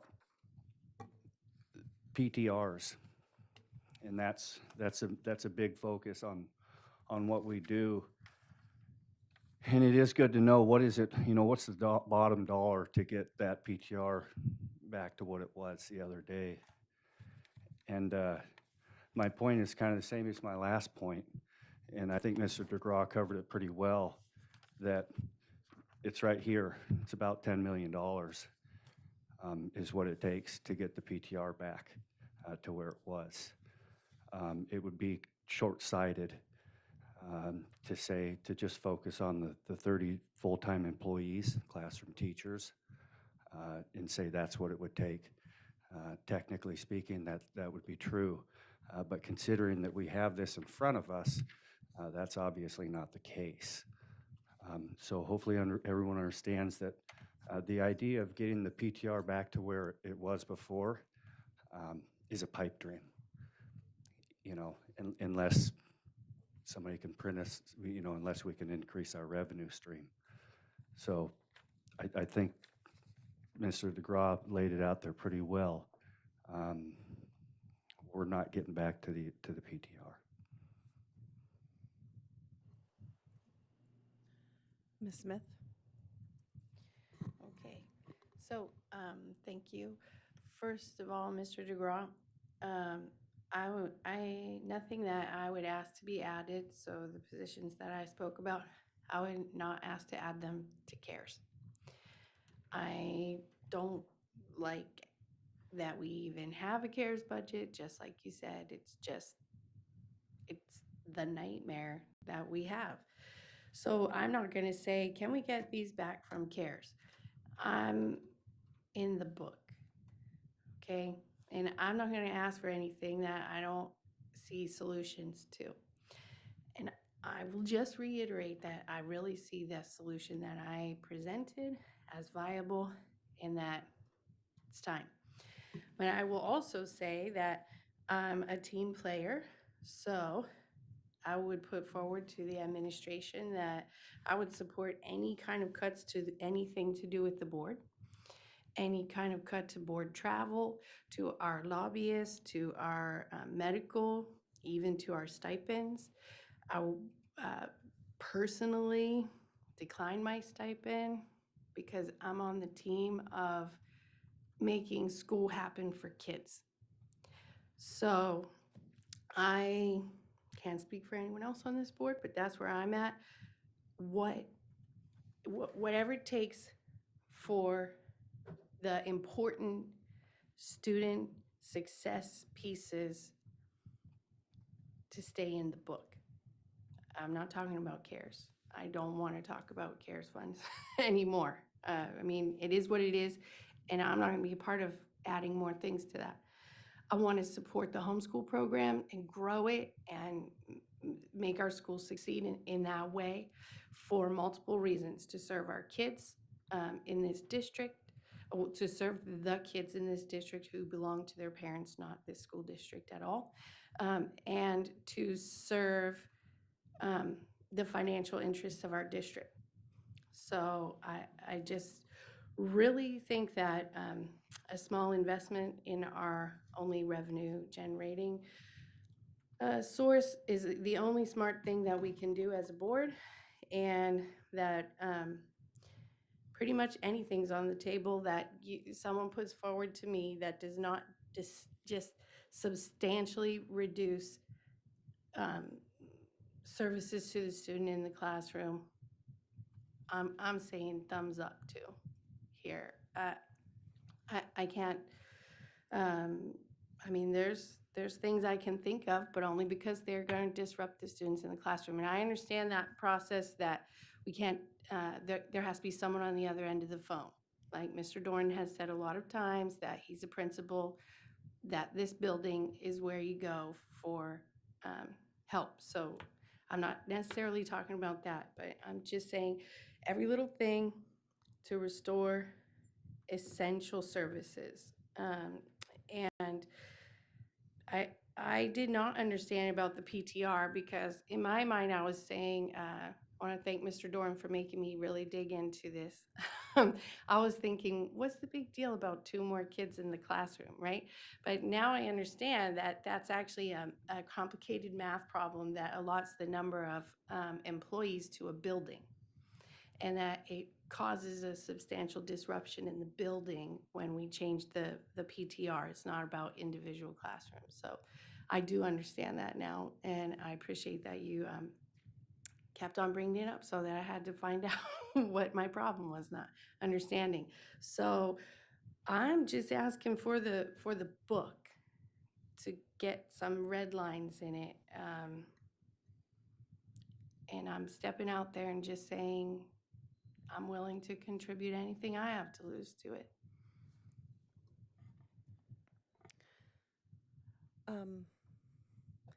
Can we go back? I know that the board really wants to make sure that music is kind of, I don't want to say finalized, but that we do have a good plan with music going forward. And since I'm talking, I might as well go first. I really appreciated hearing from the principals last night, as well as the emails that we have received from some of our music educators within our district. Especially the email from the music educator from Joy describing what has worked in the lower 48 and how this model that is being presented to us could truly not just maintain our music, but could actually expand our music within our schools. I'm personally for it. I think that's a great option. I really have to applaud Ms. LaPlante, all of the music educators and all the people on her team for really working hard, saying this is not a viable option because it's not working, first and foremost. And then second, let's find a solution to ensure that there's still music. And so I guess I'll just leave it there, but I don't know if anybody else had any questions or thoughts on music, because I just, going forward, we have one more work session, and then we have our board meeting, and that board meeting is really dedicated a lot of time and energy to the budget process as well. And then we go in to vote on the proposed budget that we're bringing forward to the borough. And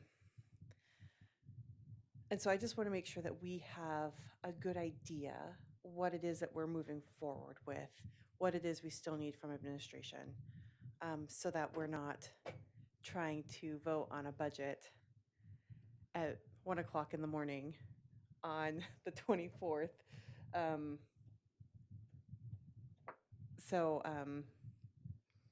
Are there any questions or thoughts about music that we would like to clarify or get answers to this evening? And I know Ms. Murati had been asking about it earlier, so we'll start here, and then we'll go to Mr. Sampson, then Mr. Dorn. Thank you, Ms. LaPlante, for the outline. I just need maybe a better explanation on the options 1, 2, and 3, so that I better understand them.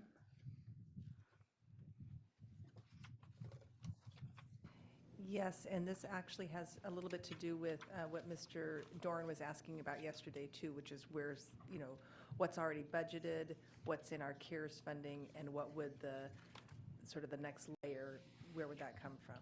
So in this proposal, we're suggesting that elementary students would continue to have their general music programs offered pre-K through 5th grade.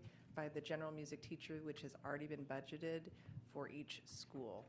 We have a couple schools, Salcha and Two Rivers, that do share one teacher, but all other schools essentially have one FTE music teacher that's allocated, and that's already budgeted. The middle schools, 6th, 7th, and 8th graders, we would have music teachers district-wide that would serve band, orchestra, choir, guitar, and depending on what else is available in their schedule. And high schools, 9th through 12th grade, often we have band, orchestra, choir, jazz band, steel drums, guitar, jazz choir, and often some other things depending on who the specialties are there. So option 1 is what was in the original revised proposed budget, which includes the embedded FTE that it's hard to see because those are already built into, at the secondary level, it's not a line item that says music teacher. It's just, you know, West Valley gets this much FTE. But kind of what we talked about last night was that the high schools and the middle schools would lend back to the district some of the FTE. The best way I can think about this is, you know, if I go to buy lunch and it costs me $12, but if I pool all our money and send somebody to Costco and we buy it in bulk, it only costs me $3. I can get more if we pool our resources and we buy it in bulk. That's what we're asking our schools to do, and that's what pooling the 7.5 is at it. They get to get more back in return for that, okay? And then we add that to what we already had proposed in the CARES budget, which is the 3.0 FTE in CARES. So just to do that layer, that doesn't really get at the full proposal of trying to make sure that middle school has what we're proposing, you know, making sure that they have the ability to do 2 electives, which would ensure that more students would have the opportunity to take a full music course all year long if they chose to. So going down to option 2 would be enhancing that 6th through 12th grade pipeline and making sure that we had that robust 6th through 12th grade music option, and that would be at the addition of 3 more FTE. And I would personally at this time make that recommendation that that comes out of CARES, because it's very difficult for me to fathom that we would make this choice. These are nice things to have, but no student is going to be permanently harmed if they don't have this. I know that it's something that we all want, but it would be very difficult for me to say that we can't have other PTR or other essential services because we're adding this back. So I would personally have us put that back in CARES this year and see where we can get to for next year. And then the last option, again, something that could be very nice, but I would recommend that we hold probably for 1 year and see where we get to. But that layer would be adding back 2 instructors that would assist with beginning band and orchestra, splitting their time between the middle schools in the fall and the elementary schools in the spring. And that's something that if that works and as money comes back through the state and people want to support public education again, we could always grow that back. I think it's really important that we grow that back embedded in the general music program so it doesn't create that pull-out program, which I think you've heard lots of people say was not a very helpful model. So there was a lot of things that made that complicated to do. So I would say that we would need to add that back at the general music program. I'll pause there for questions.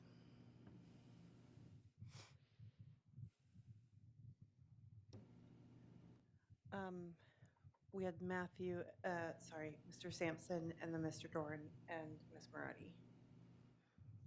Thank you, Madam President. Option 1 speaks to 3 additional band and orchestra teachers. Is this the case? It's already in the proposed budget, so this would require no additional changes at this time other than what we had put forward already. Okay, and that's option 1, which is in the Yes. budget, which addresses 3 band and orchestra teachers at the high school and middle school level. Yes, I think what that would help us do is try to add back choral music into the middle schools so that the current middle school teacher, there's usually about 1, could cover a little bit more band and orchestra and be able to do a little bit more introductory. So what it would do is it would allow us to shore up some of the high school choral music and have that choral teacher serve a high school and a middle school, that's what that .3 would do. So So- were you saying choral means band and orchestra? No, choral means like singing, Okay, like jazz band, like a jazz choir, a chorus. okay. Yeah. Option 2 is 3 additional full-time employees to help out with band and orchestra, Yes, and that is at the 6th through 12th grade level? yes, Okay. And so it precludes any 4th and 5th graders or anything of that nature? at this time, yes. Okay. Option 3 is simply 2 band and orchestra full-time employees that would be utilized as for 5th and 6th grade. Yes, Okay. So what we have in the budget is, in the existing budget, option 1, how many band and orchestra teachers do we have at the high school and junior high level? when we did an audit this year of how many of the FTE that high schools have were utilized for music district-wide in the middle schools and high school, it amounted to 9.9 FTE. And that's what's in the budget for this year? In It's a up. manner of speaking. Okay. And to get to where we really, which would be wonderful, which would be a 10.6 additional full-time employees. In response to information requested by the board last night. I'll join you there in just a minute.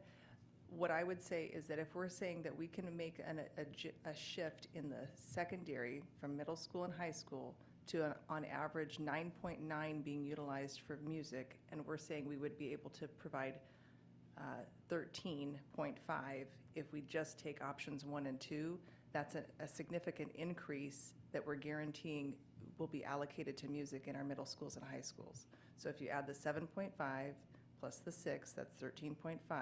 That's more than 9.9, which is what is currently, and that was at this level. And I guarantee that next year, if we didn't shore up the middle school and high schools, there would be even less music offered in the high schools. And so we would be seeing a decrease there. I find it difficult when we are putting our eggs in a basket, our precious eggs, and then we dump out the basket and stomp on the eggs, and then we wonder why chicks didn't grow. That's what we've been doing with our music program. We've been investing in our 4th, 5th, and 6th graders, which is a great thing to do. Then we don't invest in them in middle school, and then we wonder why in high school we don't have a robust program. And so we're saying, for this time being, while things are very, very tight, we should invest in our middle schools and our high schools, and then we can always grow back things back into the elementary schools. But if we don't do this now, while we're investing, while we have this perfect opportunity to invest in our middle schools, we're really losing out on a good opportunity. And so in response to information requested by the board last night, when Ms. Marati asked what would it take to get back to where we were previously, That would be an additional 10.6. 10.6. Yes. And when you use the terminology, was it 3 with the cherry on top would be 5? Is that what that was? Yes. Okay. So I like cherries. I support the cherries on top. And to get back to where we were, we're at a 5.6 spread. And if I cut that in half, we're at we'll call it a 2.5 spread. So 5 is with the cherries on top, and working our way back to really supporting 4th and 5th graders would require at least 7 more full-time employees.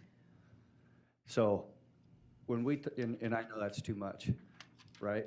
But because our district-wide activity coordinators is also something that I think is vital. Last year, I said, or maybe it's the first year, I said, yeah, we could go ahead. I would entertain getting rid of activity coordinators. And apparently they're well appreciated. And I heard from the community and all the schools that, and then I dove into it and actually found out what they did. And I think they're vital. Anyhow, we're talking about 3 full-time employees for band and orchestra, and that's what's being proposed here. That's what the admin is saying that they support, and I'm saying I think we need more. And I propose 5. I would support 5 full-time employees to help these kids enrich their music, their band and orchestra, and their choral program. As to the activity coordinators, I can't tell you how many times we've had coaches come in here and activity coordinators come in here with football players and swimmers and soccer players and what have you, rifle team kids, and talking about having like a 4.0, a 4.3 or something. All these kids, those coaches are doing more than just teaching these kids how to kick a ball. And they're directly and indirectly related to the success of our students. Also, the sports is a big reason why we have actually kids in our district. And so I think that's a big deal when it comes to maintaining the number of students that we have. And so that's why I want to support the activity coordinators. And obviously, the administration's position is to support an additional 3 staff in relation to band and orchestra, and I think we're saying we want more. So anyhow, I'm at 5 with the 3 activity coordinators, which is 8, total of 8. So for clarity, as I'm making my list here, for the music, so you're proposing both options 2 and 3. So in additional 5 music teachers to what's in the proposed budget. The proposed budget has 10.5 in it, and you're wanting an additional 5. Is that what I'm hearing? Correct. I can't even understand what this proposal is. It's the same numbers, 354,000, 354,000, and then it drops to 236. That doesn't sound like additional. The program as it is, as it was written in the budget, has got a major outcry from the community. And I want to throw another 5 full-time employees at it. That's all I'm saying. I'm not talking about option 1, 2, 3. I want to throw 5 more employees at it and do with them as you please. Send them out to, elementary, junior high, and high school. Do what you can. The best way to serve the kids. I'm just saying a little more help than what was proposed in that budget. So it'd be an additional 2 on top of option 1 or option 2. So what he's saying is do option 1, 2, and 3. All right, Mr. Dorn? Okay, thank you. 2 points. One, just so I understand option 1 and option 2, and looking at the presentation last night, the positions from CARES the last night to offer 6 to 12 sound program, mostly instrumental, around instrumental, is the 7.5 pooling those that are already allocated out, but it's kind of pooling them, sharing them across the schools, and then the 3 CARES positions. Last night I had that far, and then I had the 2, which is under option 3, that would help with that transition for 5th and 6th graders. The thing that's throwing me right now is the new, what appears to be an additional 3 added to CARES. Right, and that's why I just wanted last night to put it out in front of you, because I thought it would be easier to see. We were just not connecting last night. Okay. This is what we were talking about. Okay, so we can do a 612 program with just option 1, a solid musical program. Or was Option that 1 would be really- a stretch. It would be hard for me to promise what I think we're trying to get to, which is guaranteeing that students in the middle school have that really truly robust music experience, which would help make up the loss of not having that initial exposure in 4th, 5th, and 6th grade. So if we are listening to our experts, which are saying that if students can get 3 full years of instrumental music exposure in middle school, that they can then go on to high school and really continue with that music. And then if we, then we have that pipeline that we're talking about. I would say that option 1 might not get us there. Okay, and option 2 you mentioned is more choral No. options. No. Option 1 would be those 3, that 3.0 that's in option 1 that we built into CARES would only really allow the chorus teacher from each high school to give a little bit of support to the middle school, and therefore allow the current music teacher at the middle schools to reach a little bit further with what they could offer. So it would be not it would not be the full level of what I'm now proposing. What we're now proposing is when we heard that the community really wanted music, to do that at the most cost-effective way, it would be by targeting at the middle schools where we have the most students together and we can provide that service. So if the administration is maybe recommending this in a proposal, is there, I just lost the word, a reduction elsewhere? Or No, is it, I does the mean, board come up with the reductions? by putting it in CARES, then we aren't forced right now to make some of those. I mean, since this is something that we're desiring to add back, I would say that CARES is the appropriate place to put it right now. And then it doesn't force us to make hard cuts somewhere else. I don't think that adding back music should have to come at the cost of other things that we value. But if the board wants to use that if they don't want to use it from CARES, then that would be something that they would have to decide where So those we'd cuts have would to come from. take it somewhere out of Yeah. CARES, it would be a reduction in CARES. Yeah. Okay, and my last comment is, I really appreciate seeing the plan and appreciate your writing it out for us. I'm just trying to be very mindful of being very cautious that we avoid and maybe I'm being too cautious, a straw poll. Certainly look at options, but I'm not sure which way I would go at this point, especially during a work session. But So I just want to add some of the things that I'm hearing in this conversation, and that's that the administration is proposing. The administration proposed the budget that we felt would balance our budget, and that is option 1. That's what we proposed.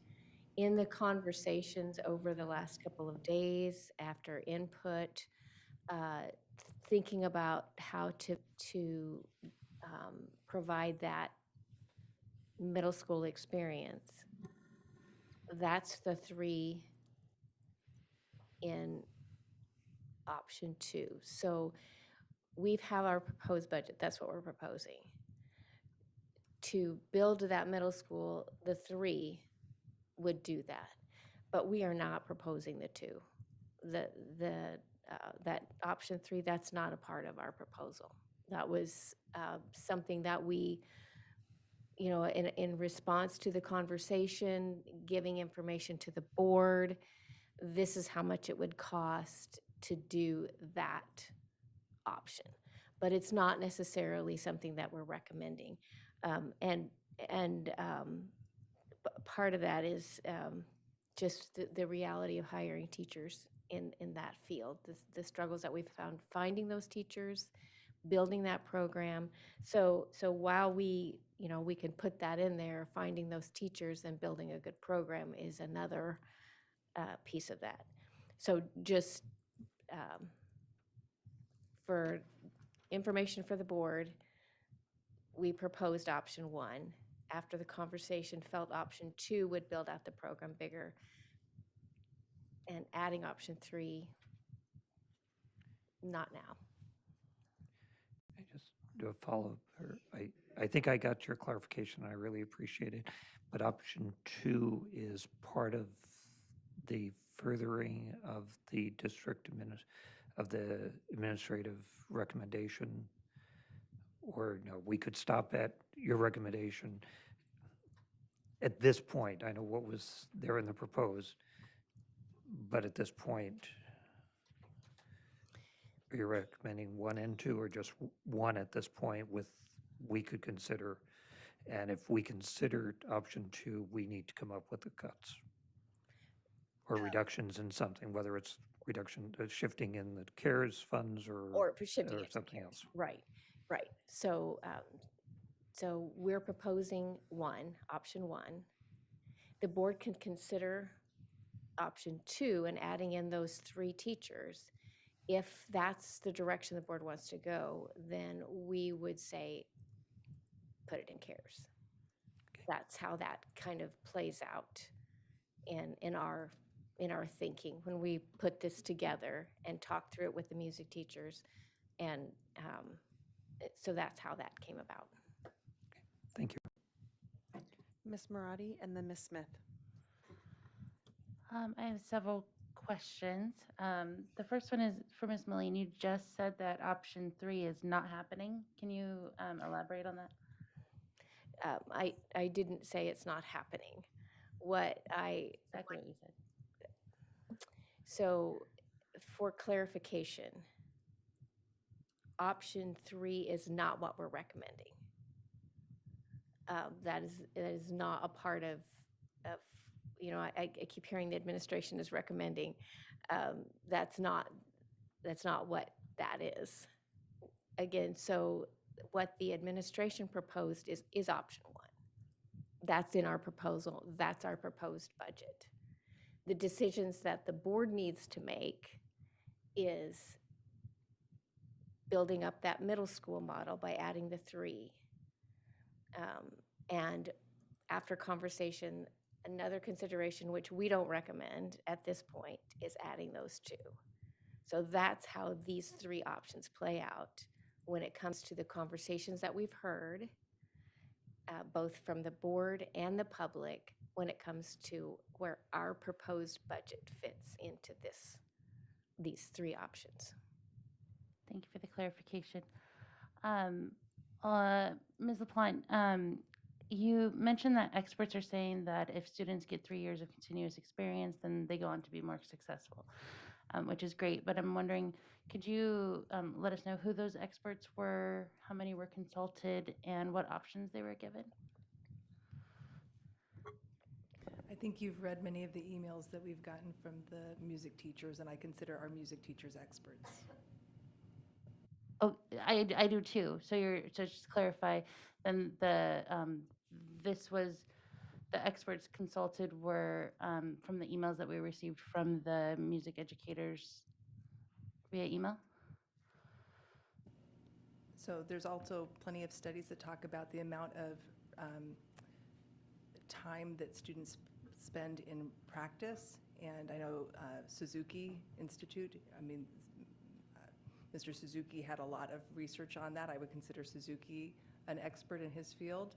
And he talks about how much practice is necessary. And so students that get more practice more consistently are going to do better. And I feel like that's the kind of program that we would be proposing. May I follow up one more time? Yes. So did what I heard, and so just for clarification then, is that you gathered a group of educators and consulted with them. Did that not happen? Yesterday I talked about Liesl Whitgriff and our music group, and I said that I was working with her, and she was doing some of that work on our behalf because she is both an administrator right now and she is a music teacher. And so she had time that I didn't currently have to work with them and make sure that we were proposing something that they could feel good about. And so that has been happening, yes. Great, thank you. Ms. Smith? Thank you. I just don't understand why we're just proposing to use more and more CARES money rather than digging deep. Because for me, the CARES money is supposed to be dealing with learning loss. And the more and more things I just see put in there that I don't want to deal with this next year. I'm tired right now and also tired of this conversation about music and athletic activities coordinators and the same things. I just would like to dig it out of the book and put the music back in. And I will stand by my position that I think we can do that and that it's going to be hard. And I don't expect Miss LaPlante, who has a much more personal connection to the people in this situation, to be able to say, I want what I want, and I'm going to sacrifice you for that. But I don't know, maybe that's my role. And I'm here to say that there are some things in this book that we are not debating every single year, that the community is not outcrying that they desperately can't live without. And we should put those things in CARES funds. And we should put the music where it belongs in the general fund. And we should put the activities coordinators where they belong. And we should put things that if next year they dissolve away, we're going to be okay with. And if we get a bunch of money, then we can put them back in. But I don't want to sit here next spring and talk again about the music and how we have no more CARES money because we spent it all, which is clear. And now what are we going to do? And I don't ever want to have that conversation again. I don't think anyone in this room wants to have it again. So why are we proposing CARES as the solution when I'm here proposing take something else? If you want me to be the bad guy and sit here and tell you what to take, I think I already did that to some things, and I will literally bring an entire pile of other things. They're not things that I think nobody needs or wants. They're just things that I think are belong in CARES, or we're not going to sit here and have this conversation about next year. And I'm for option 2, and we have a lot to do, and I don't envy anyone's job who has to be the one to final say on that. You know, put it back forward to the board, but it's going to hurt no matter how we do it, and I think that putting it in CARES is band-aiding and kicking the can. I don't want to kick the can, so we just have to do something that hurts. So we're going to have to do it. Mr. Sampson? Thanks, I'll be quick. I'm starting to wrap my head around this. Option 2 builds up the middle school, and option 3 supports the introduction for 5th and 6th grade. When Ms. Smith said she supports option 2, I think she was pretty clear in the fact that not in the manner in which it comes from is directed to the CARES. And so when I say I support option 2, to ensure that we build up the middle school, because there's a need to build up the middle school, I support option 2. To the extent that there's 3 additional full-time employees, and that it definitely comes out of the budget, the hard budget book. I am also not interested in kicking the can down the road and saying to the music program, we're going to put you in CARES. I'm saying to the students and to the parents and to the staff, they mean so much that I want them in the budget book. And we're going to find the funds to make sure that that happens. I think music is important in our schools, and I don't believe that they belong in the CARES funding. I also support introduction for 5th and 6th grade. That's option 3, not to the extent that it's in the CARES funding.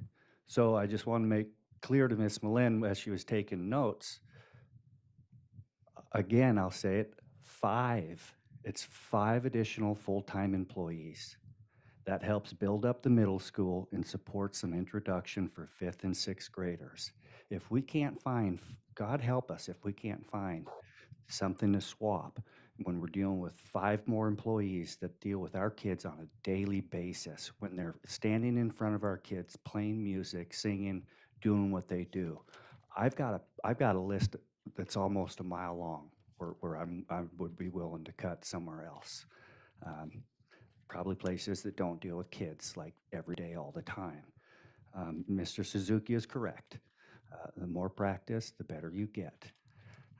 I know where you stand, Miss LaPlante, on not putting it in the budget, and you'd rather see it in the CARES. I've heard you loud and clear over and over. I get that. I'm telling you, I disagree with you.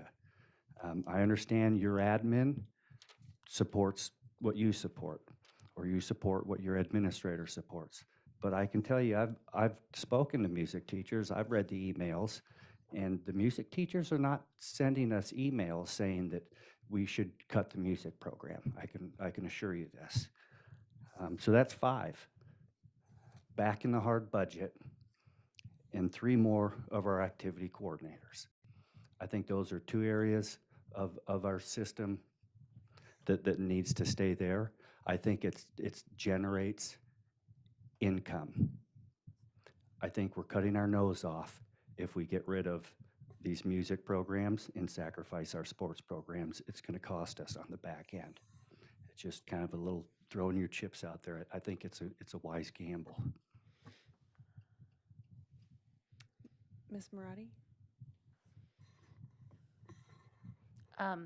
I have some quick questions. For option 1, those are currently not district-wide, and we want to move them to district-wide, correct? Yes, the shift would be, so we haven't ever had a large formal district-wide program that runs at the secondary level. When we have traditionally been talking, or historically been talking about district-wide, we've been talking about what we've been able to try to do at the elementary levels. Occasionally, there have been, orchestra teachers or choir teachers or music, band teachers that maybe are shared between high schools out of convenience, or between high schools and middle schools. There's been some of that, but it's really been between the principals to arrange that. And again, it's trying to say, like, how can they utilize the FTE that they have to the best effect? For multiple years, I've been asked, can't we have the high schools and middle schools be district-wide so that we won't be subject to the rise and fall of FTE and PTR to the same extent that it is when it's tied to what the schedule is made. And so they have asked for that. And I think that, like I've said, this is the perfect opportunity to do that. So yeah, these would be borrowing back, like I said. So in the future, it might look like a district-wide music program that we would build into the budget and allocate that way. It just doesn't currently look that way because we're moving in a new direction. Thank you. Can I follow up? Go ahead. Okay, so the proposed budget does not have them district-wide, but we have the option to move them to district-wide. Right. So they're currently already allocated in the proposed budget. They just are embedded in the FTE that are assigned to middle schools and high schools. Okay. I would advocate for, it makes sense. I'm not an expert in music whatsoever, but it makes sense to protect them from future PTR changes to move them to district-wide. So I would encourage that. And that's then for all options, then that can be something that we delegate. So where would they fall within the administration? Because they're kind of secondary, but you've been kind of leading this cause, so I'm not sure where that would fall. We work pretty collaboratively together, so I'm confident that we could work out solutions with secondary principals. I think I would stay closely involved. I'm pretty invested at this point. Okay. I have another question. That's all right. Okay. For option 3, for the middle school, fall, elementary, spring, what does the elementary spring look like? I know you said it the other night, and I apologize, but I just wanted to make sure I understood it correctly. Yeah, so we would, in that, if that was something that the board wished to move forward, it would look like 2 teachers, one teacher focusing on band, one teacher focusing on orchestra, partnering up with the general music teachers and covering basically 8 schools at a time. So, you know,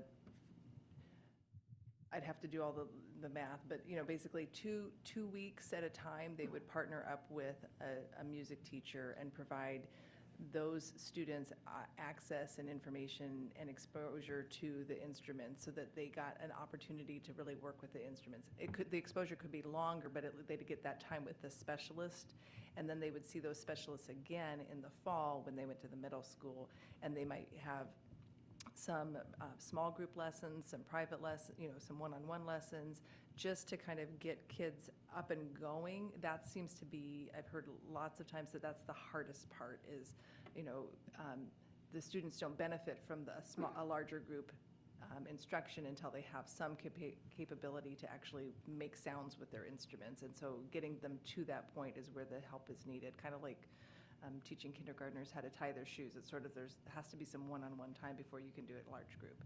So that's what that would offer.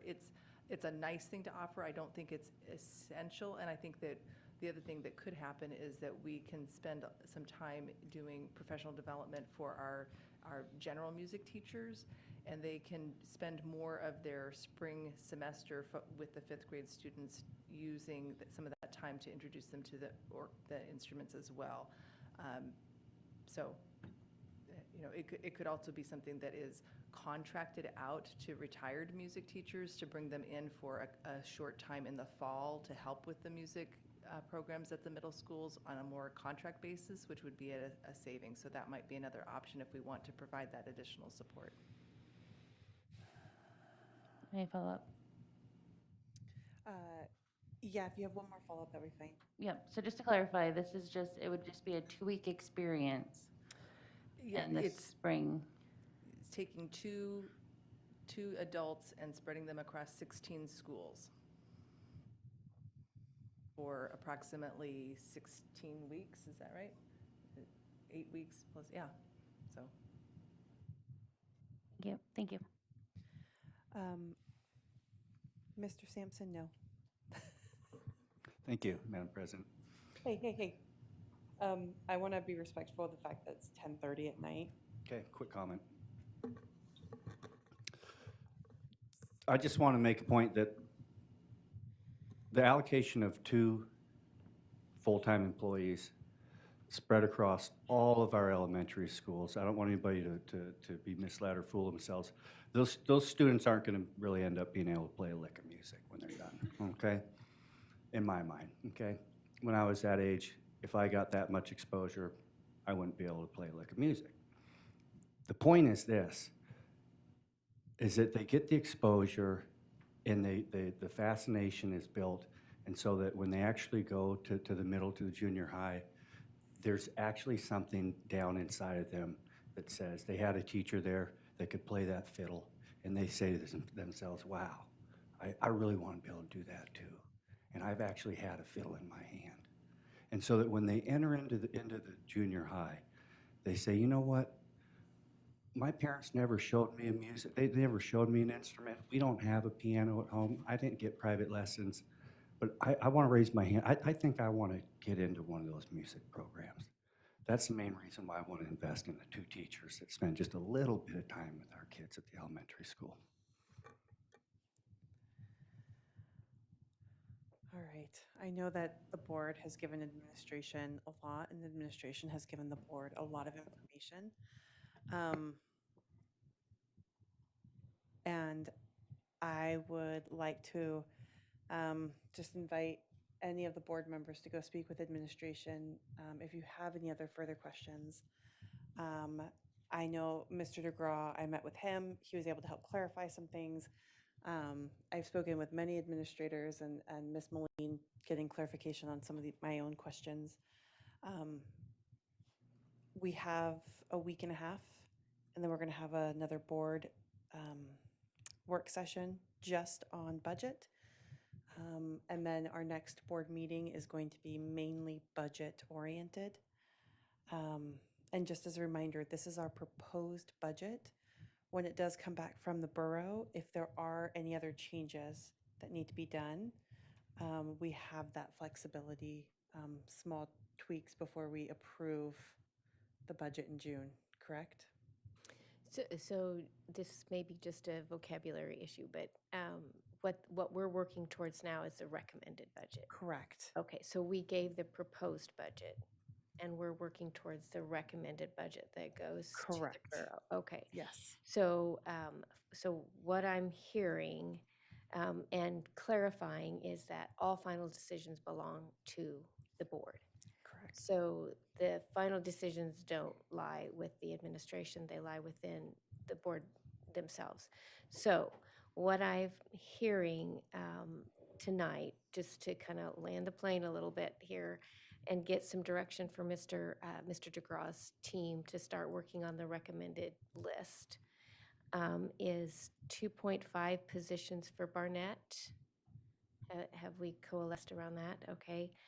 25% reduction for legal. Are we coalescing around that? Okay. 3.5 for activity coordinators. Is that a in, out, have no direction?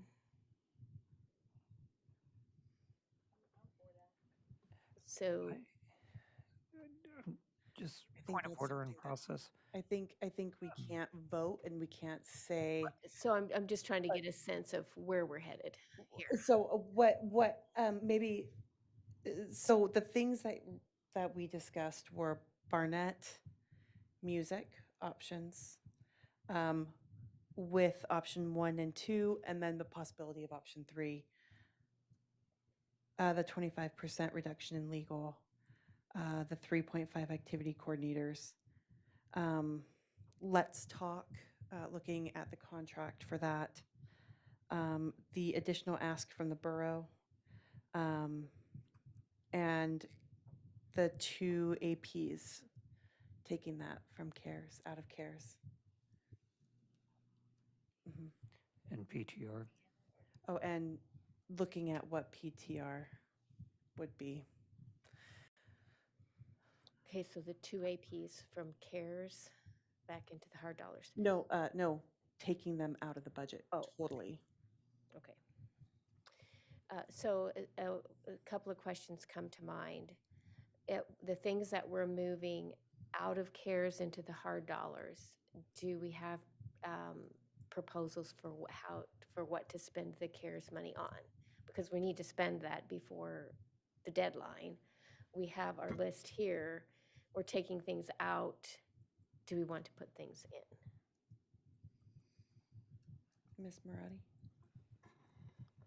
I would say to reduce class size at this time, then we can add more teachers. I remember in 2018 or 19, when I first got on the board, the district, the superintendent at the time, did a survey to the community, and they surveyed what was most important to the community. And there was a large response, and the number one priority for the community was class size, and we're just increasing and increasing every year.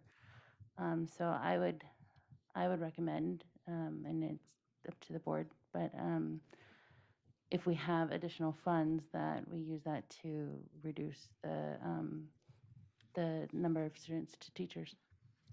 Okay, got it. So take it out of CARES and then use the CARES money to keep that PTR down. Is that what I'm hearing from Ms. Marati? Yes, that's what you're hearing from Ms. Marati. Ms. Smith? Sure, but we're gonna have to take things out of the budget. And so I would say, whatever, if you wanna take things out of the budget and put them in CARES, I mean, as long as they're not something that we're gonna be revisiting and having 99 hours spent talking about next year. You know, I mean, we probably will, but maybe we can just talk about something different next year instead of the same, pretty much exact conversation we had last year. Because we put those things that everyone cared about so much in cares. Keep them in the budget and get something out of the budget and put that in cares, or get rid of those things and move up or put down the PTR. So I'm for getting rid of those things, but it's not just for me. And Mr. DeGraw, did you have a comment? Yeah, just as briefly as possible. CARES, I agree with many of the comments that board members have made tonight about CARES funds. I share in many of those feelings. It's a love-hate relationship. Despite all the challenges, it has allowed us to maintain continuity of services to a large degree in many core areas of our school district. Just food for thought. You know, deadlines on these funds aren't until, I believe, September of 2024. And so we will hopefully utilize and benefit from potentially BSA increase, potentially one-time supplemental from the funding, potentially dollars from the borough. These are all, people often talk about these. The problem with that is the magnitude of the hole that we're in is so large that you could get extra money from the borough, extra BSA money, extra supplemental, we would still have a $6 or $7 or $8 million deficit.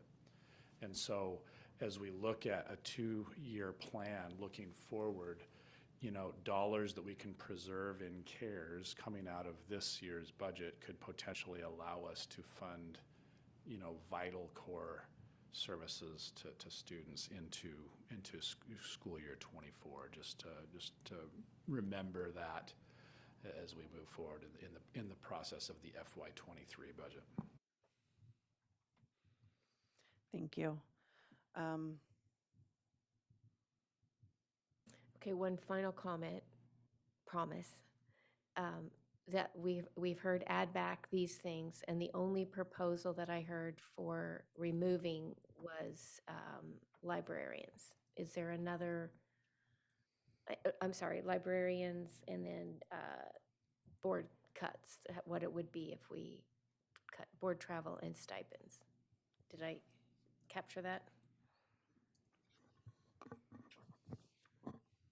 No, okay. I saw Mr. Dorn's hand, and then Ms. Smith. I appreciate, thank you for asking that question, because we've had few, and I want to thank Ms. Smith for putting some cuts right on the table right now. I've been working on, I know if I want PTR, I've got to come, and want to move on that, I've got to come up with $3 million. And so I'm making my list, and I will be happy to share that as early as possible. But I think we really, each one of us needs to do that. So thanks for that reminder of, and the more notice we can give the administration, the better, so that we don't come down to Thursday or Friday. And did I understand we may have, if we need time, you're looking at some dates the following week? I know we have the deadline of April 1, so. Let me just pull out my calendar here.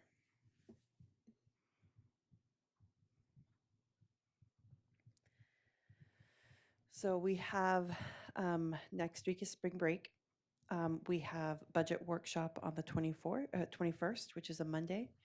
We have our board meeting on the 22nd, and the main item is budget. On the 23rd, we have a meeting scheduled where we can vote, and we also have it on the 24th, that Thursday, if it needs to go to the 24th.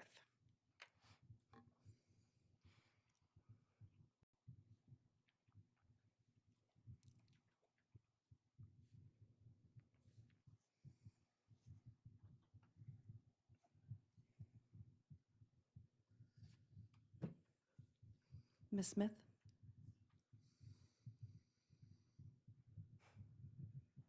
My calendar calendar just makes my head want to explode. So now that I have looked at it, I have no idea and no other thoughts in my brain anymore.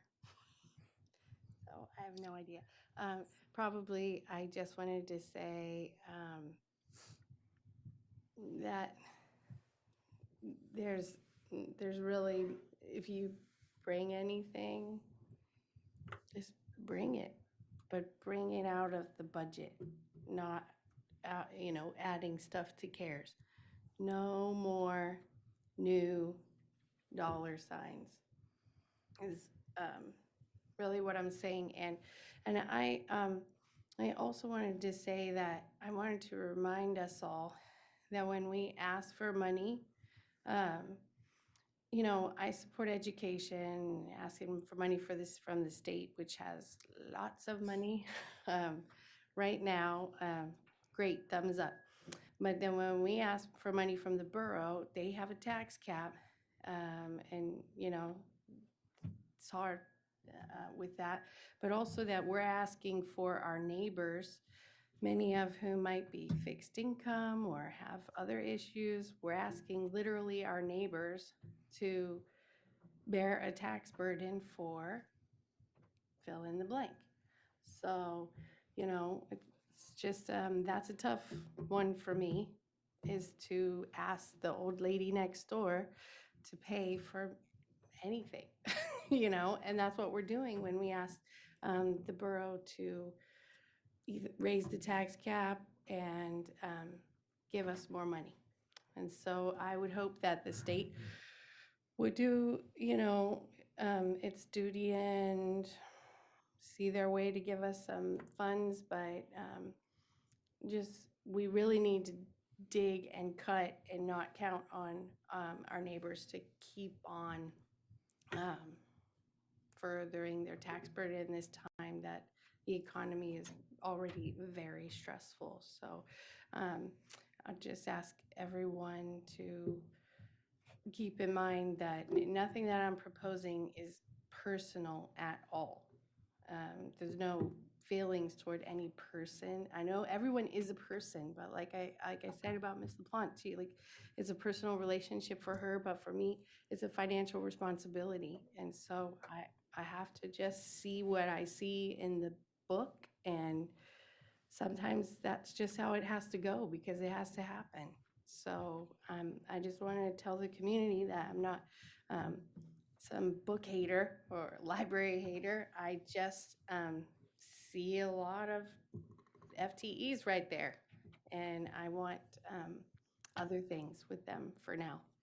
So I just hope, we can do cutting and not just finding ways to keep on spending. All right. Seeing that it's almost 11 o'clock at night, I've got a suggestion. Move to adjourn. I would like to get a motion. Oh, motion and seconded.